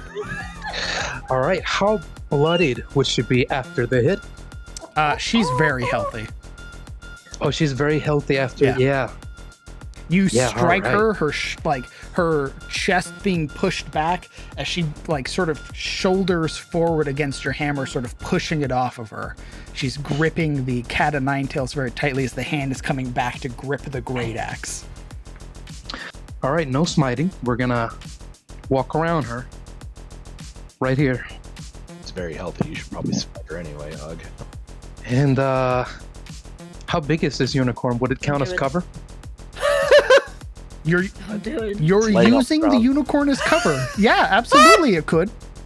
If you were to sit on the ground, absolutely, because it's currently prone. So it's not half cover then. No. You sit on the All ground, right. you might get some modicum of cover. We're not sitting down. Unconscious cover, people. He's not doing this on purpose. This is the player. You can relax now. No, I'm just. You do you. Continue. What else are you That's doing my in your turn? turn. Okay. That's it. Bonus Silver. action. Is the unicorn unconscious? Yes. Cool. Epic. Awesome. I think I know what you're doing. No. Mm? No. Mm? So, in your world, DM, when something goes unconscious, do you allow it to turn into an object? Pardon? Huh? As it normal D&D rules is, it can be considered an object. Just wondering. I'm both confused. What the and fuck concerned. are you trying to do? I would like to use telekinetic movement to move this unicorn 30 feet over across the river. This unicorn is about to get ragdolled like I- Goat Simulator. I want you to know, even if you could move it 30 feet, it would still be in the creek. Just based off math. You're But I have action surge, so I Action could- surge doesn't work with your psionic abilities. Yes, but I would get another action. To what? To what? Because if you're gonna say catch it, if you're gonna say catch a large creature, you're 4'6", have an ass, it's gonna be an athletics check. And if you fail, that unicorn falls into the creek unconscious. And dies. So yes, you can try. You can certainly try, Silderil de Catarina. That's Why does it sound like you're not supporting me? exactly what it sounded like, and I'm just sitting like, bruh. This would be 30 feet. I'm so confused. Do you see where the unicorn is at? 30 feet. What would you care? I would need an athletics check for you to try and grab this large celestial being to keep them from falling into the creek unconscious. You Can I are help? more than welcome to try. No, You tell me I can't latch onto the unicorn? you'll make it. You want to know what? By all means, Alaric de Kareem, hold on to the unicorn being gripped across the creek, trying to be lifted up by your compatriot. How much do you weigh, by the way? It makes a lot of sense because the unicorn would suddenly fly off. It'd fly in Alaric's direction. His reaction would be to grab it, and then he sort of woofs, gets thrown with it. So, what are you doing? DM, This conversation is going places. What the hell? is there a weight limit to that ability? No, there isn't. Oh my god. Eat my So ass, powerful. Furious. Shut the fuck up. Just making sure, bro. Telekinetic theories. I just want to make sure. God. Yeah, there's the limit. Jeez. What's going to be, Silderil? So, I told you what would happen. tell me it again. If you move the unicorn across the creek, it cannot make the full 30 feet. You will have to attempt to catch it with an athletics check. I will set the Alaric. DC. And it is large, and you are small. Indeed. I'm not small. How tall are you? I'm 5'4". If you fail, the unicorn falls into the creek unconscious, and you might get pulled with it depending on by how bad you fail. But it is fully possible. How deep is that creek? We don't know. Indeed. This is one way to learn. Hey, my character is going with it. I'm serious. I want you to know you will impose disadvantage on her if you try that. it's not a question of trying. It's more like he doesn't really have a choice when you You're think not about it. going with it. Telepathic movement doesn't work like that. I can only choose one thing. I Right, think he but means it's coming grabbing that way, onto it as it's being Yeah. moved. That's why it would give you disadvantage on the roll, It would be the athletics roll. the athletic roll. Why are you like this? Ah.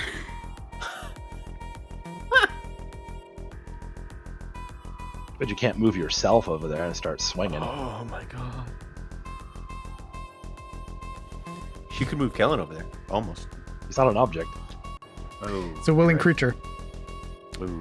Oh, is it a willing creature? Well, then there you No. go. Can you move yourself? I can only move an object or a creature with my mind. A willing that's creature, what I'm yeah. saying. Yeah, willing creature. So you could literally. Can you lift yourself with No. that telekinesis? No. That's lame. I guess you could always yeet Sabine to get closer or something. I don't know. Cywarrior doesn't need flying on top of everything else it gets. I mean, that'd be pretty cool though. Sildaril de Katarina, Psy fighter, ward of House Ashford, and protector of the Ettenmore. What the fuck are you doing? This is the Ettenmore!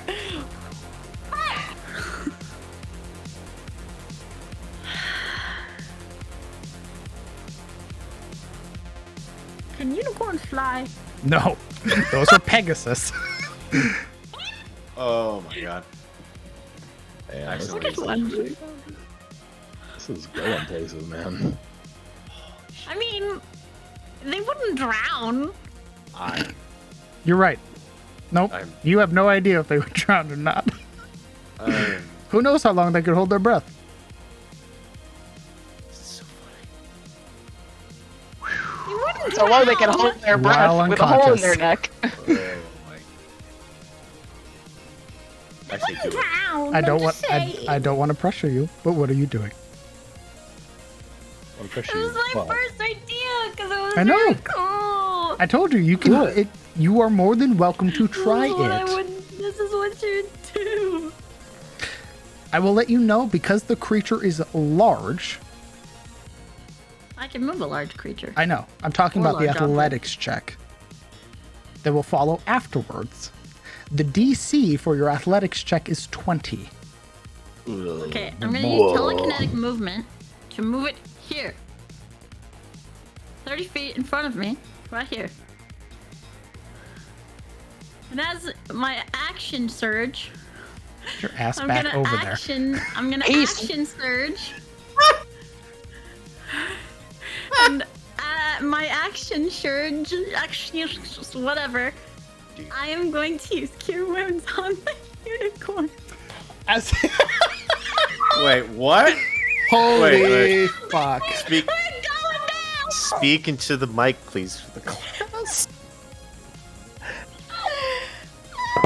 You're not gonna let me latch onto the Wait, unicorn? wait. Come on, bro. I didn't You would- catch.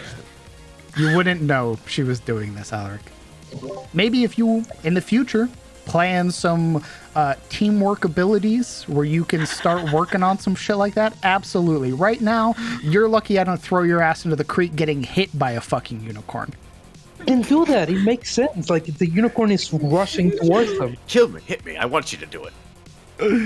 I dare you. I double dare you. I think for this time he's ruling no. Her tattoos flare Hit up, me. right? They're gold and right? Her eyes start to glow as her loyalty to Ettenmore and to obviously her very perturbed friend, Alric. She will move the unicorn to this ledge. She will grip its neck and action surge. And And snap these it. wings will come out of her back. These golden spectral, they are not real like they are on Sabine. And they will look dragon in nature and they will wrap around the unicorn's neck. And I will use Cure Wounds on the unicorn as my second Let's- action. Let's see your Let's cure go. wounds. Wait. As Some the cure wounds unicorn would no longer be making death saving throws.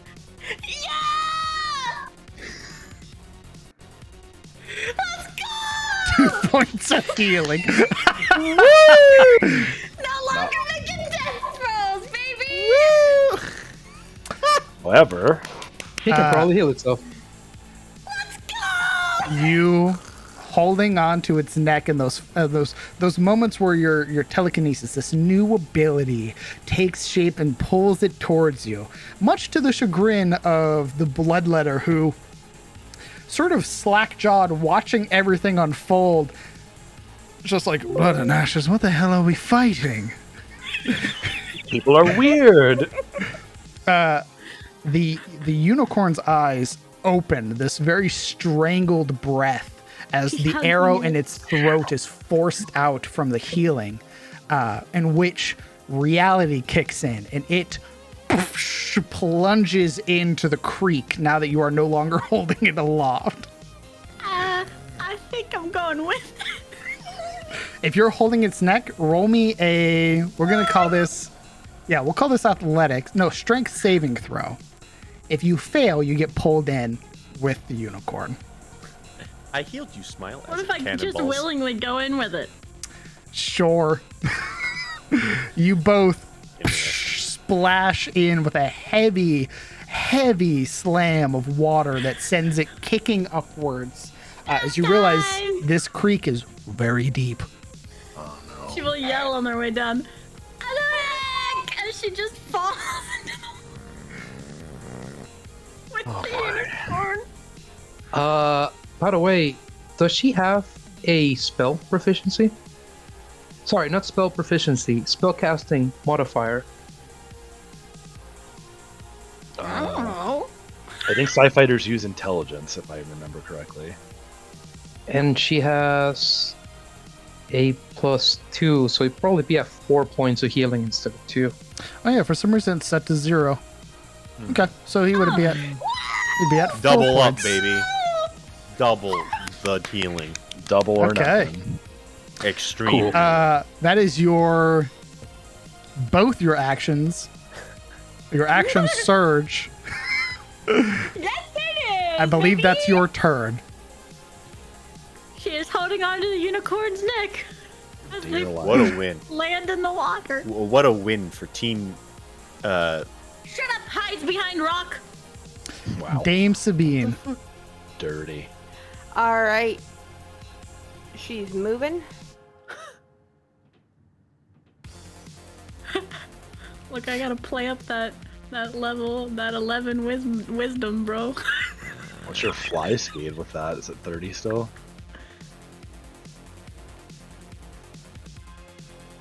The unicorn Correct. has fallen in the lake of Lego City. Yes, your fly speed is 30. So what are you doing? Moving down. Getting here. I can get here. Oh no. And where is it? 3 more points. Healing hands. Okay, I'm gonna let you know the creature would be out of reach. She's 10 feet down, yeah. Yeah. Shit. In that case, I'm throwing Shield of Faith on Alaric. Oh, neat.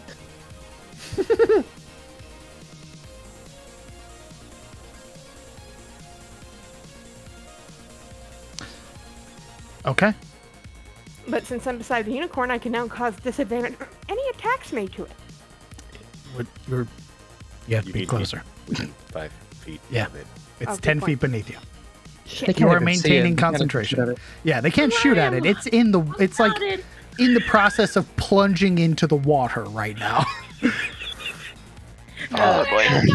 As she casts the shield, it's like spectral rose petals falling around you. Oh yeah, that's nice. Some Hey, roses. Hey, how you doing? Hey, It's your boy. Oh my god, we're trying to flirt and save and drown the unicorn all at once? Holy shit. No, we're not drowning. I gave it life, so it can't drown. That was your bonus action. What else are you doing on your turn? That was your movement.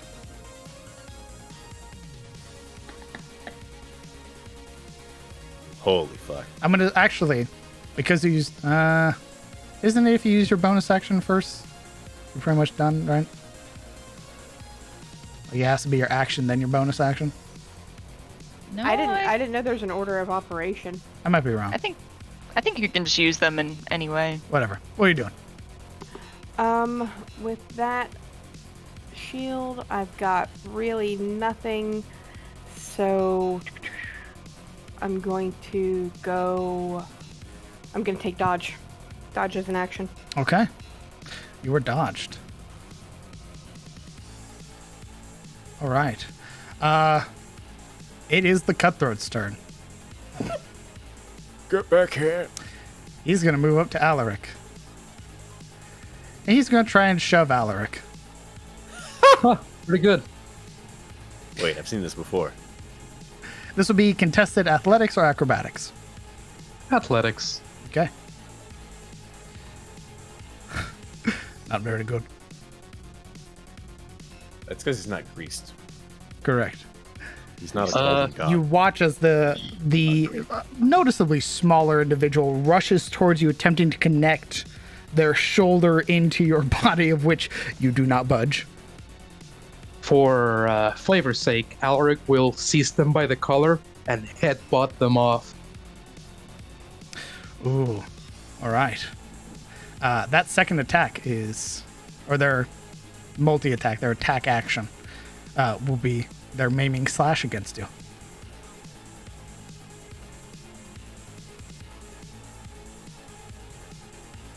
That's a 19. Fuck, that's my AC. And you are within range of the bloodletter.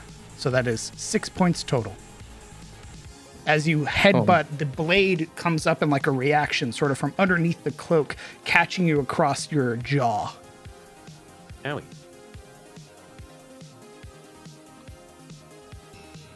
They're going to use their bonus action to disengage.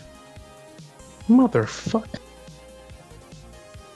Actually, they wouldn't be able to go that far, though.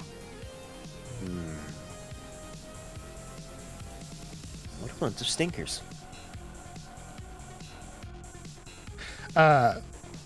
Yuria. You know, I had an idea of what I was going to do. I'm not so sure anymore.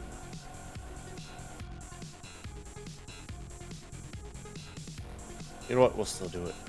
I Yuria believe in you. turns to Marana. Well, wish me luck. I'm not sure why we are fighting over this horse, but I suppose it's... I don't know. And she goes around 10 feet. Another 20 feet. Go around the rock. Pulls out the alacrity stone. Sure that's right. Yeah. And she's gonna cast darkness on the stone. What stone? Her alacrity stone, the one that floats in her palm. Indeed. Where are you casting darkness? On So you? you can cast, not on me. You can't cast it on a person.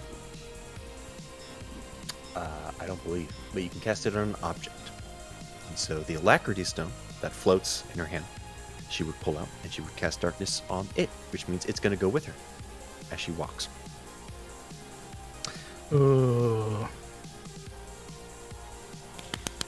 I'll have to look into that, but I'll allow it for now. What does so that cool. mean? What is that? I don't think you can walk with it, but I could be wrong. For If now, the point you choose is an object you are holding or one that isn't being worn or carried, fuck me. Never mind. Son of a bitch. Whalpers. That was my plan. It was a noble attempt. It was a cool idea. indeed. darkness. That's why I was like, I don't think you can do that, but No, I guess you can't. You have to, like, cast it and then plant yourself in the middle of it, like some odd fucking. Never mind. 90 feet, huh? Okay. We can work with that instead. Question. How does grappling work? and what do you mean? Like, what does it do mechanically if someone grapples another human? Grappled creature, their zero or their movement speed becomes 0, and I believe they have disadvantage on like dex saves.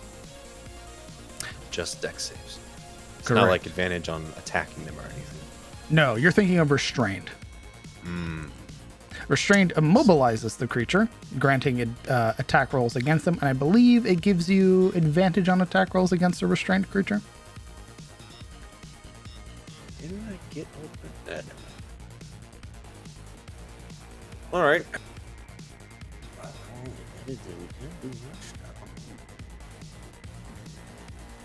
I will. We're going to Hexblade's curse the woman. The woman. Okay. A grappled creature's speed becomes 0, and it can't benefit from any bonus to its speed.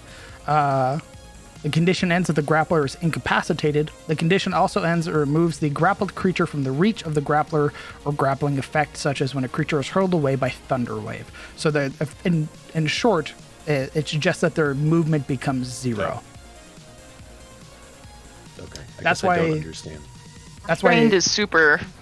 That's why grappler, the feat, is very good because it improves grappling. I was wondering what like the grapple like team build comp I've heard about. I thought grapple was really good. Never mind. All right, well we'll just Hexblade's curse the leader. Oh no, that's 34. We'll just hex. What are you doing? What are you doing? We'll hex. We'll sorcerer problems.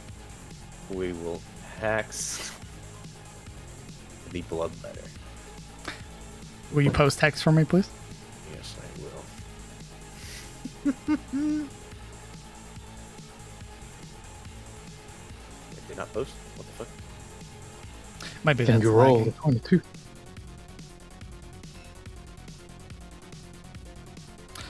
Odd. Post it again? Or yeah. Okay, let me click it again. That did nothing. Okay, you know what? I'm just gonna make it. Bizarre. That worked. There we Okay, go. I don't know what. Place a curse on a creature they can see within range. 90 feet. Till the spell ends. Okay, don't close that. I was reading that. Also choose one ability. Disadvantage on checks made by that chosen ability. Okay. What are you choosing? What does smite use? Depends on the smite. Regular divine smite doesn't use anything. I know there's several smites. I think one uses wisdom, the other one's strength. I believe Alaric's is wisdom. It's not going to affect their checks, I believe. Their saves. They're saving.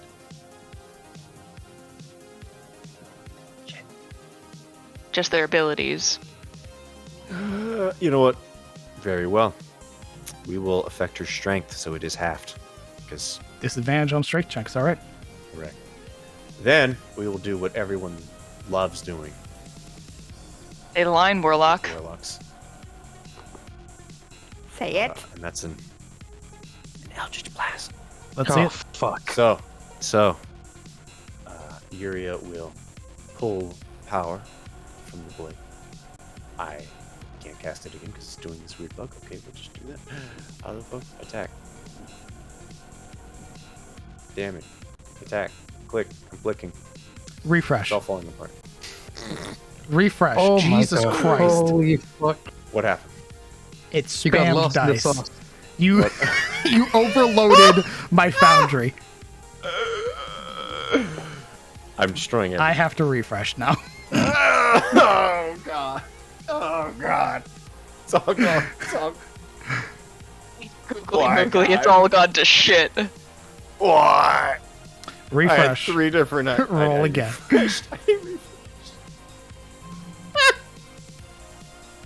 I had 3 different plans and they all fell apart. Can't even cast under fucking ghost. Okay, here we go. I clicked it. Okay. Oh god, my dice is fucked. Natural 20. Nice. Holy shit. Plus 1d6 for hex. Indeed. Yep. Holy shit. Yep. So, RP time. Yuria, you see, despite the blade still being sheathed, you see her hands reach down where the blade is, pulling this. Before you saw the actual power of the blade in the realm of madness, that aquamarine color. In this case, the color isn't present. It's like she's pulling sort of this misty glass texture. It's the same thing, but colorless. Much like the blade, it is almost transparent. For Hex, she basically dunks her face into that. She splashes it against the helmet, like washing your face with water, or letting water flow around over you. That mist clings to the helmet and then condenses against the helmet like the helmet just activated. And you see this sort of condensation which causes the helmet to sparkle like water is gripping against the helmet as she concentrates Hex. She does the same thing again. This time she flings the power out, and as she does so, the power takes coloration, that eldritch purple, as it flies across the river and hits the bloodletter. It is something that catches the bloodletter off guard is the strike from their left that sends them almost careening, sort of teetering onto their side, having to catch themselves as the curse deepens, their veins running black.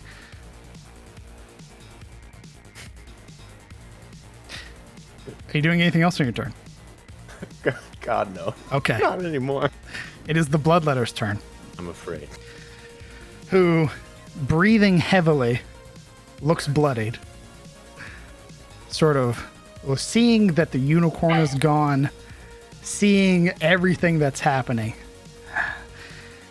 You're a dogged prick, you know that? It's just a gold shitting horse. She pulls out a horn and blows into it. This reverberating weird sound. It almost has this strange dual sound that comes from it. This almost like a gourd, of which the others, hearing it, begin to turn. She's also going to run. She's going to use her bonus action disengage. Can I answer her before she runs off? Yeah, absolutely. You think because you can bring down the creation of the gods, you can craft with the glue that holds our world together. You're wrong. Oh, piss off.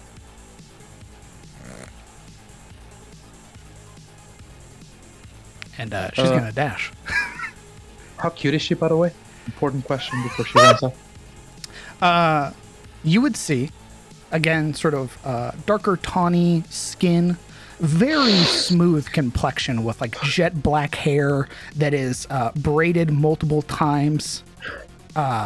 It's pulled very tightly into the back, and her face is very angular. You would see that, oh my God, like high cheekbones that sort of have very shallow cheeks that round into a very pointed chin. And it's the eyes that sort of stare back at you very pointedly and calls you a prick, is these very soft, like hazel eyes.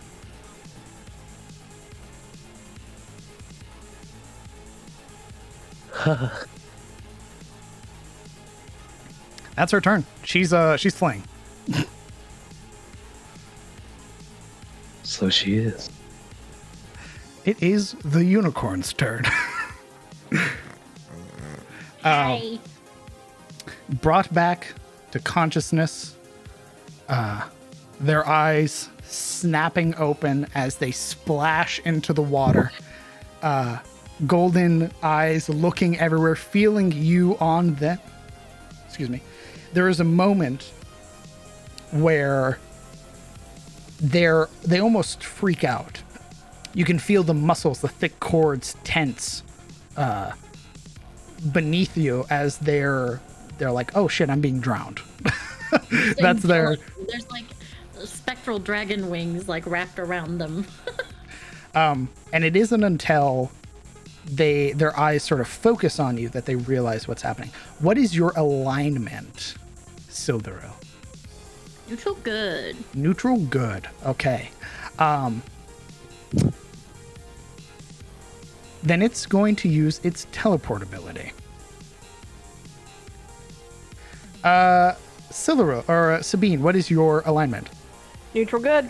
Alaric, what is your alignment?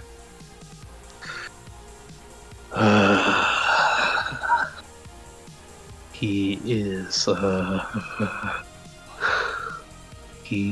very neutral. Neutral good. He's neutral. Neutral good?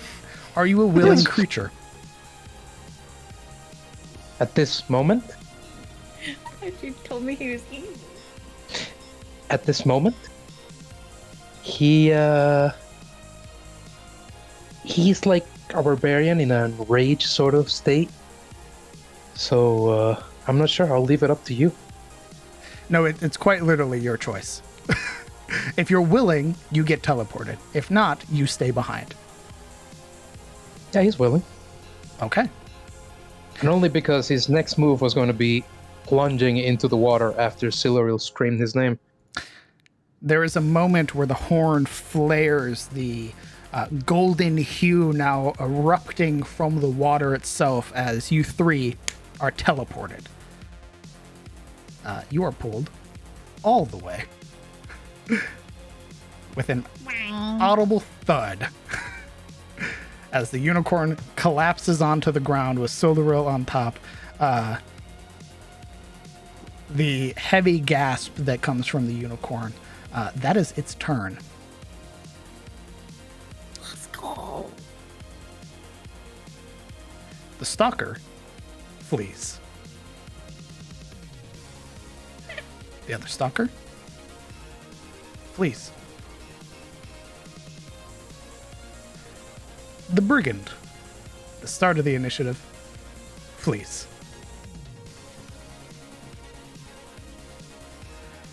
Kellen.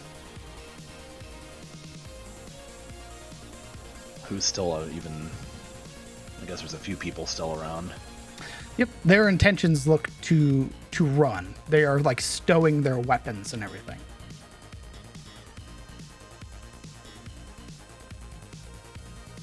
Well, if they're fleeing,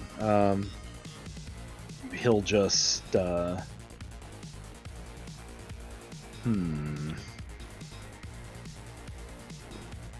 one, 90 feet. Hold on, this one.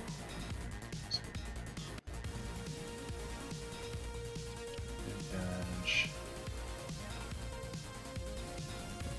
Spells actually subsequent. Let's see. Does it say how long it lasts? Son of a. Oh, 1 hour. There we go. Okay. Is the Bloodstalker's already gone? No, that's her right there, isn't it? The blood letter? Bloodletter, excuse me. Yeah, she's still there. She's still on the field. I'm gonna move up 10 feet and I will cast Hunter's Mark on her. So it's a 90-foot range. He smells blood. All right. Hunter's Mark for you. So the 90 feet, one bonus action, but he's just gonna cast it on her, and that's all.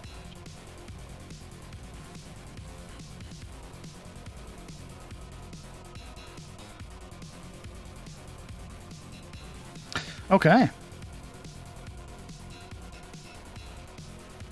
Maintain concentration on them for an hour. All right. They are marked. Anything else? Nope. Marana.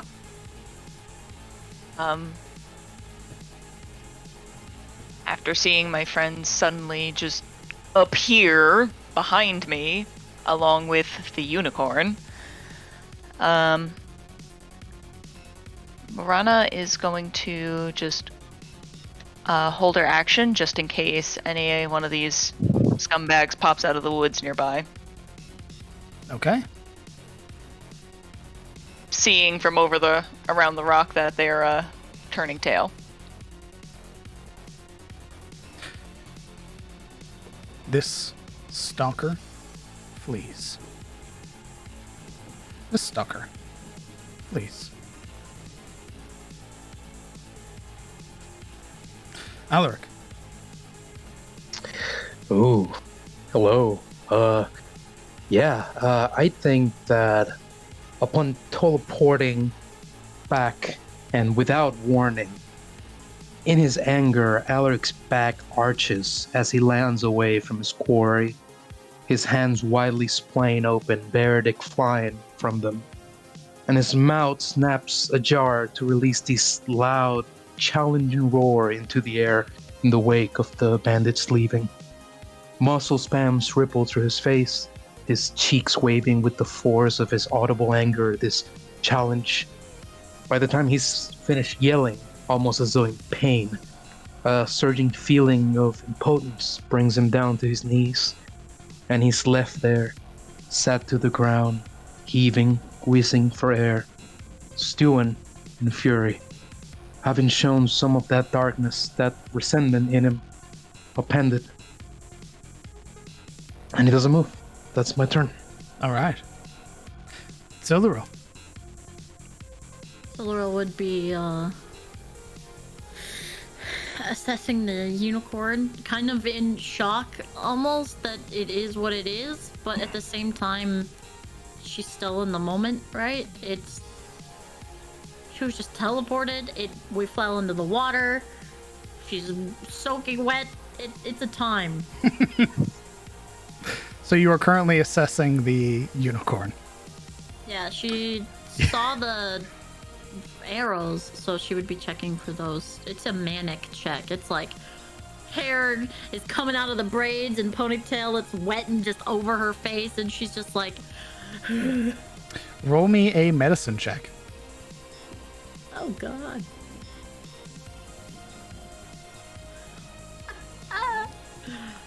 It's bad.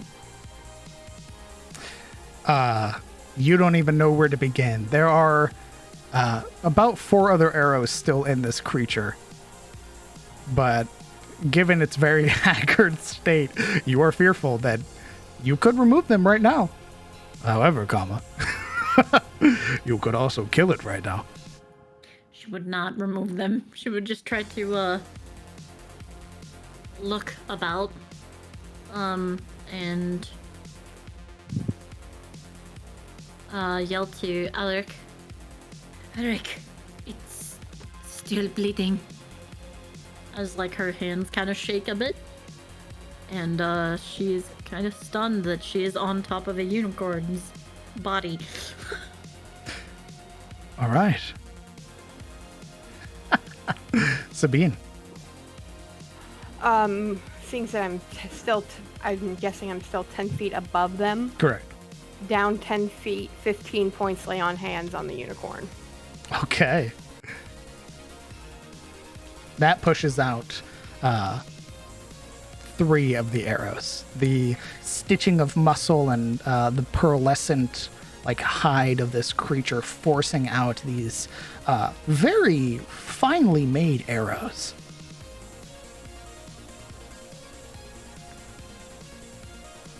You would see that they have like these sort of dark, like ebony like shafts with blue plumage or feathers at the end, and these partially curved or not serrated, but they have like a divot at the end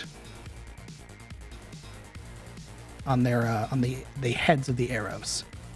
Almost like they're barbed. Close to barbed. It's either a stylized choice or something very specific. That was your action for lay on hands. Anything else?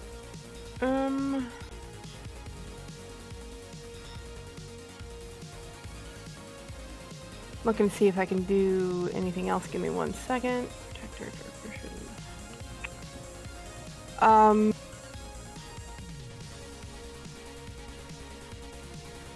For a good measure, just to be safe, sanctuary on the unicorn. Okay. Okay. I believe that would end concentration of your other spell. Correct. Okay. Was it Sildaril or Alaric that got? No, it was Alaric, right? Yes. Okay. Post Sanctuary for me, please.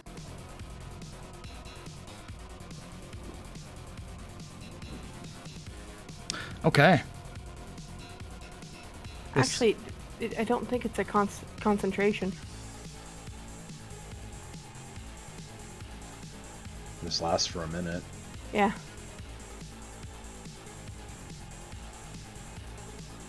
Interesting. Okay. That's very good. Holy shit. Yep. All right. We need that in SOE. This Fuck. shimmering, like rose-colored light beginning to very faintly encircle the wounded unicorn. Sildar's like, what the fuck's happening here? Just freaking out. I believe that's your turn. Yep. This brigand is gone. Yuria. So, in regards to people going out of range of your spell, is it on their turn or your turn that the spell will end? So if I walk far enough to keep her within range, right, will Hex end, or is it already over since she's out of range? Does Only the range to cast it, unless it says if it moves farther away, it ends. correct? It doesn't specifically state that, so Yeah. it just stays until. Yeah, it's hexed Yep. until it falls off. Wonderful. Well,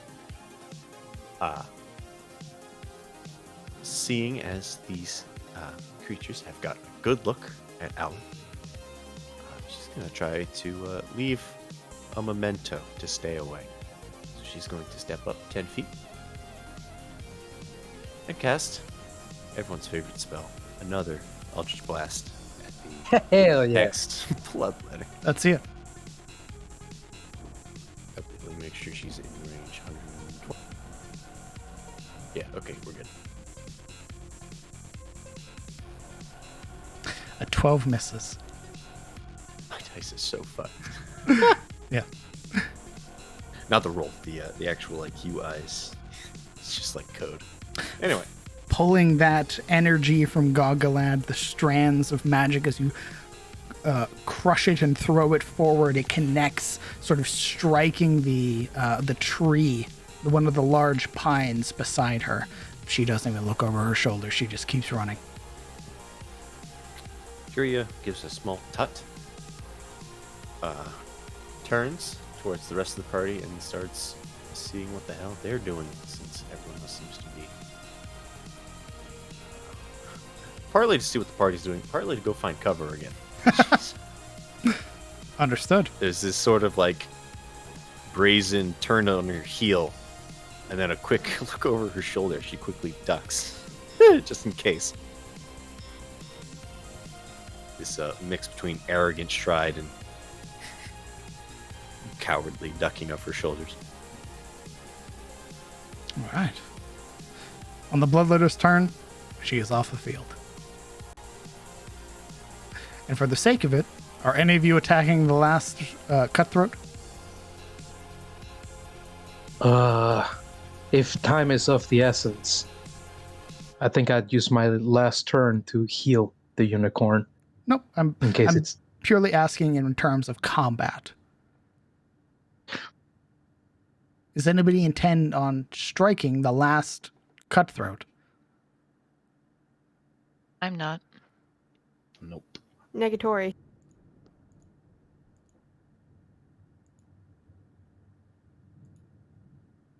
Bro, I don't have a ranged spell. I don't have a ranged attack. I'm sitting on a unicorn freaking out, so no. Kellen, Alaric? No. Nope. Okay. And for the sake of it, combat is over. The brigands have retreated.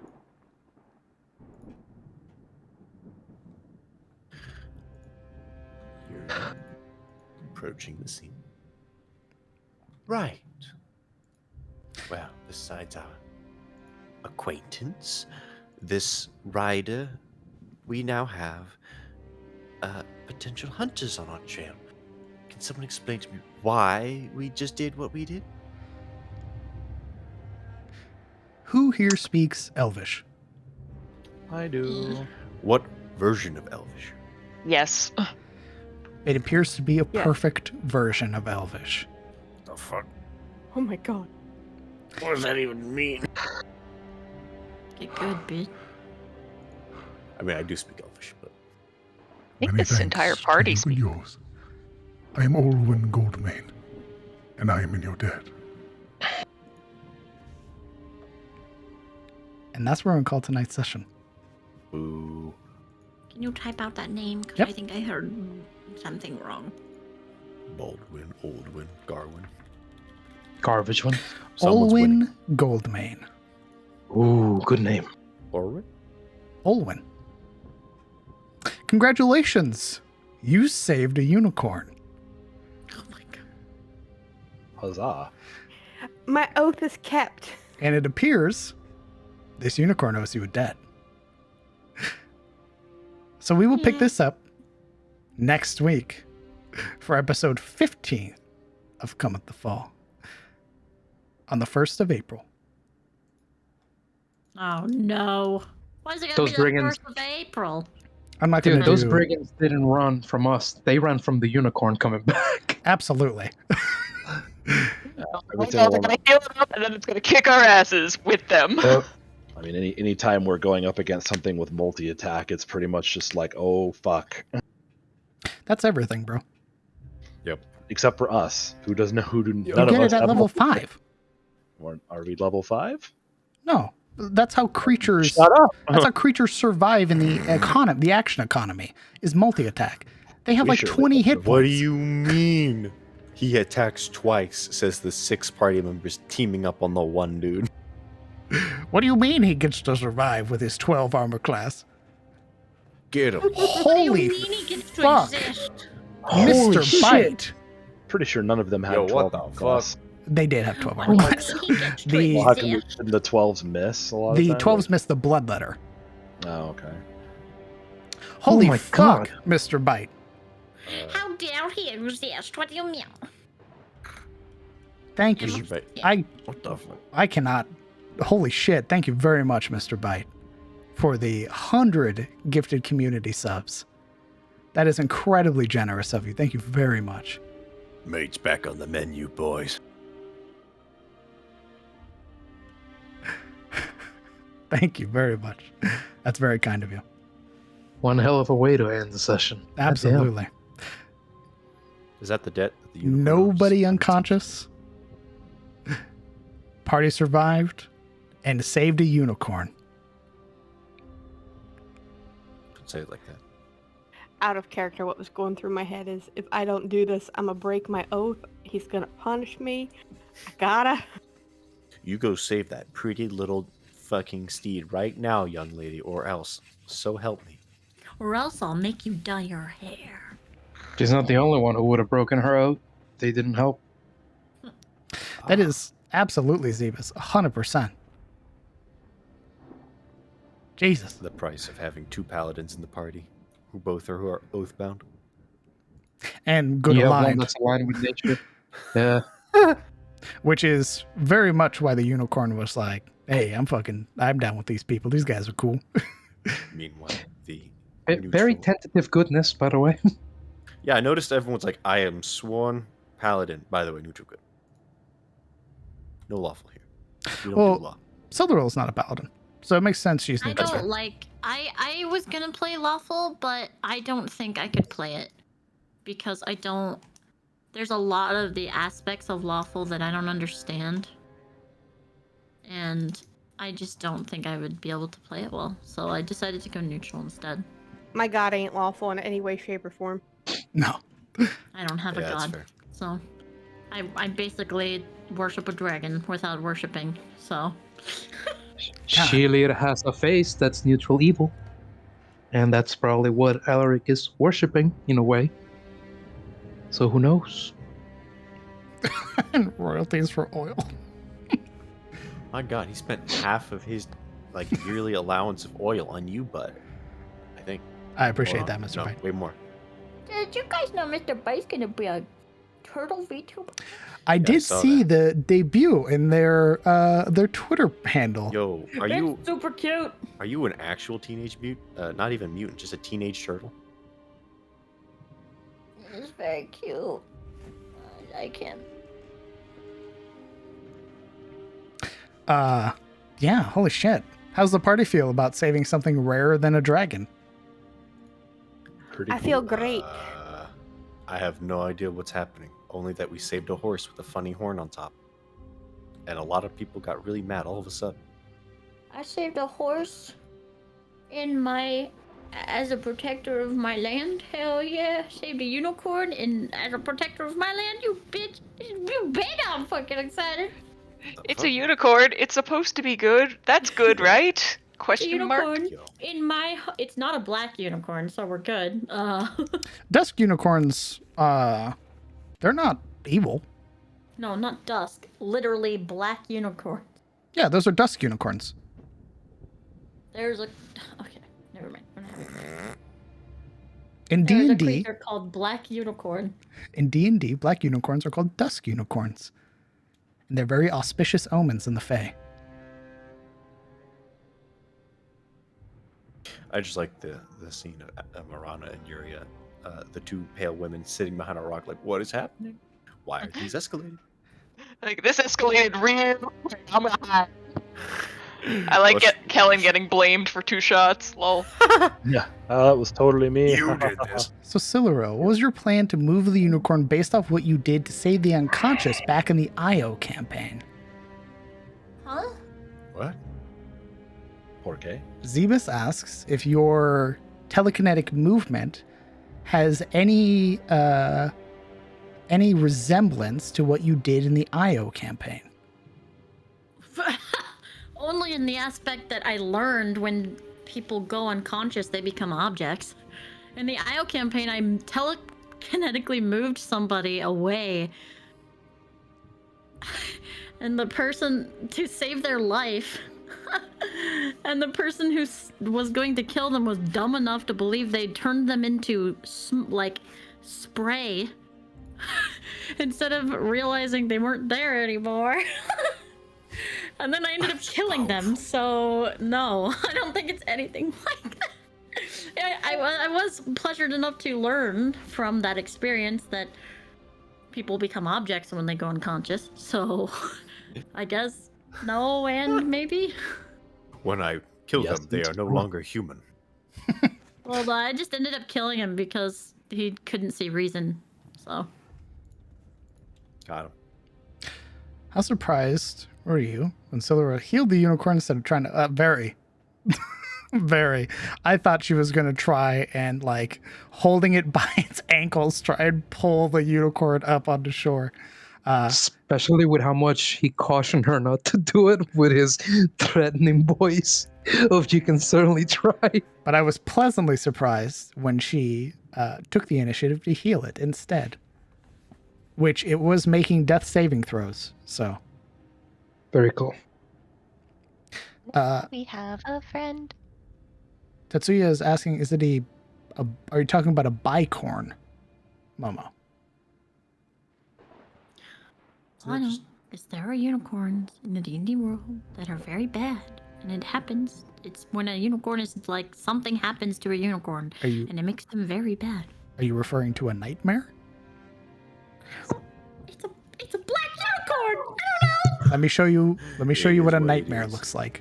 But they're very bad. Nightmares are very evil. They're very, very, very This bad. is otherwise it's gonna try and... No, this is a nightmare. So you see Olwyn there. This is a nightmare.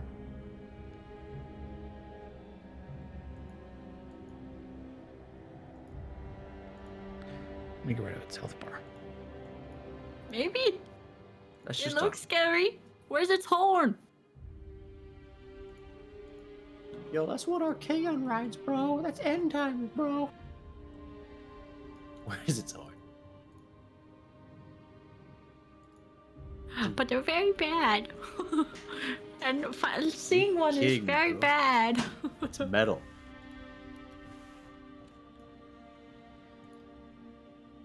Can we save those two? I want to ride that. You want to save a nightmare? Potentially. Yeah, sure. Why not? I'm sure the paladins will be fine with that. Absolutely. It's Angry beautiful, paladin Yuria noises. says to the flaming hot Cheeto horse. No, guys. Trust me. It's balance. We saved a unicorn. We save a nightmare. Balance. Smile. We don't give a fuck about balance. It's pretty and it's balance. And I want to ride it, please. I'm pretty sure it eats children, dude. Well, I don't plan on having children, so it's fine. No children in this household. Nothing to worry about. That's Sebastian will have to worry about that. He'll carry on the family line, maybe. If he's alive, If you he's know. still- well, If he's still if he bangs kicking. something relatively human. Noid, Relatively human. who knows? Incredibly fun session. I was Holy crap. very excited when I saw what the table rolled on. I was like, yes. Oh. I got a few good chuckles out of that. I just like how we're going between like good omen, bad omen. Good omen, bad omen. Hello. So brace yourself, folks.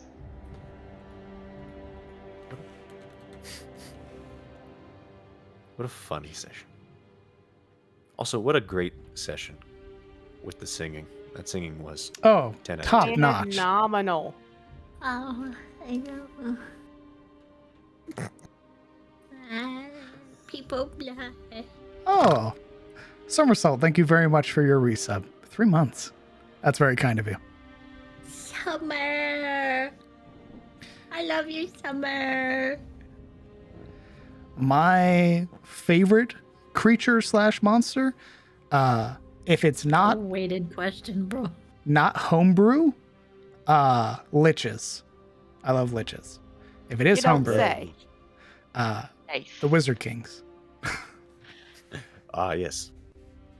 Which are basically just really powerful liches. Let's be His own creation, too. Yeah. Mm, They're literally just like the first liches. nice. No. No, Maybe. you're right. Ultra Remember, powerful this wizards is- coming back from This the is dead. a self-centered man, Bane, 6 Tyrant. only power, You changed, a bro. tyrant at heart. Doppelganger, thank you for a gifted sub to your mama. Nice. Of course they're liches. That's just like the life cycle of wizards. Let's just get bitches, baby. Whoa. Absolutely. Bitches are bitches. They just tend to show up as those skeletons fresh out of the closet. No, Momo, you are right. My apologies. You're thinking of a very old D&D creature. It is called a black unicorn, and it is evil. However, it does not exist in 5th edition. All I know is my uncle put one on the board one time while I was watching, and I've never seen a grown man cry before until that moment. As one of the characters at the table just like realized the brevity of the situation. Black Oh, now you unicorns were fucked up. unicorns who had been corrupted with the blood of demons and other fiends. They are known to live in Thay. Black unicorns had coal black fur and silky manes. Their eyes could be glossy black or burning red. Their distinctive spiral horns were long and chased with silver. Unlike normal unicorns, they had sharp teeth. They had the sharp teeth of a carnivore. Holy fuck. That is horrifying. No, nightmares are Pegasus that have been corrupted by fell magic. That sounds like somebody saw Legend and they're like, hey, what if they lost and the unicorn was fucking corrupted? Let's Yep. put that in D&D. Its last existence was in 3.5.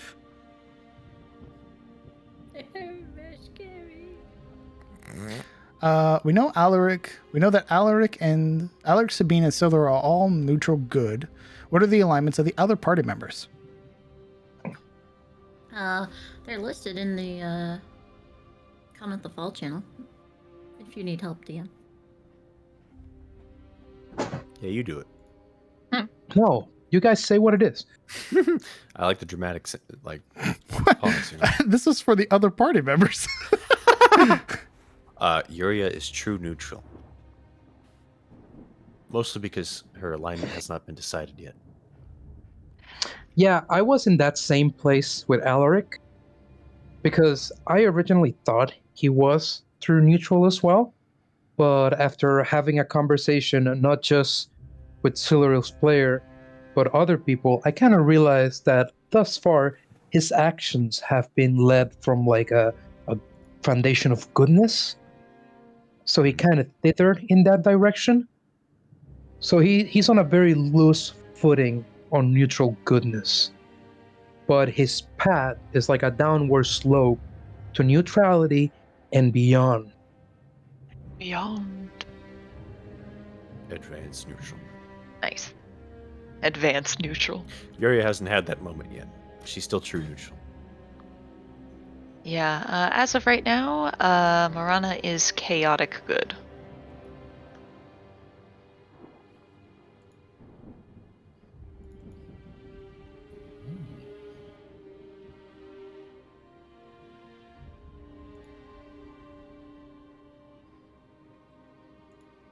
Kellen? For whatever reason, my character sheet had it listed as true neutral, but I was like, "There's no way. Why would that say that?" I think that must have been a D&D Beyond f up. So it should be chaotic good though, which is Oh, I'll have to change the one in CTF Talks is listed as neutral good. Oh, is it neutral good? I was. It might be more neutral good. Curious. I think chaotic good fits him a little better though. Yeah. You tell me? I think so far he's been I haven't really seen much in the way of chaos aside from talking back to authority, but I wouldn't consider that chaotic. Sounds like the Grey Watch as an organization is chaotic good. Indeed. Yeah, they just kind of work on their own schedule. Yeah. It's kind of what I was going with, was like a sort of like we just do what we need to do kind of thing. But Luna. Yeah. Discord is open. You can use command exclamation Discord and it'll bring up a link for you to use, of which you can join the community. Communita. Over here at the World of Aegis. Hey, there's dick in your mouth. Oh my god. What the fuck? Also, Can you, thank you, Cephas can you exhaust him, please? and Luna for promoting the Discord. Also, Even though now it's like, I wish I was playing D&D more, but my campaign has the weekend off. Ooh, sad. Thankfully, I'm moving during the week, so hopefully I can get there and then immediately get to play D&D on Friday and Sunday. So there's only like that usual break that I would have. I just don't get to prep, which sucks a little, but I mean, I'll be the one driving all of our stuff 1,600 miles, so pray for me, chat. also, Yuria can cast darkness on an object she holds, carries, just not an object that other creatures are holding, carrying. I am so excited to see you, man. You have no fucking idea. I just want to hug you. And you will Now, get there's a gonna hug. be like a very long amount of hugging. We need hugs. ended hugging. Very well. I shall Don't prepare worry, my that's why arms I for bought hugging. the big house. I bought the big couch, okay, so that we can hug. Prepare your ass. Tristan is gonna get piggybacked too. No, you have to princess carry him. What? I don't. There's no way I don't he's have the carrying. strength for that. No, No, he's we're carrying my all ass. going to princess carry each of them across the threshold. I'm That going to doesn't sound jump like on his Princess back. Carrie. I'm going to wrap my arms around his chest, loop my legs around his waistline, and gingerly be carried in by him. That's what's going to happen. I hope Us your arms carry are you. really Gotcha. long. Hope your arms Please, are really long. 'Cause please. I'm pretty I need- broad around the shoulders. I need footage of this nonsense. Indeed. My arms are not long, they're average for my height, which is rather average as well.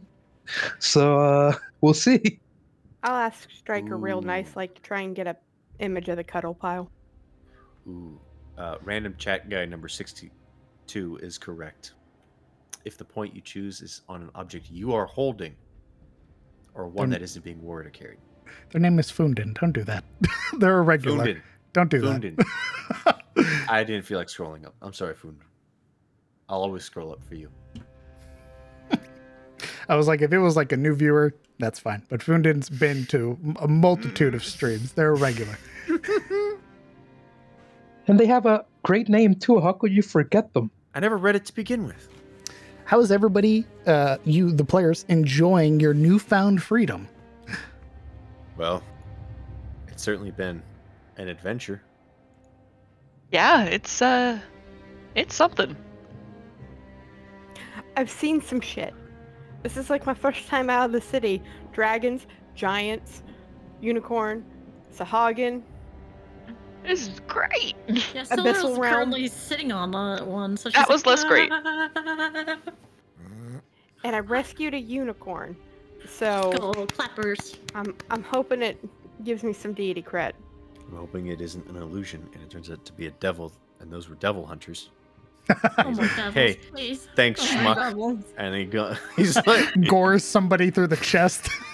Yeah. stupid. Thanks for that, stupid. Spits on you. Ooh, it turns out those were like Planewalker paladins. We just fucked up. That would be. That would be too fucked My up. bad. I wouldn't do that. That would be hilarious, but I wouldn't do That's that. more of a Secrets of Eris bullshit. Correct. Okay. You fight off the. You help a bunch of people fighting bears, and you realize that they're poachers hunting werebears, and you just killed a bunch of werebears. That's what would happen in Secrets of Eris. I would cry. That would be Secrets of Eris, wouldn't it? Or just like, Ooh. well, shit. It was a vampire unicorn. But I did tell you guys that Cometh the Fall would be very like mythical compared to like Eris. So I'm hoping that's sort of mega living up to it. We have Truly. friends. I sure hope this unicorn doesn't find out about my patron. And by that I mean, boy, I sure can't wait. It's great as it has telepathy. Uh-oh. So first was a dragon, now a unicorn. So when does the talking thunder rock appear? Soon. TM. Oh, I mean, with Kellen's rolls, probably next fucking session. No, Kellen was hitting the go without, go and pass on, no problem. It was the hex bro. that he picked. ooh. Predetermined. Yeah, because hexes have events in them.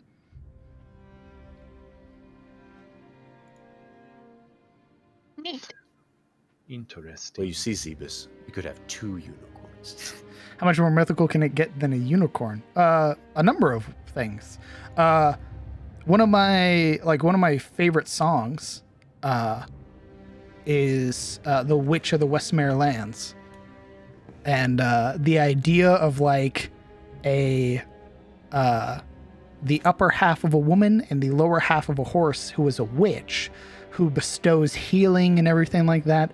And the whole idea of like Arthurian lore and mythos and everything like that, that's also all crammed into Tyros, right? Shillier's main squeeze. Maybe. Years X. This is my wife. Oh no. Mom? Evelyn? Mom?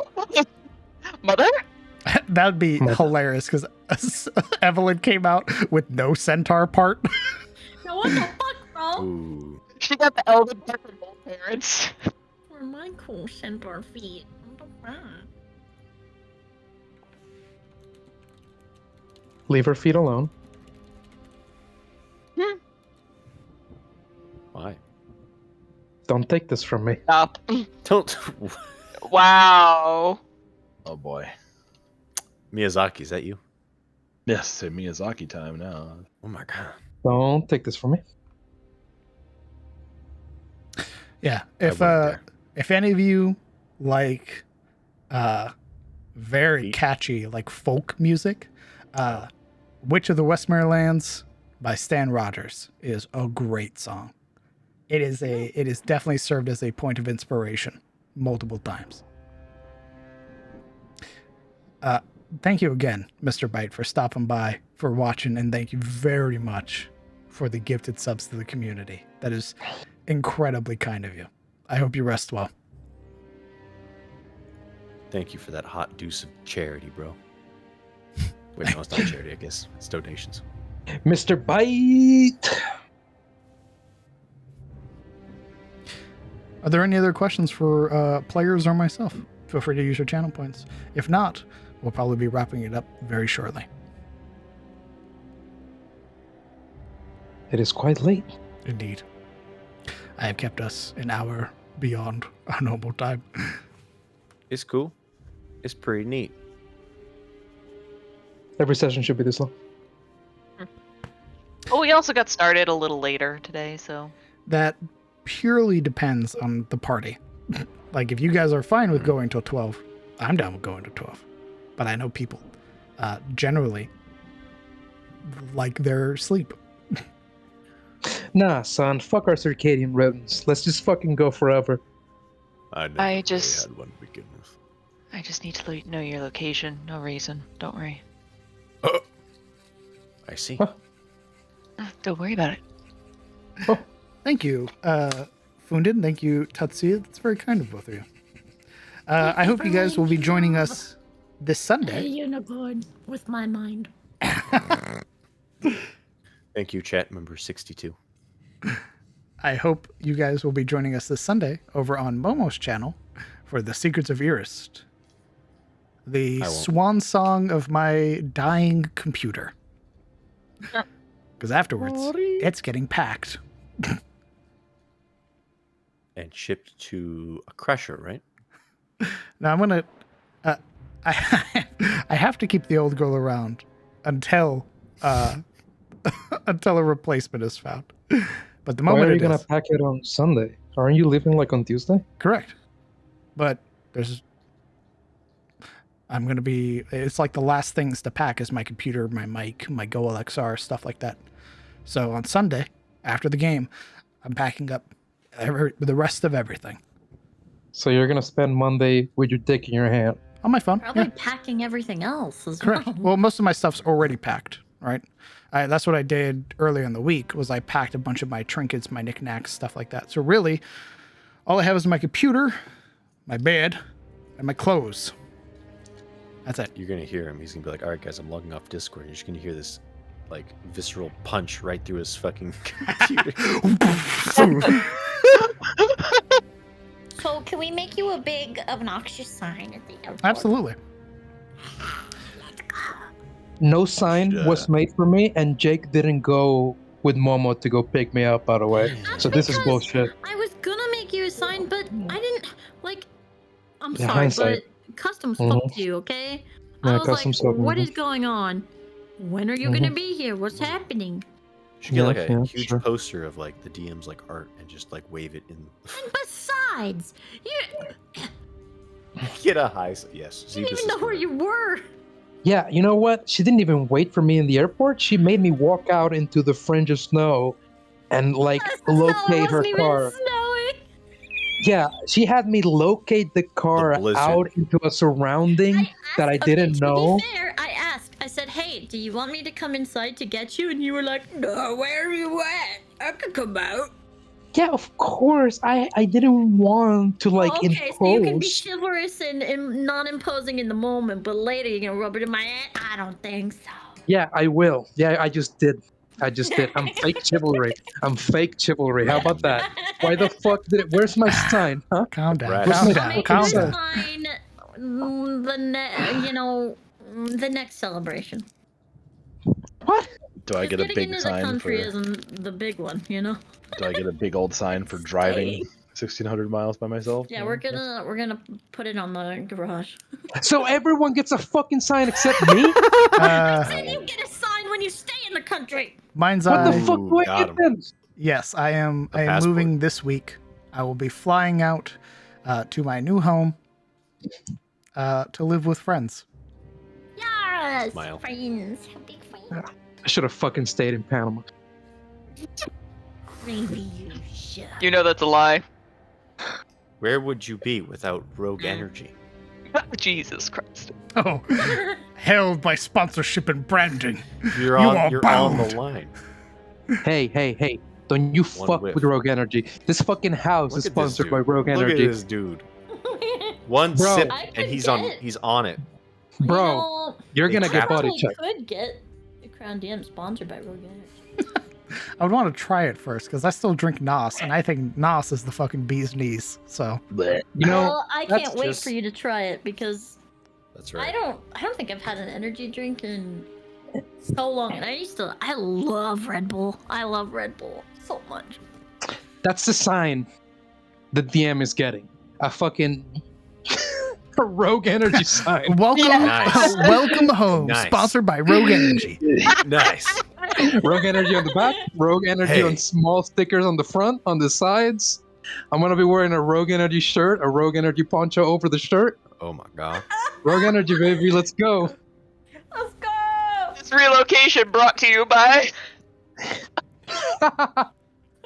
Hey, bro. This airline brought to you by Lemon Lime. Sign in one hand, the little cup of powder Rogue Energy in the other. Snort it have like He's cocaine. gonna have like the powder right above his lip. Not like, you know, the little scoop thing between the mouth, like a pipe, half full, perfect portion in it. Eat it. Bring out your glasses. I used to drink Monster Energy when I was in the Navy. I drank a ton of it, in fact, so much so that I got heart palpitations, so I stopped. Mr. DM. Holy shit. Nice. Well, I was First drinking off- like 6 in a day, so Army strong. Yikes. First off. Navy. Second off. not Army Strong. Navy Fuck you. strong. I mean, there's no Navy strong. All right, get a fucking catchphrase that's as catchy as Army strong, right? And then I'll fucking meme on it too. The few, the proud, the crayon eaters. You know? Are you? It's- Are you? The army. Yep.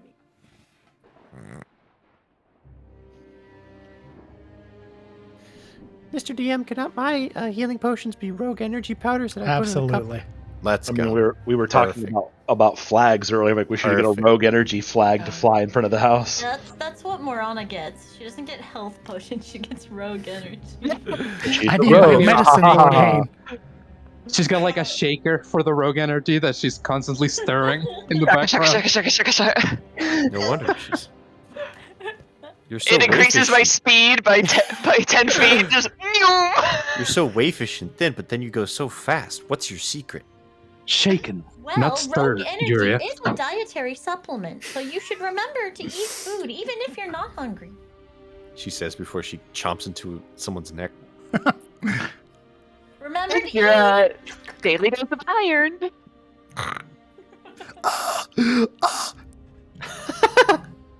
Unless you're Morana, you don't need to eat.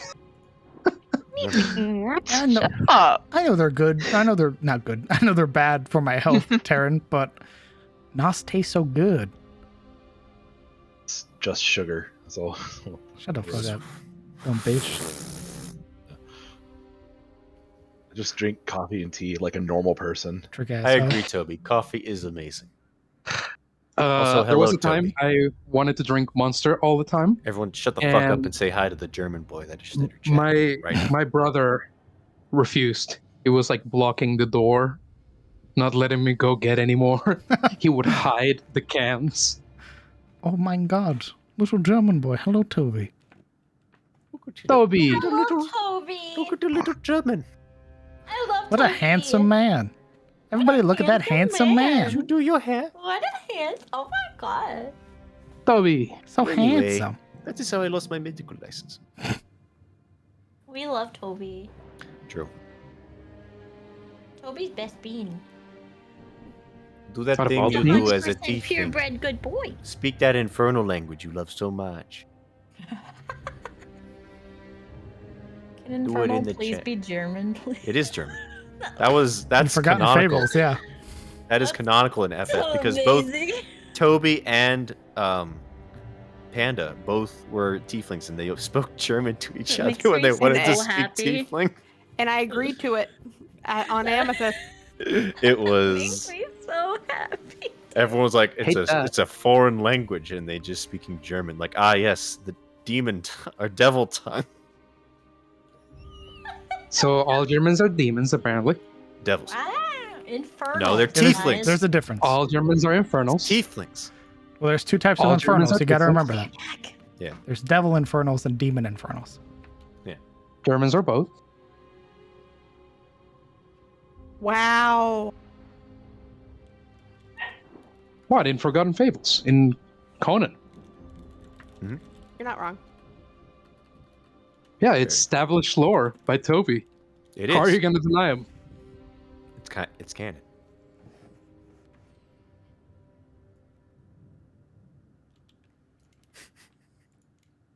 A set standard. He's one legacy.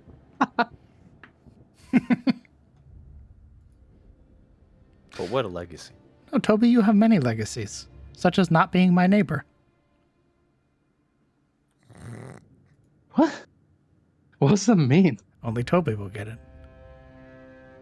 Oh, I get it too, because I was there for the rant.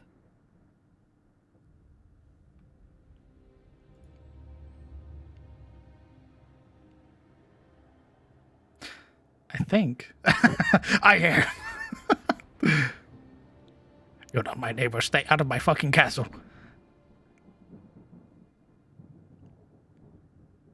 You just don't know it yet. One day. Ballsy little undead thief fucking around at the Lich's castle. Wait, so Toby's the guy I've been seeing, like, looking into the house from the windows from time to time? Is that you, Toby? Sounds like it. Are you the stranger Could be. outside? It could be. Would you like it to be? One day we'll Are you the get, peeking peeker, Toby? I knew it. one day Yeah. we'll get Toby into a D&D game. Yeah, he can be a tiefling and speak infernal. Oh my god, German boy. It's a D&D game. And then he can be like, all right, DM, what do they say in reply in infernal? Smile. And you can be like, yeah. Yeah, that's good. Absolutement. Toby will be the first guest, and he's just voicing NPCs. I think this is a good place to call it. I think we were, because Momo declared all the deers are racist, so That's old lore. Oh.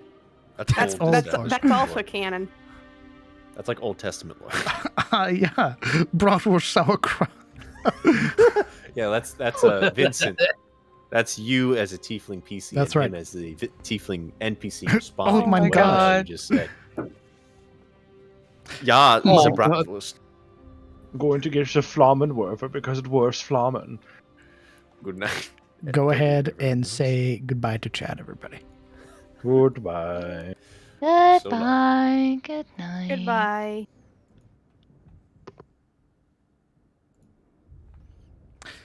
Well, hey.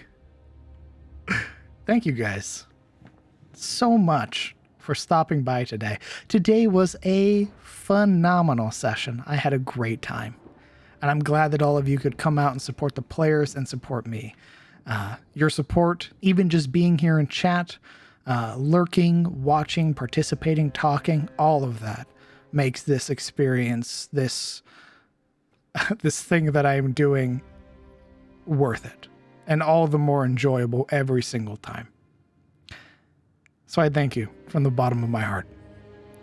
Once again, Discord is open. I look forward to seeing all of you this Sunday, if you can make it. It is very early. I look forward to seeing all of you this Sunday for the Secrets of Erist over on Momo's channel. And I hope that right now, tonight, morning, afternoon, wherever you are, I hope that you have a good day, and I hope that you rest well. Goodbye, everybody.